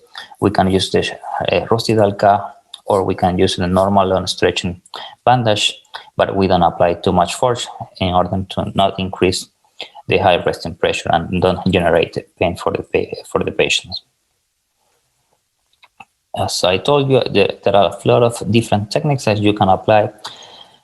It's very important to go to one course, to go to compression courses, and learn by doing. You have to feel it. You have to feel it. If it's too loose, if it's too strong, somebody have to make a bandage for you. You have to have the bandage in your leg, and you have to feel it, so you can experience the pressure of the bandage, and then you can talk with your patients. You can use also the pico press. The pico press is a system that measures the force, the pressure that you are applying in your bandage, and you can control. You can train with that system. It's really good because there are a lot of studies that say that many people that have experience with bandage with compression therapy are applying suboptimal or are applying less pressure that we need. So, for example, they're applying 40 or 30 millimeters of mercury, and we need 50 to 60 millimeters of mercury pressure in order to have a good therapy. So the problem is that you cannot just read and then do it. You have to go to an expert. You have to do a practice. You have to practice. You have to practice a lot, and then you can do it with your patients. So it's learning by doing. So as you see, you have a patient here with an elastic bandage. After a week, the bandage is a little bit loose. After 2 months, the ulcer is closed. We have also treated the patient with sclerotherapy foam. And in between, we use compression stocking bandage because after 1 month of treatment, the patient didn't want to use bandage anymore. And in order to have a better compliance, we use 1 week compression stocking. The first layer, 10 millimeters of mercury. The second layer, 20 to 30 millimeters of mercury. And the first layer is cooler, is antibacterial. And the patient can take a shower and use the compression stockings. And the next week, we can use bandage again. And if we see that doesn't work, we use bandage for 2 weeks and then return to compression stockings. There are other products like compression stockings with Velcro. They are in the future, but they cost a lot, and we don't have in all the countries. But I think that's are the future bandages, because the patients can self-use them, can self-adjust them, and we don't have to worry too much about those products. So thank you very much for your time, and if you have questions, I am at your disposal. Thank you.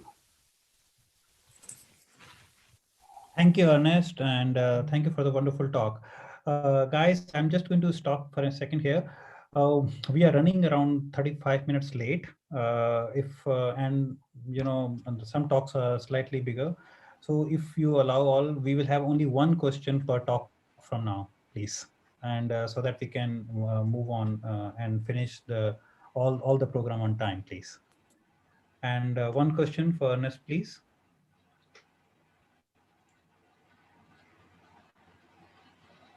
Thank you, Ernesto. It was wonderful having you on as a speaker on the session here.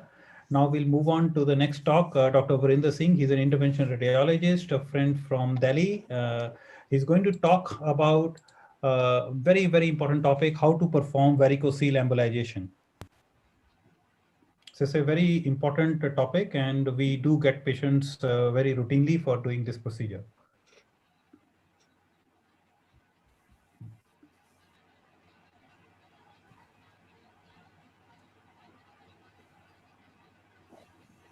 Good evening, everybody. I'm Dr. Varinder Singh, intervention radiologist at Medanta Hospital, Gurgaon, India. First of all, I would like to thank Dr. H.S. Bedi and Dr. Rahul Jindal for organizing a virtual VAICON meeting. I would be talking on stepwise approach on varicocele embolization. As we all know, varicocele is dilatation of the pampiniform venous plexus and the internal spermatic vein. It's a well-recognized cause of discomfort, heaviness, pain in the testiculo-inguinal region, and can sometimes lead to decreased testicular function, which results in infertility. The diagnosis is made clinically and by imaging, most commonly being ultrasound, Doppler. So what are the clinical signs and symptoms? Yes, patient comes with a scrotal swelling, mass. He may say there is a bag of warm feeling. He may come with symptoms of acute pain or sometimes a dull aching chronic discomfort, heaviness, pain. He may also say there is a difference in testicular size that can be well palpated by the examining doctor.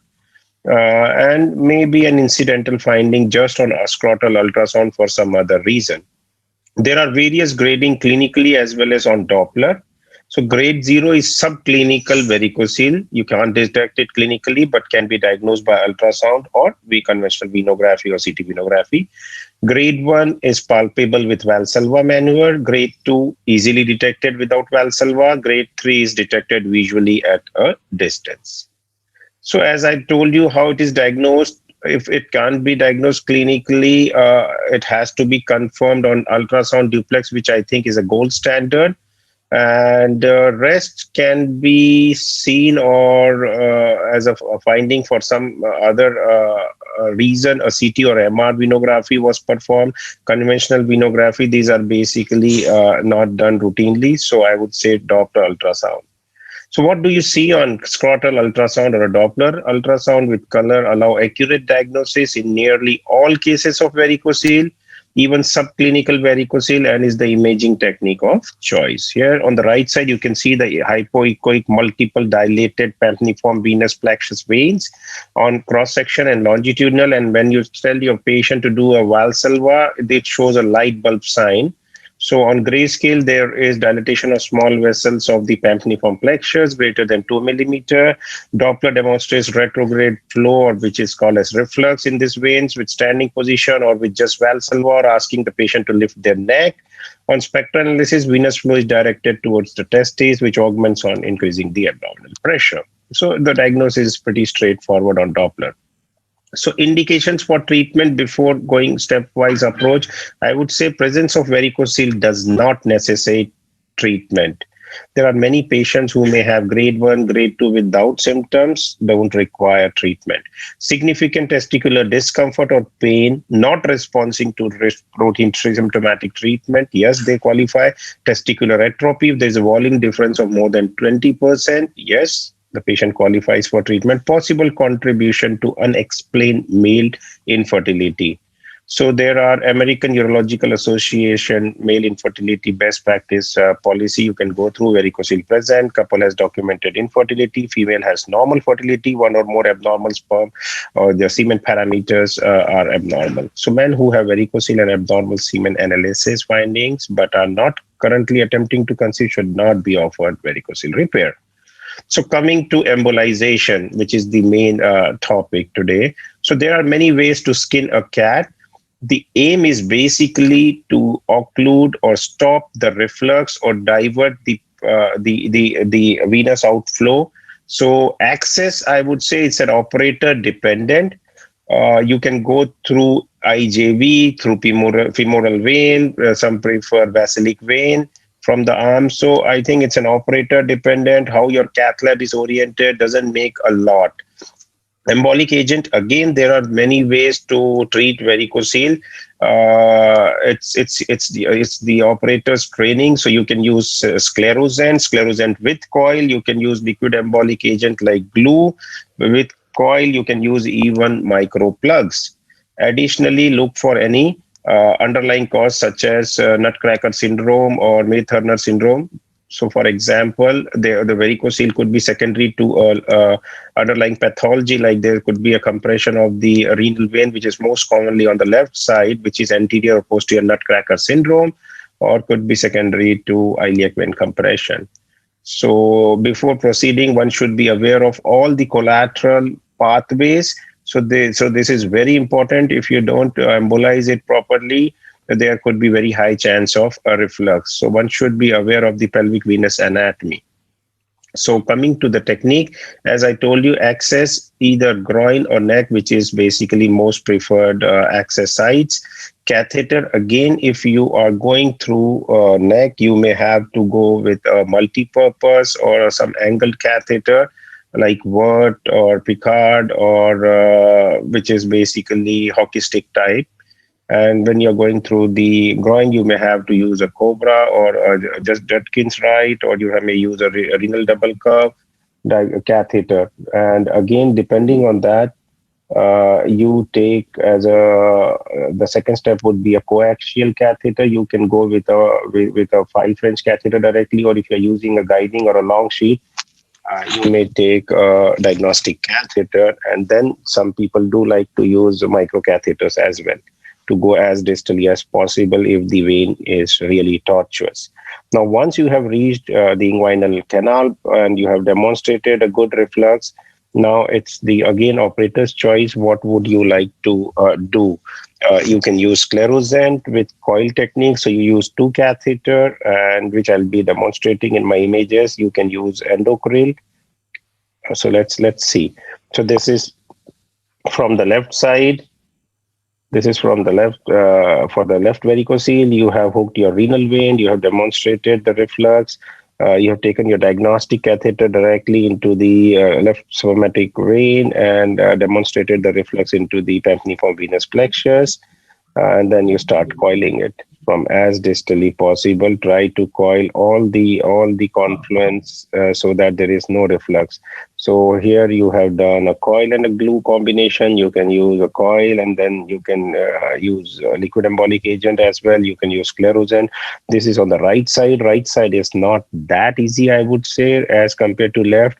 Finding a right gonadal vein, it may take some time. It's easier to go through the IJV access, but if you have a good hockey stick or a angled or a reverse curve catheter, then you may go through the groin as well. So the technique lies the same for embolization as on the left side. Before concluding, I would definitely like to say, just look for nutcracker syndrome. You can look for circumaortic renal vein. So these are the underlying causes. And if the symptoms don't go, patient has hematuria or hematospermato blood in his sperm. So you may have to treat these underlying causes as well. So this is pre and post Doppler. Here you can see this was pre, like bulb sign, and once the embolization is done, the results are pretty quick, and slowly the abnormal plexus gets thrombosed and there is no reflux and patient starts feeling well. So I would say the technical success, if properly done, is pretty high. The only challenge is finding the gonadal vein, and once you have done that, it's just your endovascular skill to reach the final position. Clinical success varies. I would say for infertility, the results are not very high, maybe 50 to 70%, but for pain and discomfort, especially in teenagers, the results are pretty good. I would say more than 90%. The complication rate, I would say it's basically less than 1% or probably 0 if properly done. Haven't seen any as of now. So in properly selected and screened patient, transvenous embolization is a safe and effective treatment for this varicocele. Thank you. If there is any questions, I would be happy to answer. Thank you. Thank you, Virender. I think Virender could not join. He has to rush to the emergency, I think. Is there any burning question from anybody? If not, then we will move to the next topic, please. Welcome our friend, Dr. Jaza from Georgia.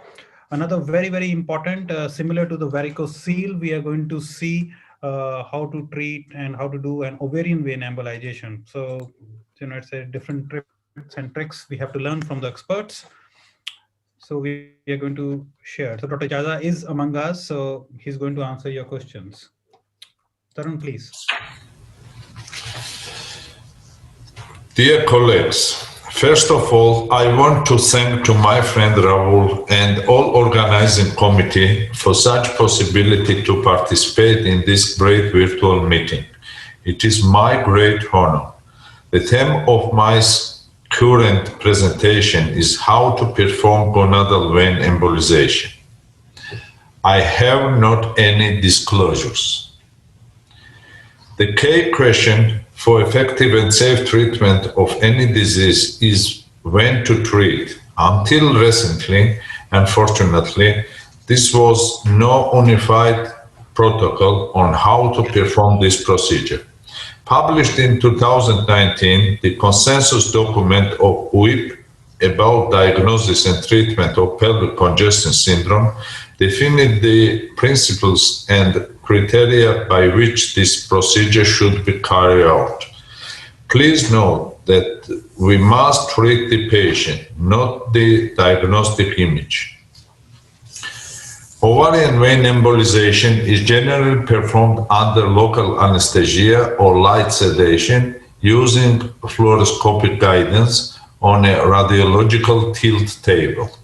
Before the procedure, it is very important to instruct the patient how to do Valsalva maneuver. According to consensus document, diagnostic criteria for pelvic congestion syndrome are as following. An ovarian vein diameter more than 6 mm with proven reflux, contrast retention more than 20 seconds, congestion of the pelvic venous plexus and or opacification of the ipsilateral or contralateral internal iliac vein, or filling of vulvovaginal and thigh varicosities. It is very important to correctly choose the access site. Internal jugular vein is preferable because of easy accessible all ovarian veins and internal iliac veins with shortest distance. Of course, ultrasound guidance is also recommended for correct catheterization of jugular vein.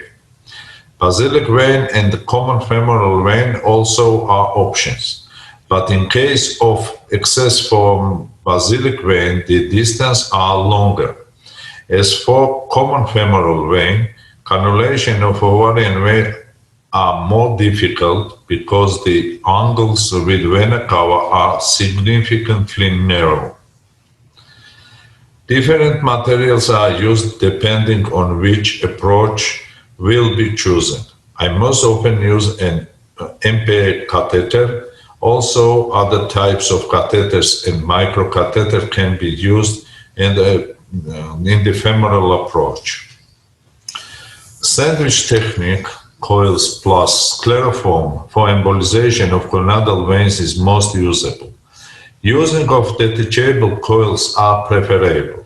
In case of pushable coils, oversizing up to 30% according to target vein diameter is necessary, and coil must be as long as possible with maximal number of loops for preparing by Tessari method. Treatment technique varies depending on operator preference, but in general, the entire length of the ovarian vein is treated to prevent collateralization with retroperitoneal veins and recanalization. Other embolization materials like glue, onyx, gel foam, vascular plugs can be used in selective cases. Extremely important to avoid complications because they are affected on effectiveness and safety rates, hospital stay, number of lost working days, and costs. Particular attention should be paid to the prevention of some intraprocedural complications, such as access site complications like hematoma, arteriovenous fistula, bleeding, pneumothorax, thrombosis, embolization of non-target vessel, incorrect deployment, protrusion, vein perforation, and possible allergic reaction. Just you see incorrect deployment in right gonadal vein, and therefore part of coil deployed in inferior vena cava. Possible reason is vasospasm, whose elimination is possible by the waiting 15-20 minutes or using nitroglycerin. This coil was successfully retrieved by the using of snare. Prevention of coil migration also is very important. For this reason, I recommend carefully choosing the size of coil, oversizing up to 30%, and also using one tweak. After coil deployment, move catheter distally and the next coil's first loop deploy inside the previous coil. And finally, I want to present 4 cases where performing of embolization was impossible. First and second cases presented left gonadal vein with huge tortuosity. On third case presented thrombotic right gonadal vein with partial resolution of thrombus, and the last case with aneurysmatic changes of left gonadal vein, and there are no adequate size embolic material on the market. Thank you for attention.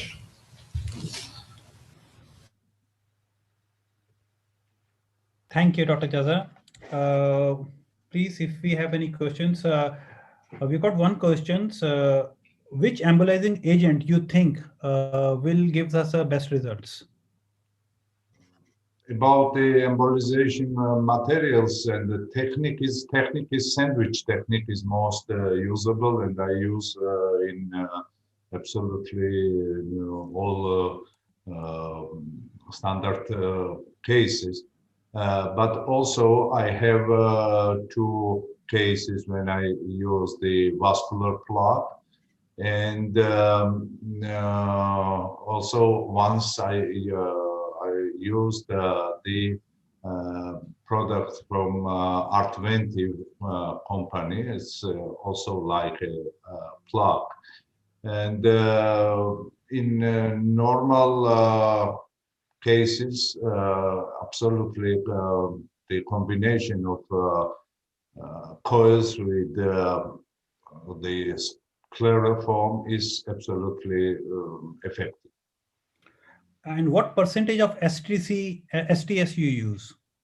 3%. 3% is preparing the foam and use in per session not more than 10 milliliter of the. Because you want to have a very good sclerosant, it's a very big vein, so you better to use an STD and rather than polytoconol, and use the best percentage, 3%. That would be the best.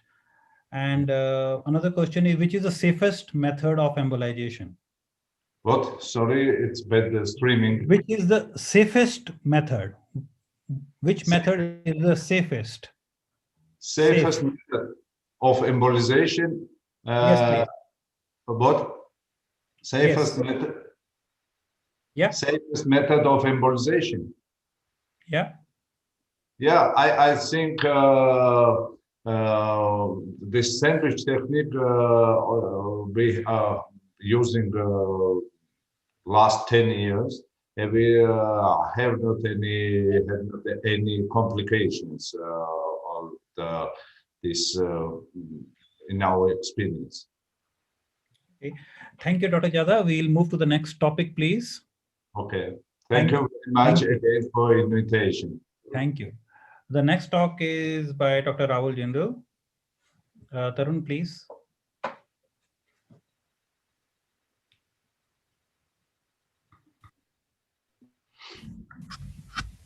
Dear friends, today I'm going to talk about Klippert-Trenaunay syndrome and what are the endovascular options. So we all know Klippert-Trenaunay was discovered in 1900, this entity, and it is basically associated with port wine stains with sharp borders, lymphatic anomalies, venous anomalies, hypertrophy of soft tissues and bones. The incidence is equivalent in male and females. The exact cause is unknown, though there is a gene defect which has been found in this group of patients. All races are affected.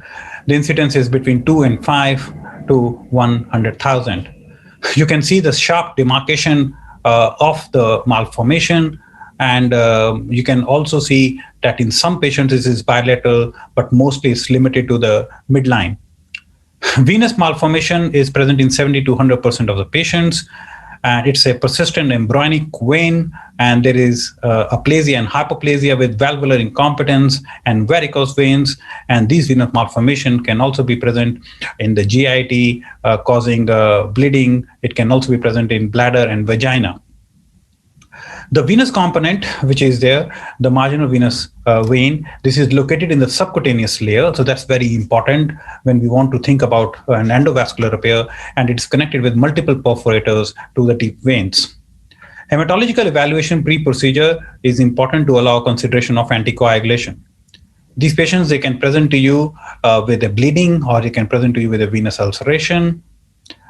And in terms of investigation, clinical findings really clinch the diagnosis. You can also have an X-ray, duplex scan, and MRI to evaluate the deep veins, and the genetic test in some patients. In terms of treatment options, it's a complex disease, so there are no single treatment. Every treatment is individualized to the patient. So if the patient is asymptomatic and the varicose veins are very small, then we normally manage it conservatively. Otherwise, we try to treat it with surgical interventions. In terms of compression, you can use various compression garments and stockings to keep the veins compressed so that the patient does not have any symptoms. In terms of surgery, phlebectomies and stripping has also been described in the literature. The lateral embryonic vein is treated in some patients if that's causing the symptoms after evaluating the deep veins, and it also can be treated with an endovenous ablation. So I'm going to show you some cases. This case came to us with a bleeding on the right leg. We treated with a foam as there was no major component which has to be treated with a laser, and it gave us a very, very good results. Another case who has got a left-legged KTS and present to us with a venous ulceration. So we do the clinical examination of the vein and see the facial defect. You will always be able to feel the facial defects where there is a big perforator which is causing the veins to get filled up. So what we do, we make the patient stand, we feel the defect, then we make the patient lie down, then we do the leg elevation of this patient, and I can feel these defects over there. And once I feel the defect, then I will press those defects with a hand and then do the leg elevation of the patient. I'll empty all the veins. The leg will start looking normal.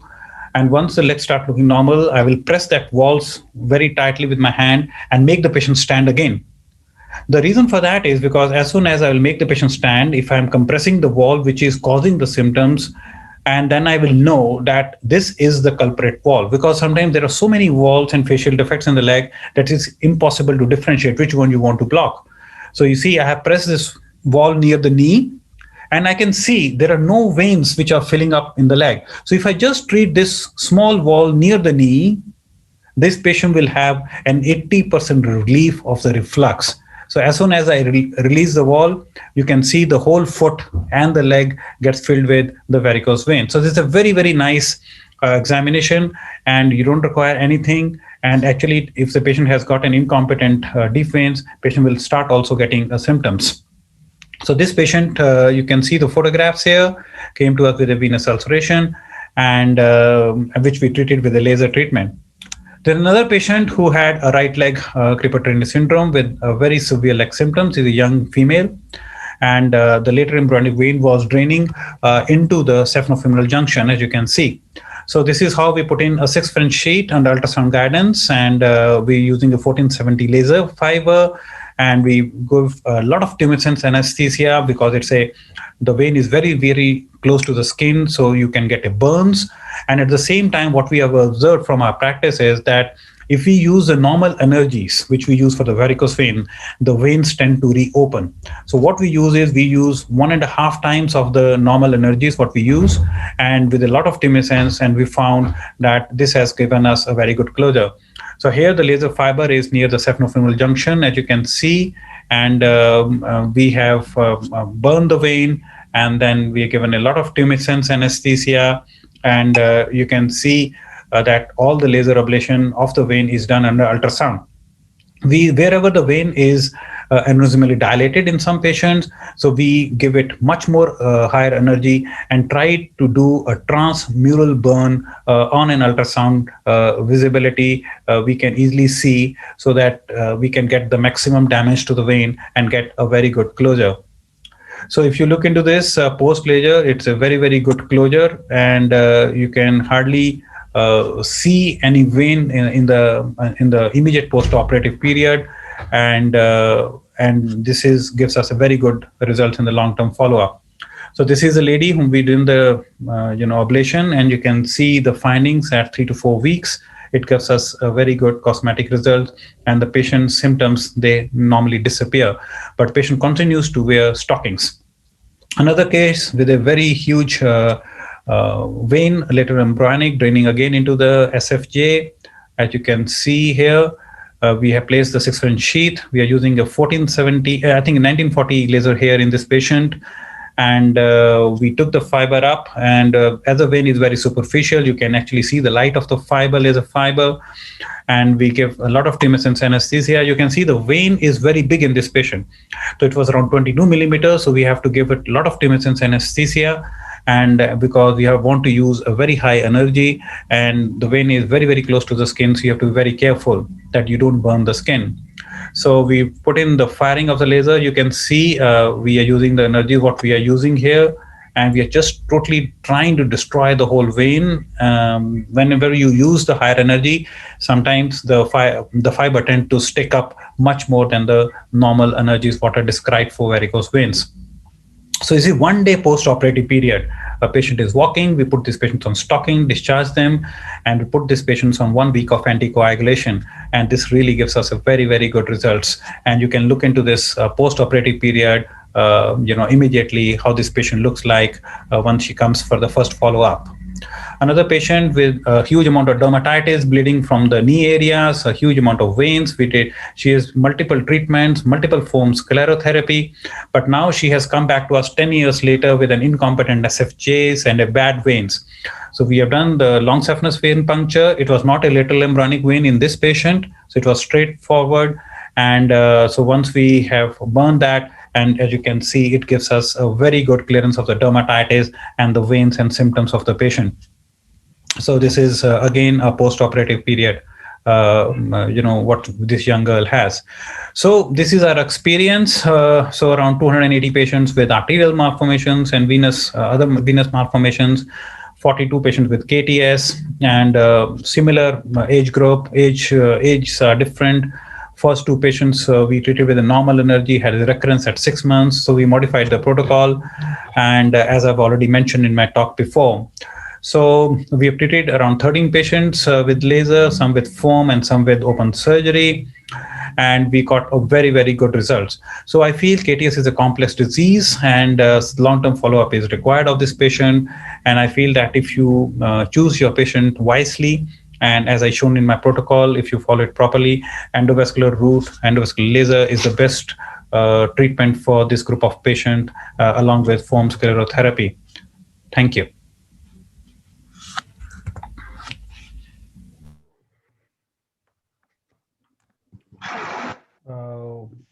So we can take one question because of the lack of time. Dr. Louis Razi, please.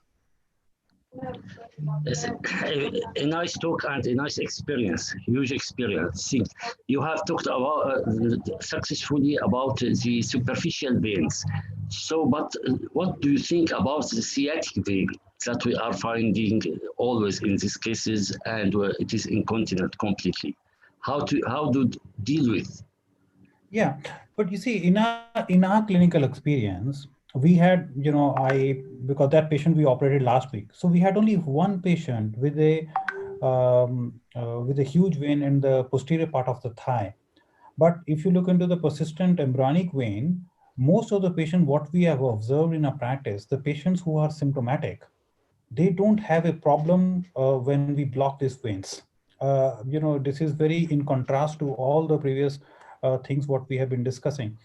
So what we do is, I feel the clinical examination is very important, and of course a duplex scan.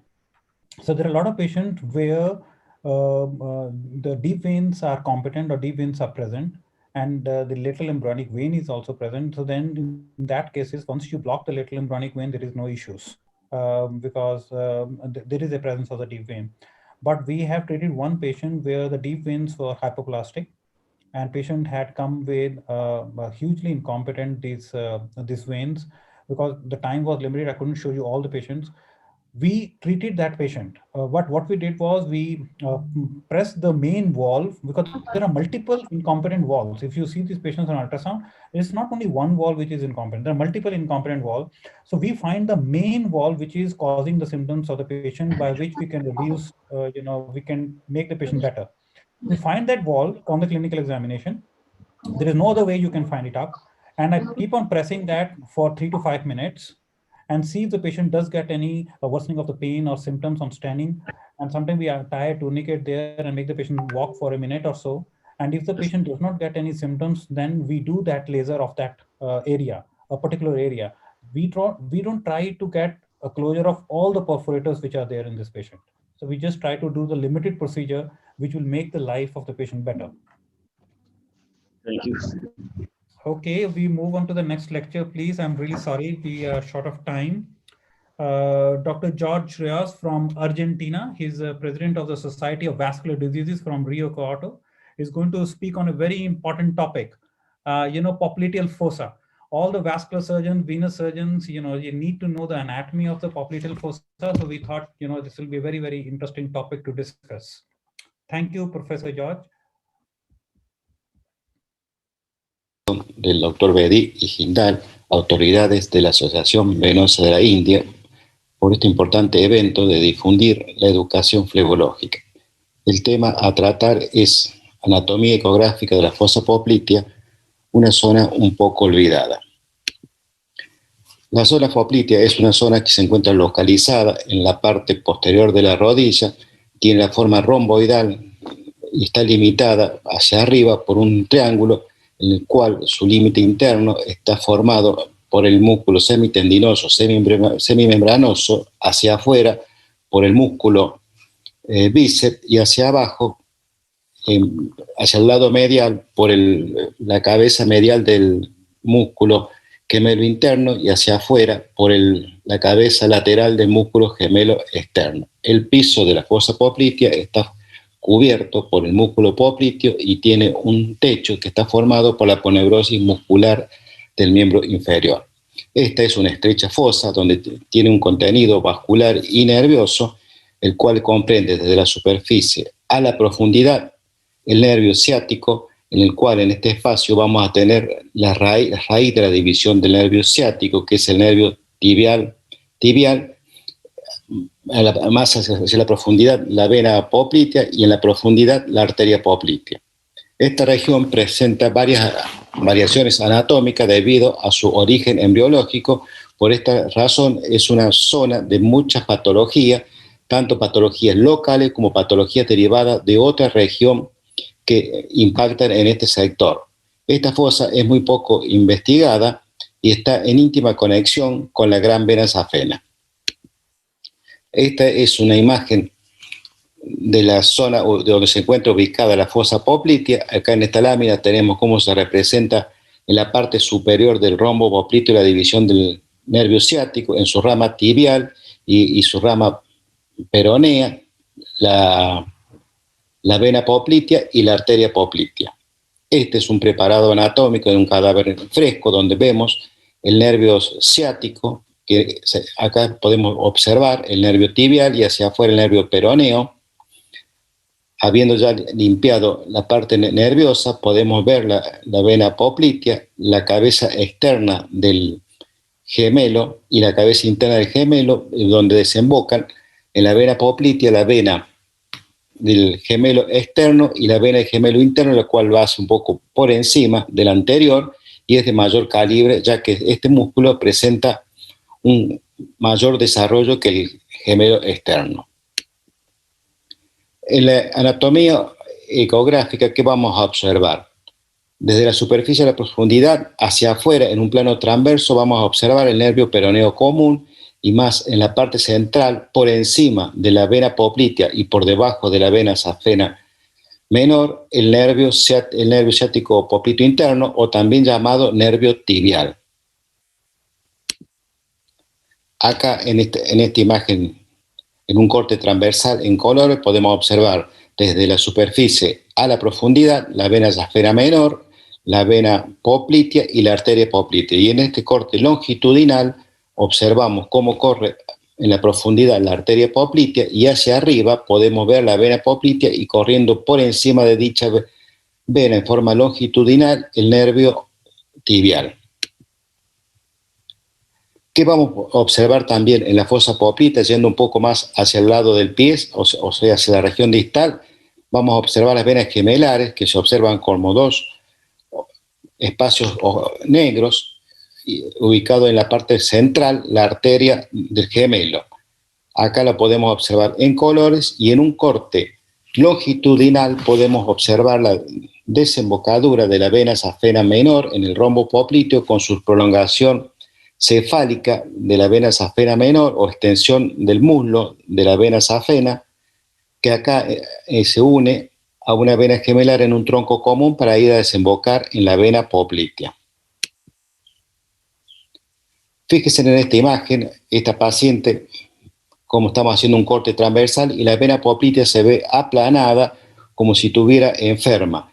Acá en estos casos es importante hacerle al paciente que haga una ligera flexión, y fíjense en cómo la vena poplitea se ve de mayor diámetro sin patología alguna. Esto es importante para no confundir o hacer un mal diagnóstico como que la vena poplitea no se encuentra o que se encuentra trombosada. Por eso es muy importante, siempre que no la veamos, hacerle flexionar ligeramente la rodilla al paciente.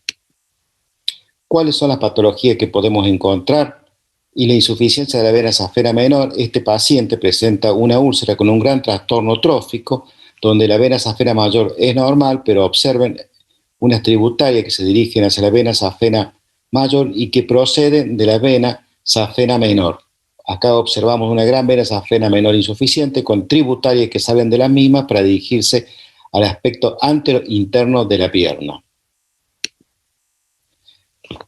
También en la zona poplitea vamos a encontrar masas, que el paciente va a consultar por presencia de masas en la región poplitea o bien en la región superior de la pierna. En este caso, esta gran masa poplitea es debido a una perforante de la fosa poplitea insuficiente que es transformada en forma neurismática, en lo cual su flujo se dirige hacia la vena safena menor, haciendo la misma insuficiente.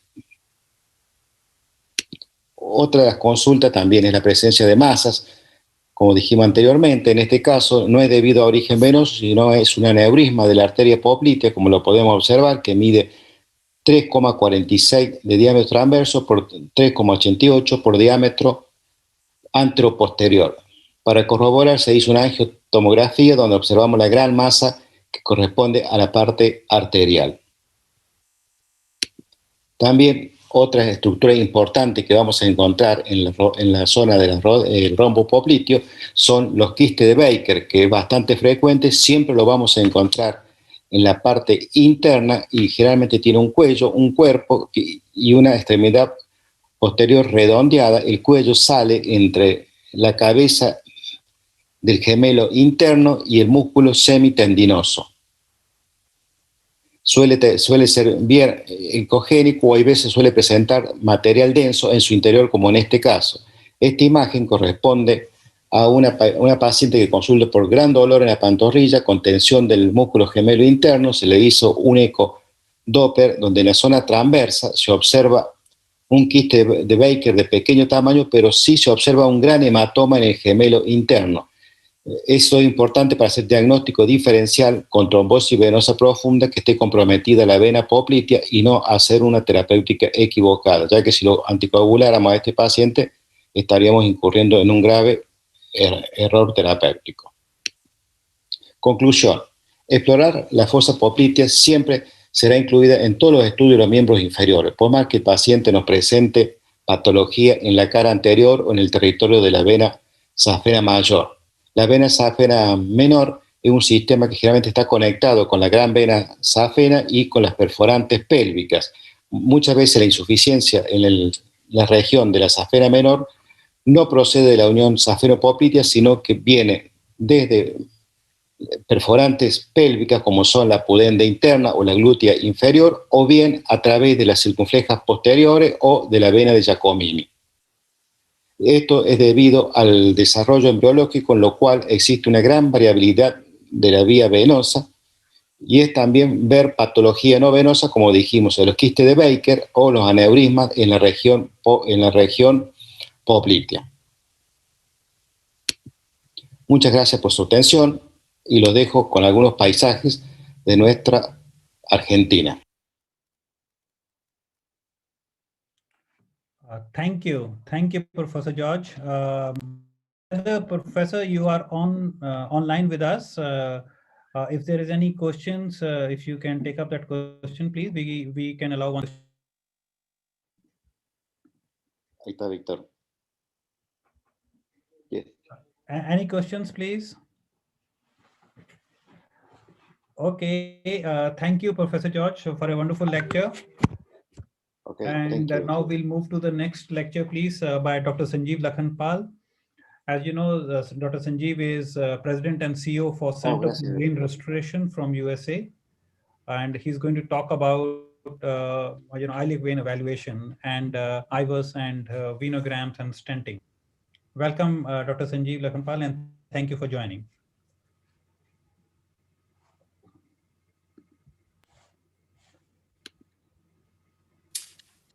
Hi guys, thank you very much for this honor of presenting at the VAICON 2021.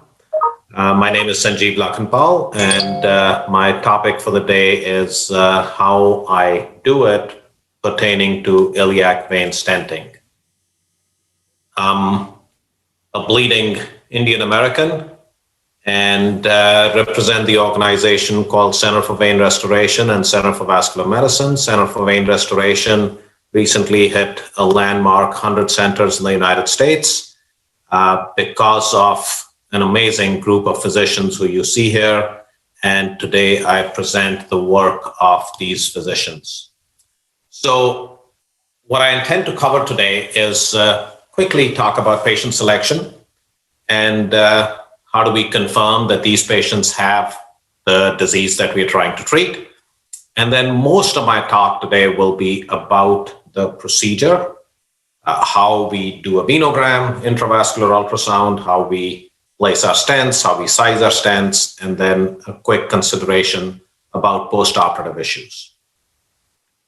So talking quickly about symptoms. So either you can have symptoms just limited to the pelvis, and those would be symptoms of pelvic congestion syndrome, or you could have symptoms when the pelvic hypertension is leaking into the legs. That's when you would have symptoms of CVI in the lower extremities, and I'm sure you all know plenty about that, but without symptoms, the patient has no reason to be on your operating table.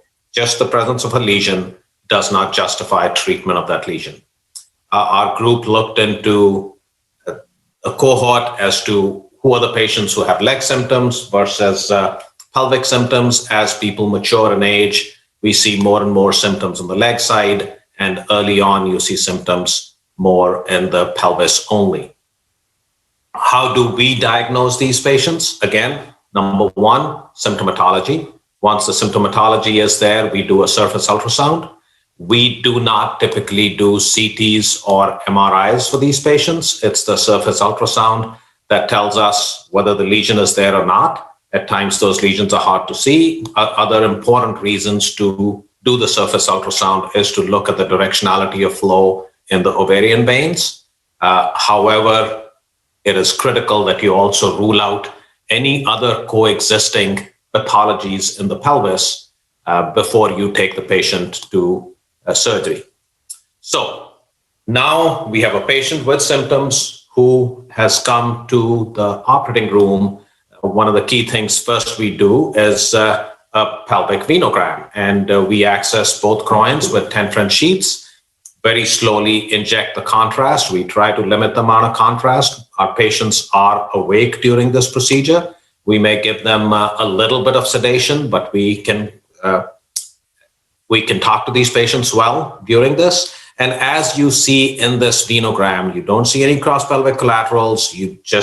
Venogram could just be taken as something that is normal, but the intravascular ultrasound is critical here. You see the inferior vena cava, and as we are pulling the IVUS catheter down, here you start seeing the compression. This is the right common iliac artery crossing over the left common iliac vein here. And here, this is where you see the compression. The point I'd like to make here is at times you may feel this outer edge leads you to believe that it's a long, compressed common iliac vein, but that is not the case. As this diagram by Dr. Raju clearly demonstrates, that you're not seeing a cut straight through here. One edge of your IVUS catheter is getting the inferior vena cava here, hence giving you the false impression that the narrowing is not as bad as it seems. So you got to be very careful about that as you're assessing the common iliac vein. Then here you got the common iliac artery now on the left side, and it is looking at the common iliac vein. And then here the common iliac artery divides into the internal iliac and the external iliac. The common iliac vein is still the entire common iliac vein. And very soon you will see the common iliac vein also. You got the external iliac and the internal iliac getting together. And finally, you got the common iliac vein. So what you see here is a left common iliac vein compression. Now, if the patient has the right symptoms, which we don't have the time to go into today, but if the patient has the right symptoms and a significant lesion, that's when you go ahead and treat. What size are you going to treat these patients to? Again, going back to Dr. Raju, he's given us these size criteria where you've got to, again, stick to, you get to 125 millimeters in the common femoral, 150 and 200 millimeters in the common iliac vein. You get to those size criteria. This is what the compression looks like if you want to look at it from a diagram. Here again, we are talking about, so this patient has a left common iliac vein compression. At times we choose just to do a venoplasty. You would do a venoplasty if you're using this as a therapeutic test, or some patients who have bad nickel allergies. We use Venovo stents, and the purpose to use a Venovo stent, it's a barred stent, is the precision of where you can deploy the stent. If you look at this, if you look at the stent placement here, it goes right at the takeoff of the common iliac vein, and that's really what we want to do. The various choices of stents right now are given on this slide. Again, we have experience with wall stents that we used to use in the past, and Venovo stents now. The Vici stent is also getting a fair amount of traction here in the United States. Why not continue to use the wall stent? This is the prime example. You get the fish mouthing here. And again, we must have deployed over 1,500 wall stents. This was rare, but when it would happen, it would be a tough thing for the patient.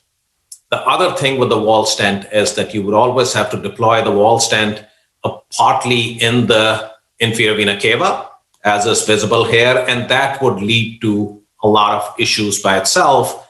And now with the presence of stents that can be deployed with more precision, it is kind of redundant to deploy something else. Perioperative concerns you need to be careful about is anticoagulation. For the thrombotics, it's easy. You put them on lifelong anticoagulation. But for non-thrombotics, it's still a controversy. We've put out a couple of papers for that. One comparing different kinds of anticoagulants, that it really doesn't make a difference. And the second one was whether the anticoagulant makes a difference at all. And we found in the post-operative in-stent restenosis rates, it really does not make a difference. We still use them, so it's your call. Other perioperative concern is back pain. We typically use 14 to 16 millimeter stents. In 14 in a smaller person, 16 in an average sized person, we go to 18 to 20 if you've got a basketball player or a football player to do so. But patients will have post-operative pain. You should warn them about that ahead of time so that when they have pain, they are not surprised by that. Treatment is just supportive, and the pain goes away in a about 48 hours or so. Some patients 24 hours, rarely it may last longer than that. So in conclusion, I'd like to state that this therapy is real. Please use it only for patients who are really symptomatic. And it's, again, I would like to always, whenever talking about deep venous disease, express our gratitude to Dr. Raju, who's taught us so much about this.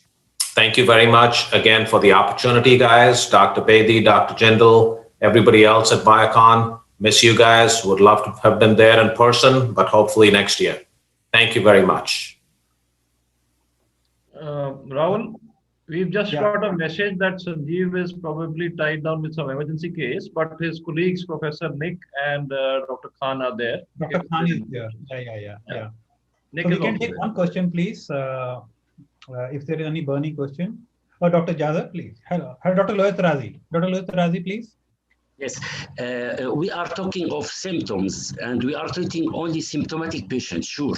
But our idea about symptoms has changed just 2 years as we are treating male pelvic congestion syndrome. It is not only leg pain and pelvic pain and dyspareunia. Now we know that the pelvic congestion syndrome can cause a lot of symptoms as back pain, sciatic pain, reopening, hemorrhoids, impotence, infertility, urinary tract compression. So our idea about symptoms now is more large, and our indication are more important. So we are treating patients that we haven't things to treat before.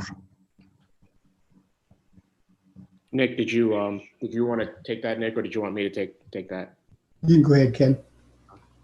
Yeah, no, it's you're absolutely right on that, and that's why it's so important that we use all of the specialists to rule out all of the other causes of the symptoms you're describing. The worst thing that we can do is to do a procedure on somebody and have them come back and say that, you know what, my sciatic pain is still there, my urinary symptoms are still there. So important. You're absolutely right. The symptoms have to match up, and we have to rule out all of the other causes of these symptoms before we move forward to this to this procedure.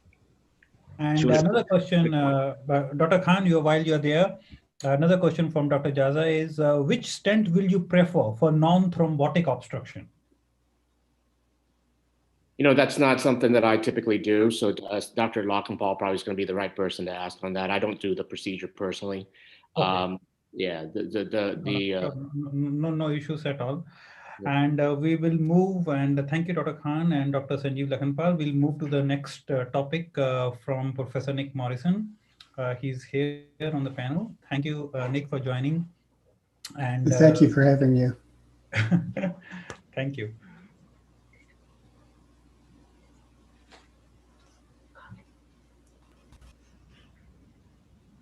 Well, good morning, or afternoon, or evening, or midnight as it is for me. I'm Nick Morrison. I'd like to speak to you about foam sclerotherapy for varicose veins and venous malformations in the U.S. That's a nice shot of the Grand Canyon in my home state of Arizona. There is a nice hike that you can go down and out. It's about 1,500 meters down and the same coming back out over a 29-kilometer distance. So I absolutely have not recommended to do it in one day, although there are members of the audience who have already done that, exactly that. These are saguaro cacti, and lest anybody thinks that Arizona is nothing but cactus and desert, that's a nice ski area up in the northern part of the state at about 3,500 meters. Okay, so in the States we do have the choice of using either physician compounded foam, homemade foam, or commercial foam. Decisions we make are, do we want to use a foam at all? And most of us do. If I'm using foam, am I satisfied with the safety and efficacy? Or do I want to switch to a commercial foam? If so, what are the advantages and disadvantages? And does it have regulatory approval? Now, the commercial foam, called Varithena, is indicated for the treatment of incompetent truncal saphenous veins above and below the knee tributaries. Now, they have proven efficacy compared to a placebo over 8 weeks, clearly superior to the placebo. And this Vanish 2 trial concluded that the treatment with this foam, polydocanol endovenous microfoam, or PEM, led to durable, clinically meaningful, and ongoing improvements at 1 year from varicose vein symptoms and appearance. This is another study where they looked at the stability of foam, and what they were determined was that the commercial foam was significantly more stable than a physician compounded foam. And then just by way of, this is Yamaki study that he did about a decade ago, where he looked at the difference between small volume, highly frequent injections versus large volume, less frequent injections. And he came to the conclusion that small volume, more frequent injections were clearly superior in terms of success rate and side effects. Now this is a slide prepared by the BTG company. Up in the upper right, that's 100% CO2 foam.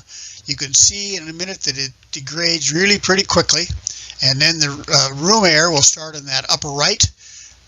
There's the installation, and it degrades, but fairly quickly, but not nearly as quickly as the 100% CO2. And then, of course, at the bottom is the Varithena foam, and that's very slow to degrade.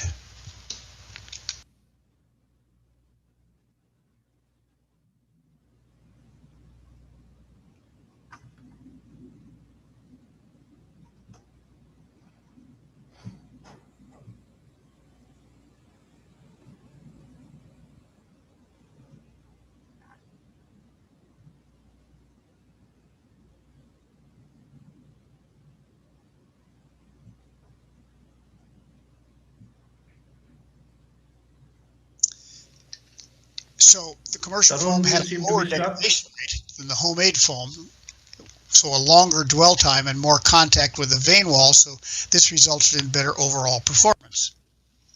Now, the safety trials with the commercial foam, they did 12 trials involving over 1,300 patients looking for adverse events. Here you can see a list of them.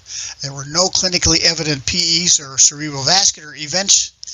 DVT rate was 4.2%, although over half of those were thrombus extensions and not the same as a routine DVT.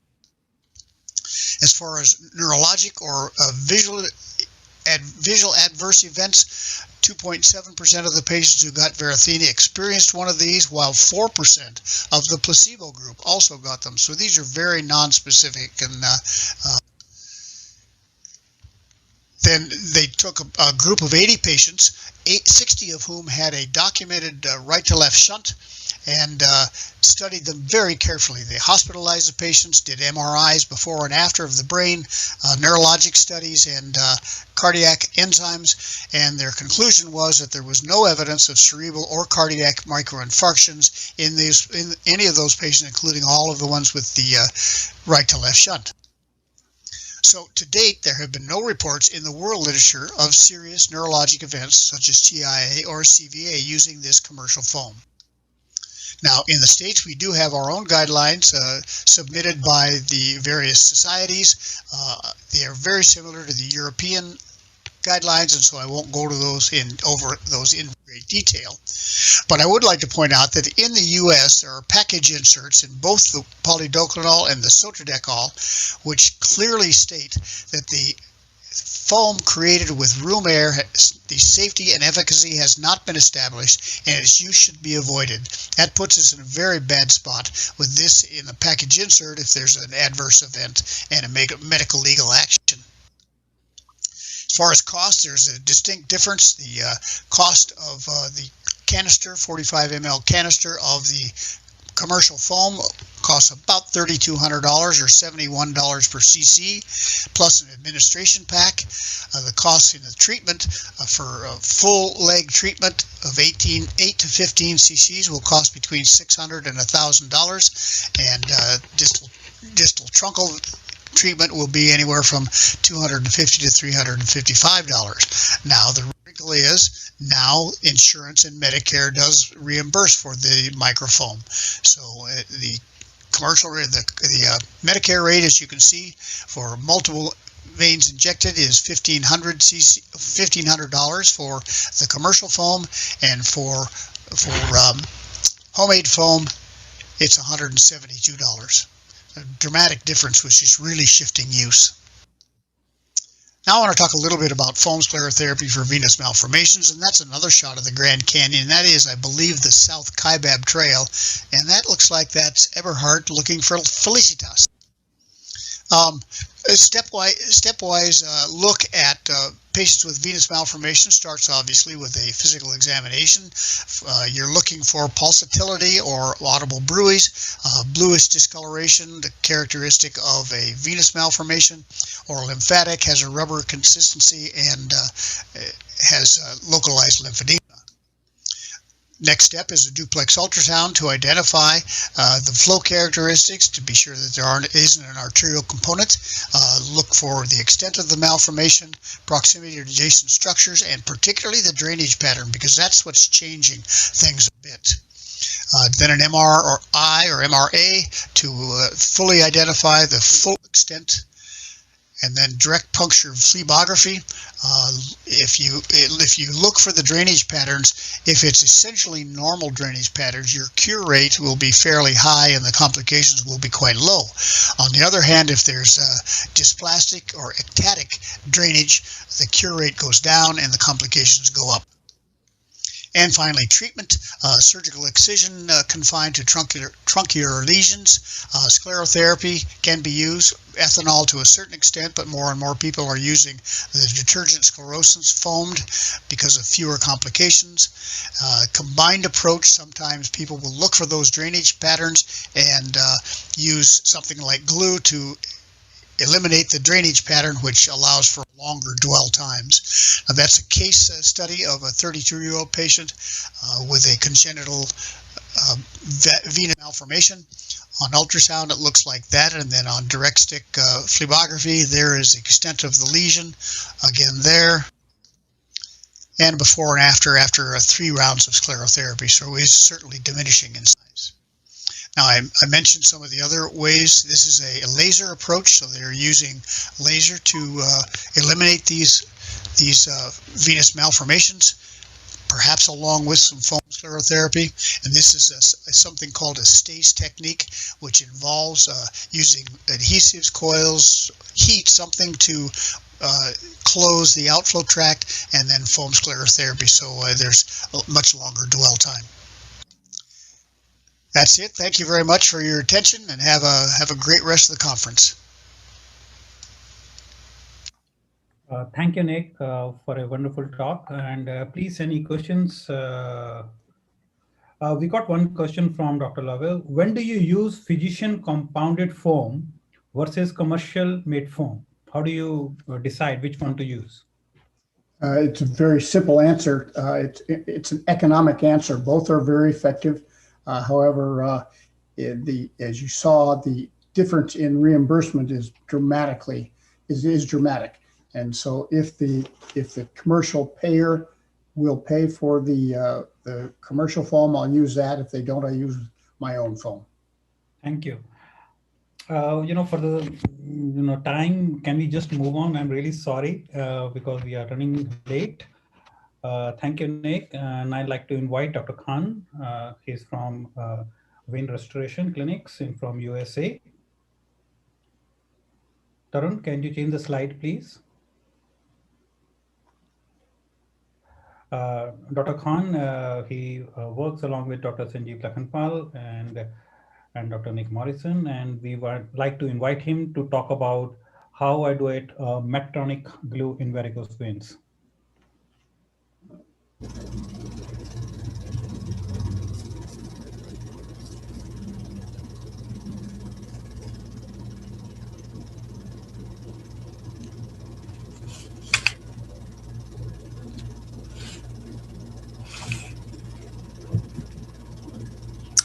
Hello, my name is Khan Nguyen. I'd like to thank everybody for giving me the opportunity to speak today. Just a little bit about my background, experience, and my disclosures. I am board certified in emergency medicine, and I have been in practice since 2003. completed my residency in Detroit, Michigan. I'm currently an associate clinical professor at Georgetown University School of Medicine, and I joined the Center for Vein Restoration in 2009, currently the chief medical officer. We have 100 locations across the US with over 60 physicians. I have personally performed over 25,000 patient encounters as well as procedures, and since being a part of CVR. I'm a diplomat of the American Board of Venous and Lymphatic Medicine and currently serve on the advocacy committee of the AVLS. I have no disclosures or conflicts. My topic this morning is how do I perform my VenaSeal procedures? As you all know, VenaSeal is a non-thermal, non-tumescent, non-sclerosant medical adhesive that is used to treat venous insufficiency, particularly the truncal veins of the saphenous system. Some of the clinical considerations that I think about for this procedure are the fact that there's no need for post-procedure compression. It is a non-thermal technique, so there's no risk for nerve and tissue damage, and there's no need for tumescent. This amounts to much less bruising and pain, and there's a rapid return to normal activity. One of the negatives to this procedure is that it's considered an implant, but I also think that one of the positives to this procedure is that it's an implant. We will get into that in just a little bit. In addition, according to the literature, there's approximately a 10% hypersensitivity reaction that occurs for some patients. But I have found that initially this may be true, but after making some minor adjustments, the reaction is much less than 10% if you don't close the last segment of the vein and don't withdraw the catheter outside the lumen. I believe this prevents sensitizing the surrounding tissues to the adhesive. That being said, I still think that for patients that have a propensity for allergies to medications, I usually offer them another modality. I also think about whether I can pass a catheter through the vessel. If it is extremely tortuous, it may not be the right procedure. And then from a business consideration, the vast majority of my patients are insured, and 40% of them have Medicare, which is in my area the only current payer that allows VenaSeal. This, however, is rapidly changing. I believe that the benefits of the procedure are easy to discuss with my patients. The hardest things to discuss are the potential negatives. I usually tell them that cyanoacrylate has been used in medicine for over 70 years. There's never been a correlation with it being carcinogenic. There are antimicrobial properties to the medical adhesive which prevents it from getting infected. And although it is considered an implant, I do tell my patients that it does break down over time and eventually does dissolve over the course of several years. Because it does stay in the body for so long, I think it is extremely durable and has a very long-term success rate when it comes to closures. I also let them know that the amount of adhesive is extremely small, probably less than 2 to 3 milliliters for a typical procedure. And the glue that's in your leg is going to be extremely soft and elastic, so they won't feel it or know that it's even there in most instances. Here's a picture of the device. We start by accessing the GSV and inserting an introducer catheter using the Seldinger technique. I place the adhesive catheter 5 centimeters from the saphenofemoral junction and place the patient in Trendelenburg to empty out the vein. I usually do this for all my ablations, whether it's VenaSeal or any other technique. We then compress the proximal segment to the catheter and inject the glue. The first segment is done with a 1 centimeter pullback and with an additional aliquot glue and then held for 3 minutes. After this initial segment, the remaining segments are closed and compressed with a 30-second hold with a 3 centimeter pullback. And then for larger diameter aneurysmal segments, I usually will administer an additional aliquot of adhesive, and you do that as needed. Here's an animation of the closure. We'll kind of just show you the basic steps. Again, a picture of the device itself and the glue. Here it's showing the actual access. Thread the guide wire all the way to the junction and place the introducer catheter over the guide wire, making sure to pull the introducer catheter back 5 centimeters.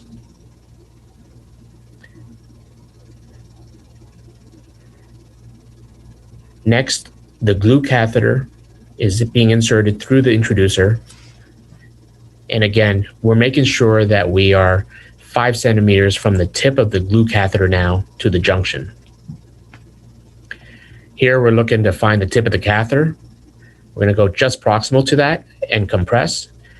And there's the installation of the glue, pulled back for 1 centimeters, and then pulled back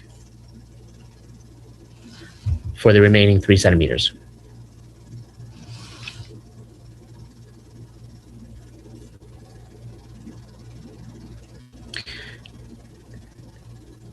This is repeated over the next 3 centimeter segments using a 30-second hold. And again, the key here is to place the patient in Trendelenburg. And then the other key is to make sure that you don't close the final segment of the vein itself. So that way you make sure not to extravasate any of the glue outside of the vein, which causes the sensitization.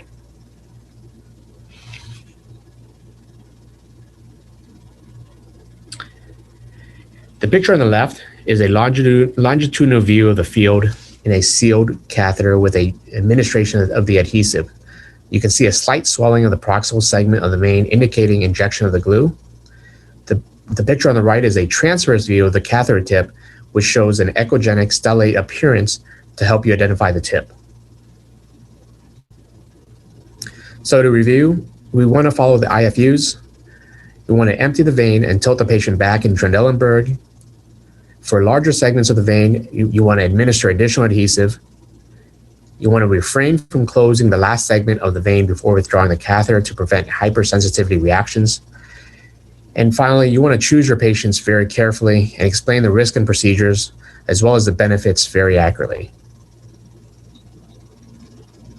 Thank you very much for your time today.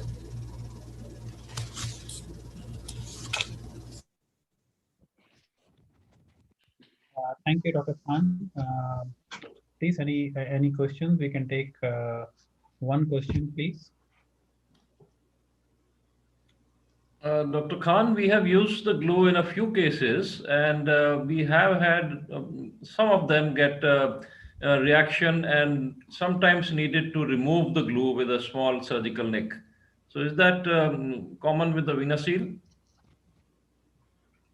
You know, I've never had to remove the glue, but usually when you do get these hypersensitivity reactions, they usually respond very well to NSAIDs, so a few days worth of NSAIDs. And to be honest with you, sometimes what I do is I will actually tell my patients just to proactively take 400 milligrams of ibuprofen on the day of the procedure and then do it every 8 hours for 2 or 3 days. And that seems to reduce the reaction even from occurring from the very beginning.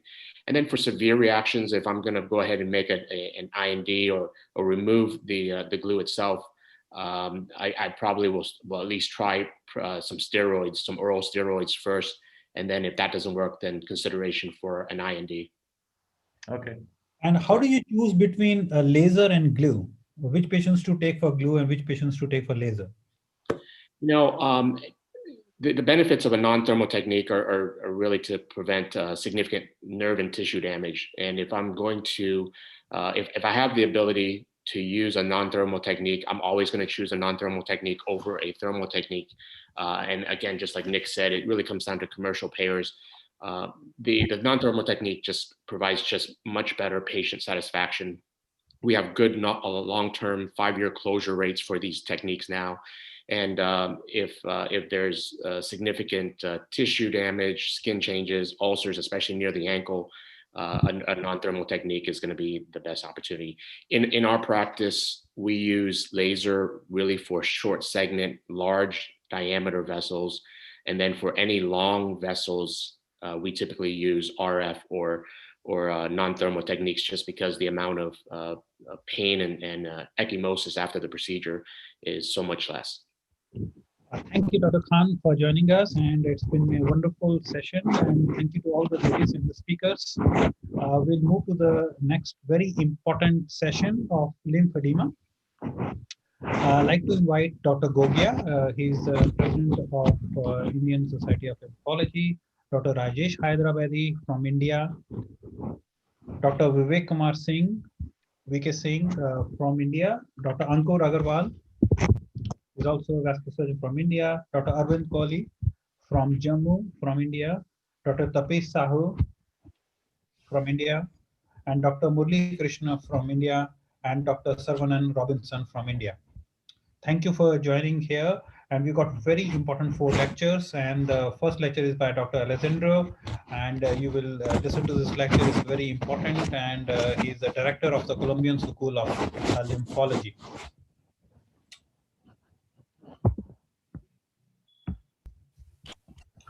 Good afternoon to everyone. I will share my presentation.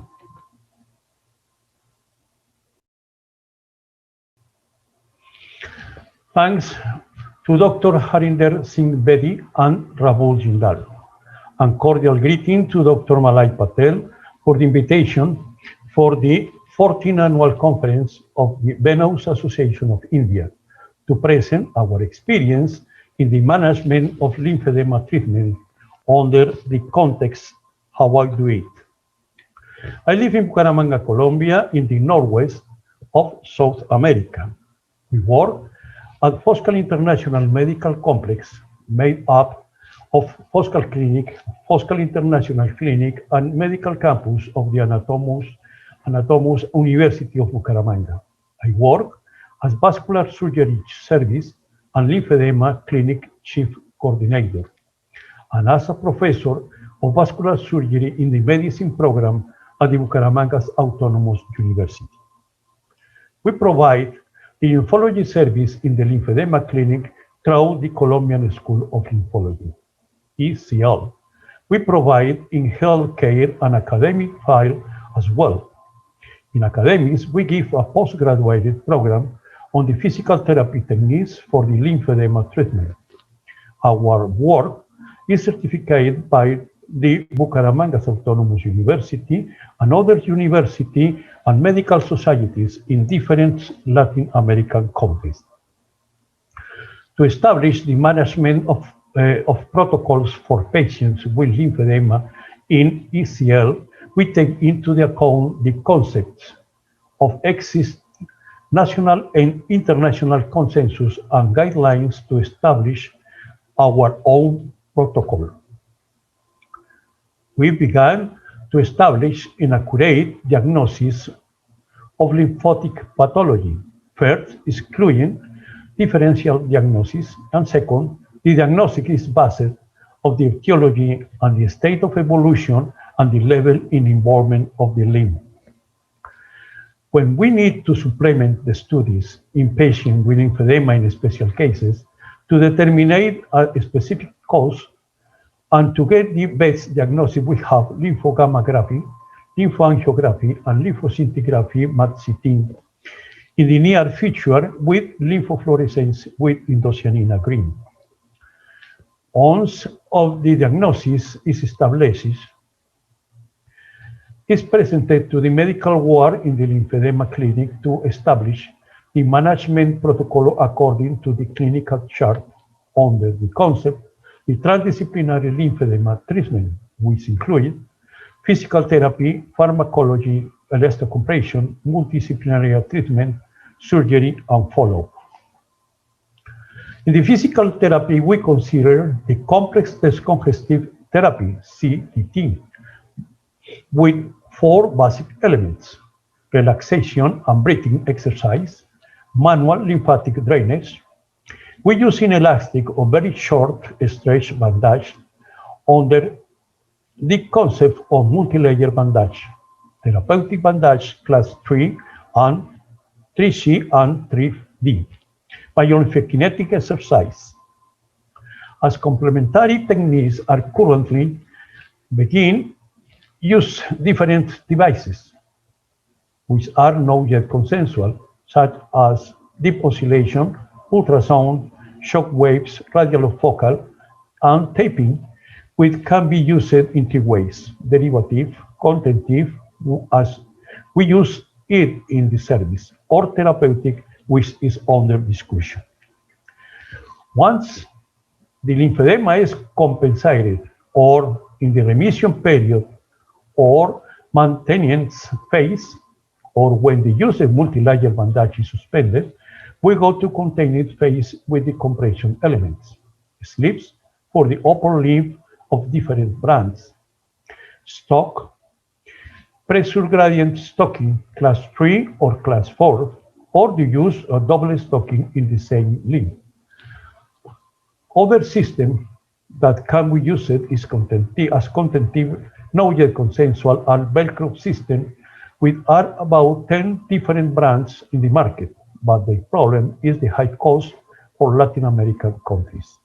The taping is the same, the difficult to use the derivative contentive in the maintenance phase associated with support stocking. The fundamental of the lymphedema transdisciplinary treatment is the multidisciplinary management, where specialists from other associated pathologies, all with knowledge of lymphatic disease, participate in the lymphedema's comorbidities and active participation in the therapeutic process. Basically, these specialties are internal medicine or vascular medicine, a specialty approved in Colombia, psychology for direct support to the patient as a human being and his family, foot and ankle surgery, subspecialist orthopedist, dermatology, and nutrition, metabolic control, and the relationship with exercise. Surgery of the lymphatic system with a great boom in recent years must be performed by a surgeon, vascular-plastic with great experience, expertise, in order not to obtain results as I showed you. This is a resective surgery and lymph node transplantation performed 3 years ago in Colombia. Monitoring and scheduled medical control is another pillar of the evolution of the lymphedema patient, taking into the account that is a present pathology with easy reactivation and or no complete resolution. The periodic medical evolution protocolized is essential since each patient is different. This is an example for lymphedema secondary to C6. Clinical cases and the response, therapeutic response. 1, secondary lymphedema post-treatment to cervix cancer, stage 3 fibrosis, level 5. Number 2 is another post-treatment secondary lymphedema of the cervix cancer, stage 4 fibrosclerosis, level 4. And number 3, trauma secondary lymphedema from femur surgery in paraplegic patient, stage 2, level 3. In conclusion, we have a lot to do for patients for lymphedema, and we must be prepared to help them have an excellent quality of life over time. Thank you very much for your attention. You are welcome to the lands of Santander, a fraternal greeting from Colombia. Thank you, Alessandro. What I'm thinking is we can take 2 talks together because they are sort of overlapping by Dr. Maria and Dr. Alessandro. Dr. Alessandro, if you're okay, if we have the talk of Dr. Maria also and Dr. Luis also, because they're all related to bandaging and taping, so that we can have a combined discussion at the end. Is it okay? Thank you. And can we have Dr. Maria's slide, please, on the board? And this is, I'm doing it because we're running late because of the delay in the first session, because of the technical issues. Sorry about that. Dr. Maria Isabel, she's from Colombia, and she is going to, let us know how she does the lymphedema bandage to get the best results. Muy buenos días, yo soy la doctora María Isabel Lozano, directora de la Fundación Reina Isabel. Good morning, I am Dr. María Isabel Lozano, director of the clinic Reina Isabel. Hoy quiero mostrarles la preparación del vendaje multicapas en pacientes con linfedema. Today, I would like to present to you a multi-layer bandage in patients with lymphedema. Cuando vamos a colocar un vendaje multicapas, debemos estar muy seguros que el paciente no tenga una enfermedad arterial oclusiva crónica asociada. When we are going to perform a bandage procedure in patients with lymphedema, we have to make sure that the patient doesn't have a chronic arterial occlusive disease or any other complication. Y por eso tenemos que estar muy seguros de los pulsos a nivel distal, que tengamos un índice tobillo-brazo que nos permita hacer un buen vendaje. And this is the reason why we have to make sure that we check the ankle brachial index, and also we have to make sure of how their peripheral pulses are. Es por esto que nos ofrecen hacer un vendaje multicapas elaborado por nosotros mismos, o la industria farmacéutica también ofrece vendajes para que el paciente mismo los pueda colocar, y estos vendajes vienen ya con el gradiente de presión establecida. And this is the reason why we have two options of bandaging. One that it's provided by the industry, and one option that it's to perform the bandage by ourselves. And also we have to keep in mind that these bandages have already the accurate gradient. Y es así, cuando elaboramos nuestro vendaje multicapas, simplemente tenemos que tener un sitio adecuado, el cual, como lo pueden observar a ustedes aquí, no es un sitio que requiera demasiada extensión, es un sitio pequeño, pero que cumpla con todos los protocolos para poder colocar o elaborar un buen vendaje multicapas. It is very important to keep in mind that to perform an accurate bandage, we need a proper site. As you can see, you don't need a lot of space, but you need a site that is provided with what we need. Es por eso que quiero mostrarles también aquí los diferentes insumos que necesitamos para elaborar un buen vendaje multicapas. Pueden observar, aquí tenemos solución salina, compresas, cremas hidratantes, corticosteroides tópicos, apósitos primarios, algodón laminado, vendas de corto estiramiento, Coban, espuma, microporo, bota de una y un zapato adecuado. And here I would like to show to you some of the medical supplies that are needed to do our bandaging. We need saline solution, compresses, moisturizing creams, topical corticosteroid, primary and secondary bandage, cotton bandage, short stretch elastic bandage, Coban self-adhering wrap, foam bandage, micropore, surgical tape, UNIS boot, and suitable shoes.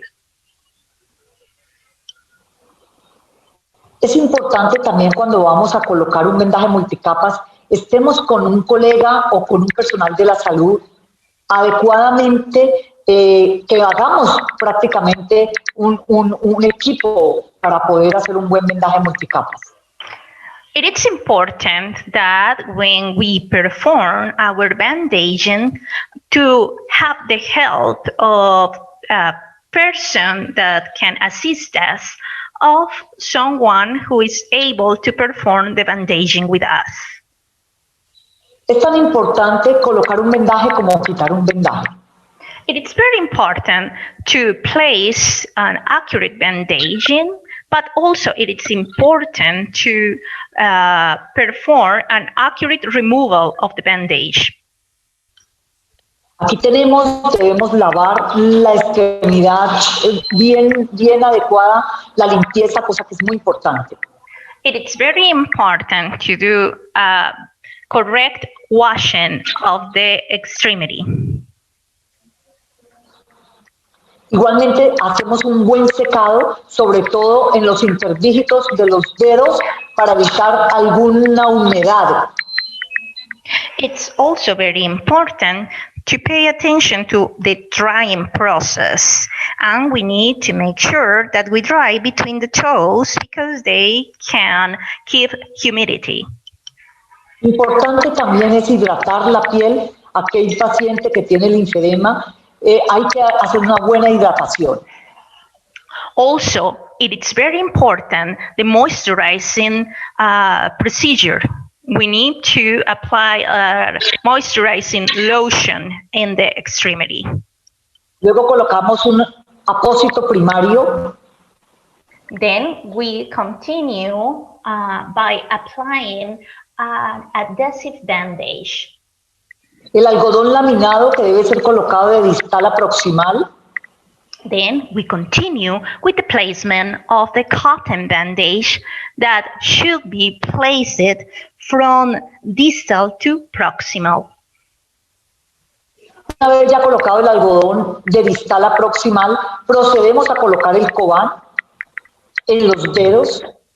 Once we finish with the placing of the cotton bandage, we continue with the cobán self-adhering rough placement, being very careful with the toes. Pueden observar ustedes aquí cómo queda el cobán colocado. And you can observe here how the cobán is placed. Luego colocamos la goma espuma para dar simetría a la extremidad. Then we continue with the foam placement, and this is very important to provide symmetry to the extremity.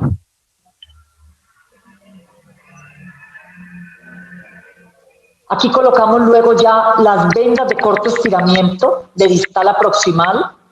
Then we proceed with the placement of the short stretch elastic bandages from distal to proximal. Una vez ya colocado el número de vendas, dependiendo del gradiente de presión, debemos utilizar un calzado adecuado. Once we finish with the bandage and it has the accurate gradient pressure, we proceed by placement the suitable shoe. Quiero mostrarles aquí los casos a continuación. I would like to present here some of our cases. Pacientes con enfermedad venosa y con linfedema. Podemos colocar vendajes multicapa. With lymphedema and with venous disease can actually be receiving a treatment with a multi-layer bandage. Igualmente, estos son nuestros casos. Aquí quiero compartir con ustedes cómo damos calidad de vida a estos pacientes. Here I would like to share with you some of the cases and to show you how we can offer a better quality of life to our patients. Es así como las conclusiones son muy importantes en que esta patología tan difícil de manejar, pero podemos dar calidad de vida con vendajes multicapas. This is a very difficult pathology to treat, but we can offer, and we are offering quality of life to our patients. And this is very important to us. Nuevamente nuevos casos y calidad de vida, que es lo que nuestro paciente necesita. Again, new cases and providing quality of life, that's what patients need. Muchas gracias. Thank you very much.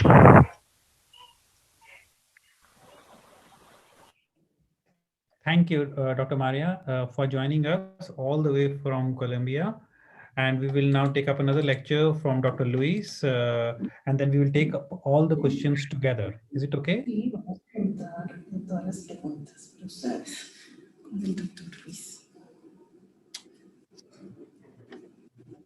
Dr. Luis, he's the president of the Bolivian Scientific Community of Lymphology and Lymphology, and he's going to speak on lymphatic drainage and kinesiotaping.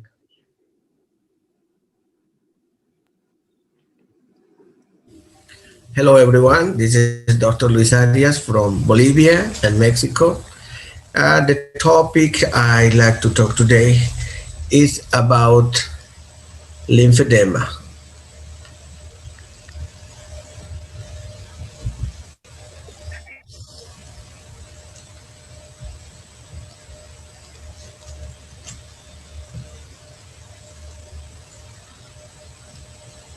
Great.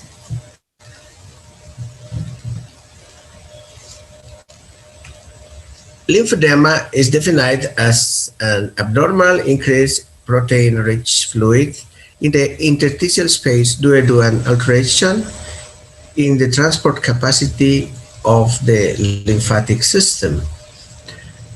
The lymphatics of the lower and lumbo-aortic extremities converge in the cistern of the xylem packet, from which the thoracic ducts emerge, leading on the left jugosubclavian confluence, where the lymph in the left half in the head of neck, left hemithorax, and left upper limb also converge. We have here a picture that show us how the capillary is in between capillary venous and arterial capillary, and both has confluences to the lymphatic capillary, and where they start the lymphatic precollector. Under normal conditions, the transport capacity of the lymphatic system is more than 10 liters, which can be increased 20 to 21 liters if the situation requires it. When necessary compensation mechanisms are set in motion, collateral lymphatic pathways, lymphopatic and lymphovenous anastomosis. However, the increase in the diameter of the vessel leads to valve insufficiency, which worsens the transport capacity. The lymphatic system has two functions: an immunological, one of transporting antigen from the tissues to the lymph organs to produce the immune reactions, and another one, extravascular homeostasis, by reabsorbing and returning to the bloodstream protein bodies and plasma protein that are continuously leaving the blood capillaries to the interstitium. The treatment of lymphedema is almost exclusively based on rehabilitation measures. Control sites to evaluate the evolution: lymphatic drainage pumps, sequential pressure chambers. Lymphedema pharmacology: limit the work overload, preventing fluid from leaking out of the blood capillary, to help evacuate the retained water by reducing the oncotic pressure linked to the accumulated proteins. Prevention: creams, antiseptic agents, fungicides, benzopyrones for topical and oral use, etc. Treatment: diuretics, immunotherapy, benzopyrones. Immunological therapy: injection of lymphocytes, BCG immune vaccine by scarification, and we use also, it's a very interesting tool, is kinesiotape. Kinesiotape is a bandage that does not require prompt removal, since it depends the care. It can remain useful from 3 to 7 days. The color influences its function, promotes blood flow, sedative effect, anti-inflammatory, tonic or relaxing effect. Longitudinal elasticity 30 till 50%, similar to skin. Thickness and weight similar to the skin. Add the head to paper with 10 till 15% stretch and water resistant. Kinesiotape increase the temperature, warm colors, yellow, pink, and black. Disminui the temperature, make lower, cold colors, green, blue. Simulating colors, yellow, pink, and sedative colors is blue and green. Kinesiotape's function: keep cold or heat, provides muscle support, eliminates pain, increases inflammatory process, decreases edema and lymphedema. Physiological effects: trauma, inflammatory process, generates pain, increase the pressure of the tissue, they make circulatory changes, evacuation lymphatic, and the pressure, increase the pressure by the nociceptors. Other functions: 1, improve muscle function. 2, maintain the function of the injured ligament. 3, joint alignment. 4, increase spaces. 5, improve lymphatic drainage. 6, improve fibrosis, scars, and hematomas. 7, improve organic or segmental function. 8, cross-taping. Forms of application. They are different techniques and forms. It depends of the part of the body that we have to use. A lymphatic taping simulates the elimination of liquids fanned of octopus technique based of about 3 centimeters without stretching. The tape is applied without stretching from proximal to distal stretching to the skin. Is applied against the direction of flow. And once again, it's very good for me. I'm feeling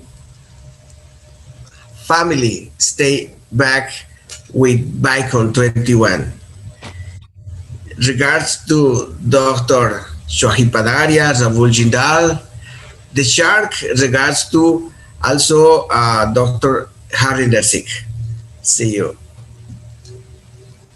Thank you, Luis. And we will go to the last lecture by Dr. Oscar Butini from South America, Argentina. And he's going to speak on massive localized lymphedema and morbid obesity. And then we can take up all the lectures together for the questions, please.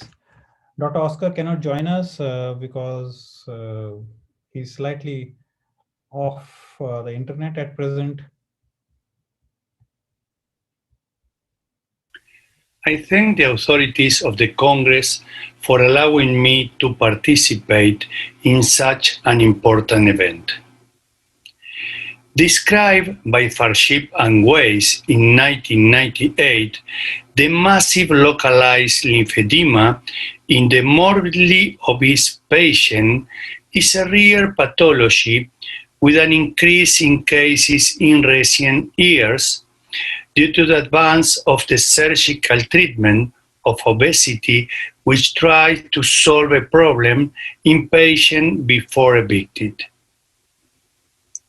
Observe that in the first years, only 23 cases published in the bibliography were found. However, it increased in the last years, where only one center showed 46 cases in 13 years. In spite of this, it remains a rare frequent entity. They are lymphomatous tumor lesion, benign, voluminous, and located in a specific area, hyperobesity being a common factor to all patients. The objective of the presentation is to show the importance of the massive lymphedema and the committed lymphatic flow in the therapeutic sequence. Observe the increase of the body mass index and the weight of the tumor mass, generally associated with comorbidities. Lymphomatous tumor shows maceration and ulceration of the skin and induration and edema of the subcutaneous cellular tissue. Although the diagnosis is clinical, lymphography and MRI can be requested. The medical treatment consists of treatment of edema with compression, manual and postural lymphatic drainage.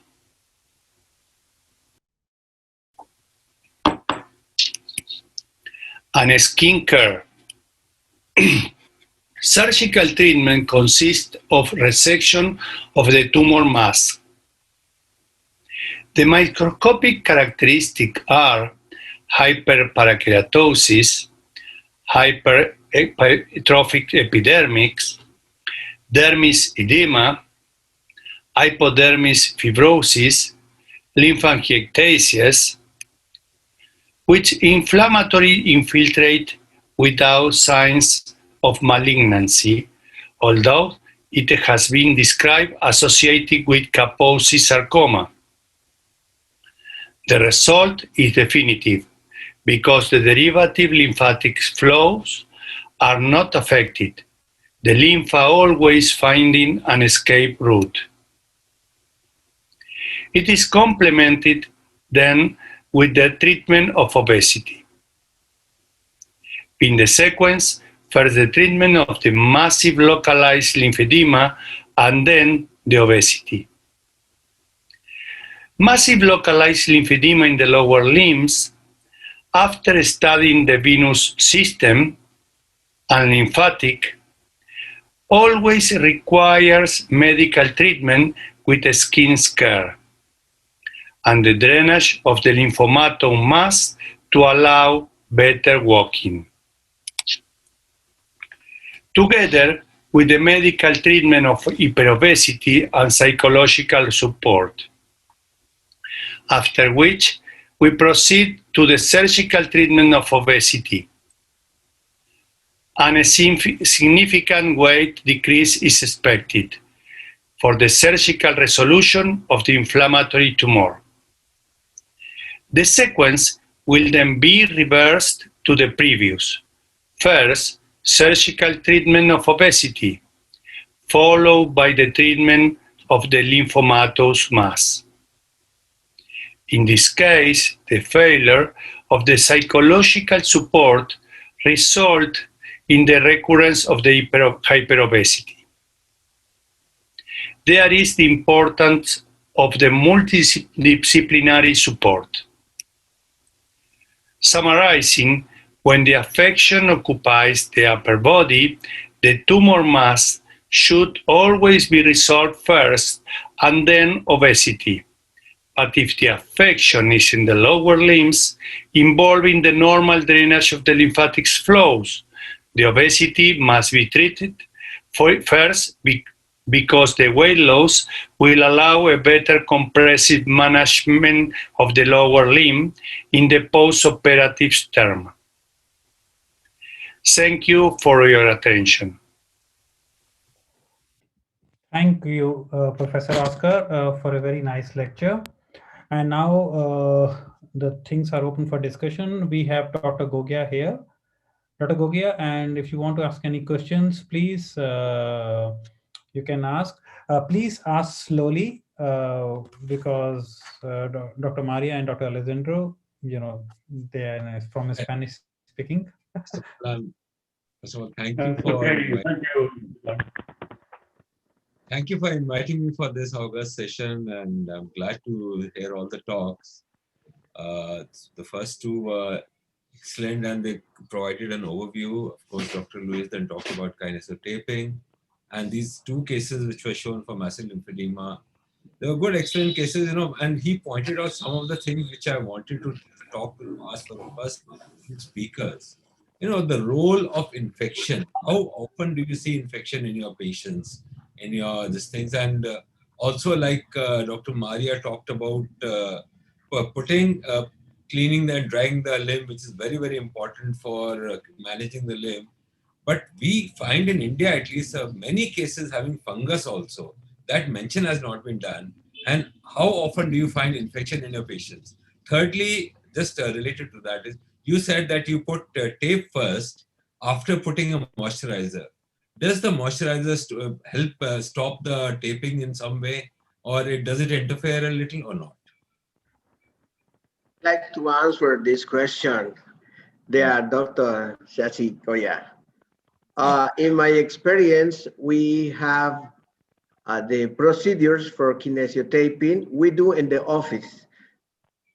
We make extremely careful antiseptic. We make clean like for a surgery, clean, and after we have everything ready, we put a lot of alcohol. When it's a lot of humidity, it is more easier to use the kinesiotape. And we have the view every week, and we ask the patient take a shower every day. And it's not a big deal. I do kinesiotaping after over 10 years already. I never have an infection or fungus problem. Maybe in India, it is more common because the people walk without shoes or has contact with animals. We are strictly talking with the people, be away from the animals because it is more possibility to have a fungus. No, I was asking because like Dr. Maria said that we put a moisturizer. Doesn't the moisturizer, you put alcohol, that will be a reason. So do you do that also, Dr. Maria? Do you put some alcohol to allow the taping to take place when you're putting directly on the skin? Luis, outside the band is understood. Luis, can you convert the question in Spanish if it's possible?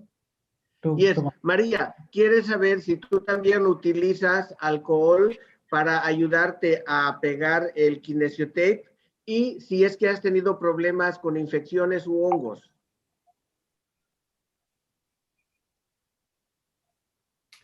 I'm going to have an interpreter. I don't speak English very well, okay? Entonces, no uso alcohol. I don't use alcohol. Prefiero lavar muy bien. I prefer to wash very well.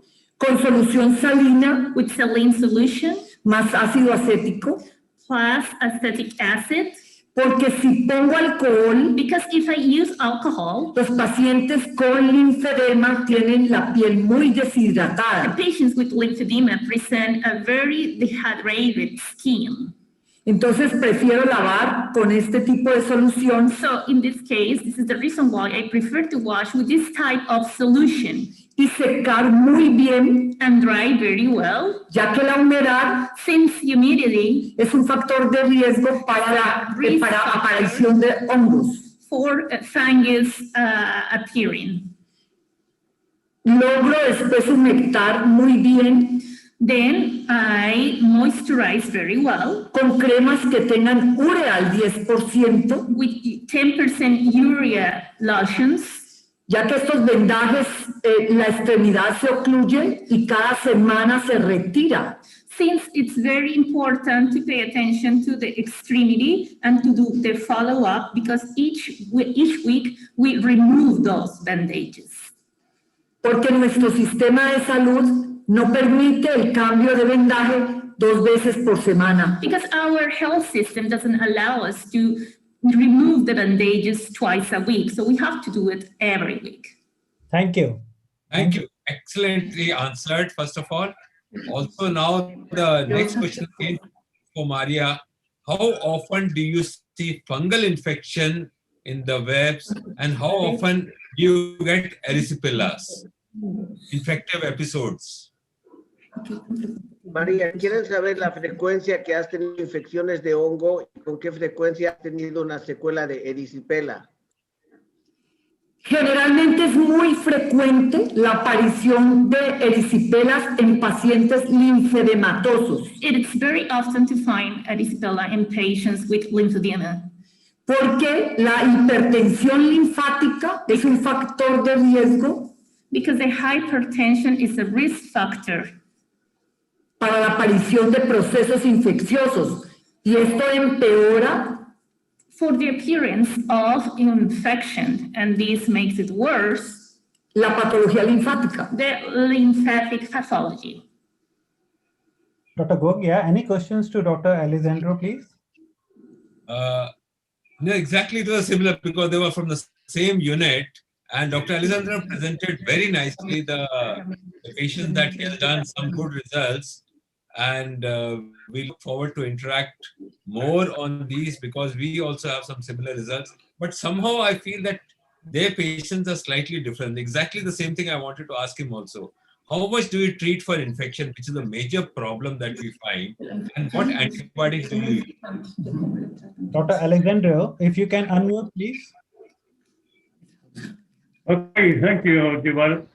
The lymphangitis in Colombia or in Latin America is a lot of because the immunity of the skin is low, yeah, and all the leg is supposed to do infection in lymphangitis. Talking about the taping, I see the skin needs to dry to put the taping. no with alcohol, no with the cremas, only is skin right. The color is important because it doesn't have anything significant in the technical treatment. The color is not important in the debate concept.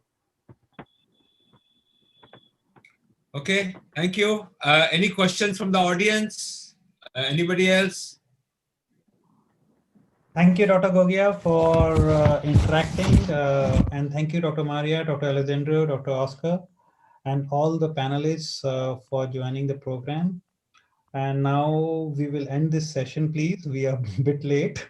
And I will give the mic to Dr. H.S. Bedi and Dr. Roy Varghese to pass the closing remarks. And I think Dr. Padaria is not here with us.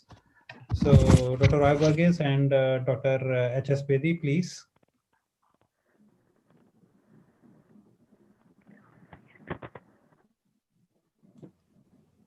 Roy, are you there? Sir, I can't see him, so I don't think he's. Okay, so thank you, Rahul. That was a fantastic start, and we really enjoyed right from the first session.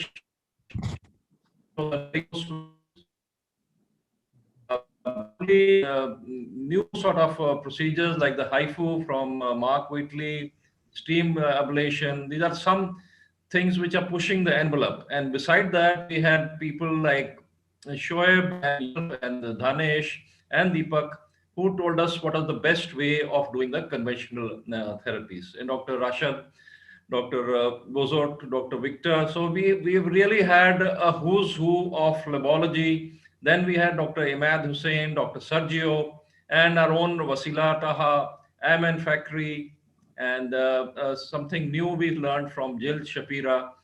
So these are really articles of topics, and we've really enjoyed. I think we've all learned a lot, and we go home wiser, definitely. And so we get together tomorrow at 4 p.m. Is that correct? Yeah. So the nursing session is starting at 3 p.m. In virtual hall 2, presenting the public papers. And then the main session starts at 4 o'clock, and we will start with deep venous interventions. So we got all the best in the world to speak on this, and we are going to discuss that different sort of deep venous intervention covering the whole practical aspects, actually how to do it. And another thing is I really like to thank all the judges, panelists, speakers, to be here home. It's a very, without you guys, this meeting would not have been successful. And I really like to thank Tarun, who is the IT guy, and he's trying to coordinate, thank you, Tarun, for coordinating all the talks and all. I really appreciate you getting the talks at the last minute, and you are and setting it up. It's very difficult. We have been requesting people to send the talks as soon as possible. And thank you all the companies, especially Serdia, for supporting the cause of education and the Venous Association of India. They have been really helpful. Without them, we would not have been able to do this this meeting. And I think we can close the session, sir. And just for the people, we got a GBM tomorrow. And we also got one lecture, especially for you guys, on air guns. Besides vascular surgery, so we are going to have a small lecture on air guns, which you can buy. Maybe not in America, but outside America, it's very difficult to buy guns.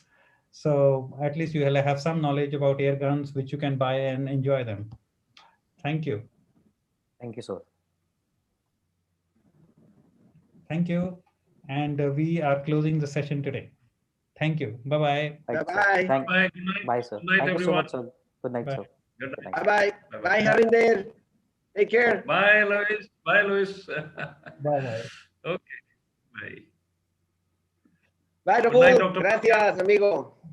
Gracias, amigo. Yes.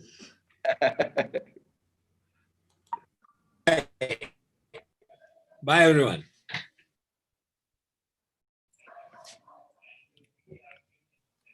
Sir, I'm closing the session.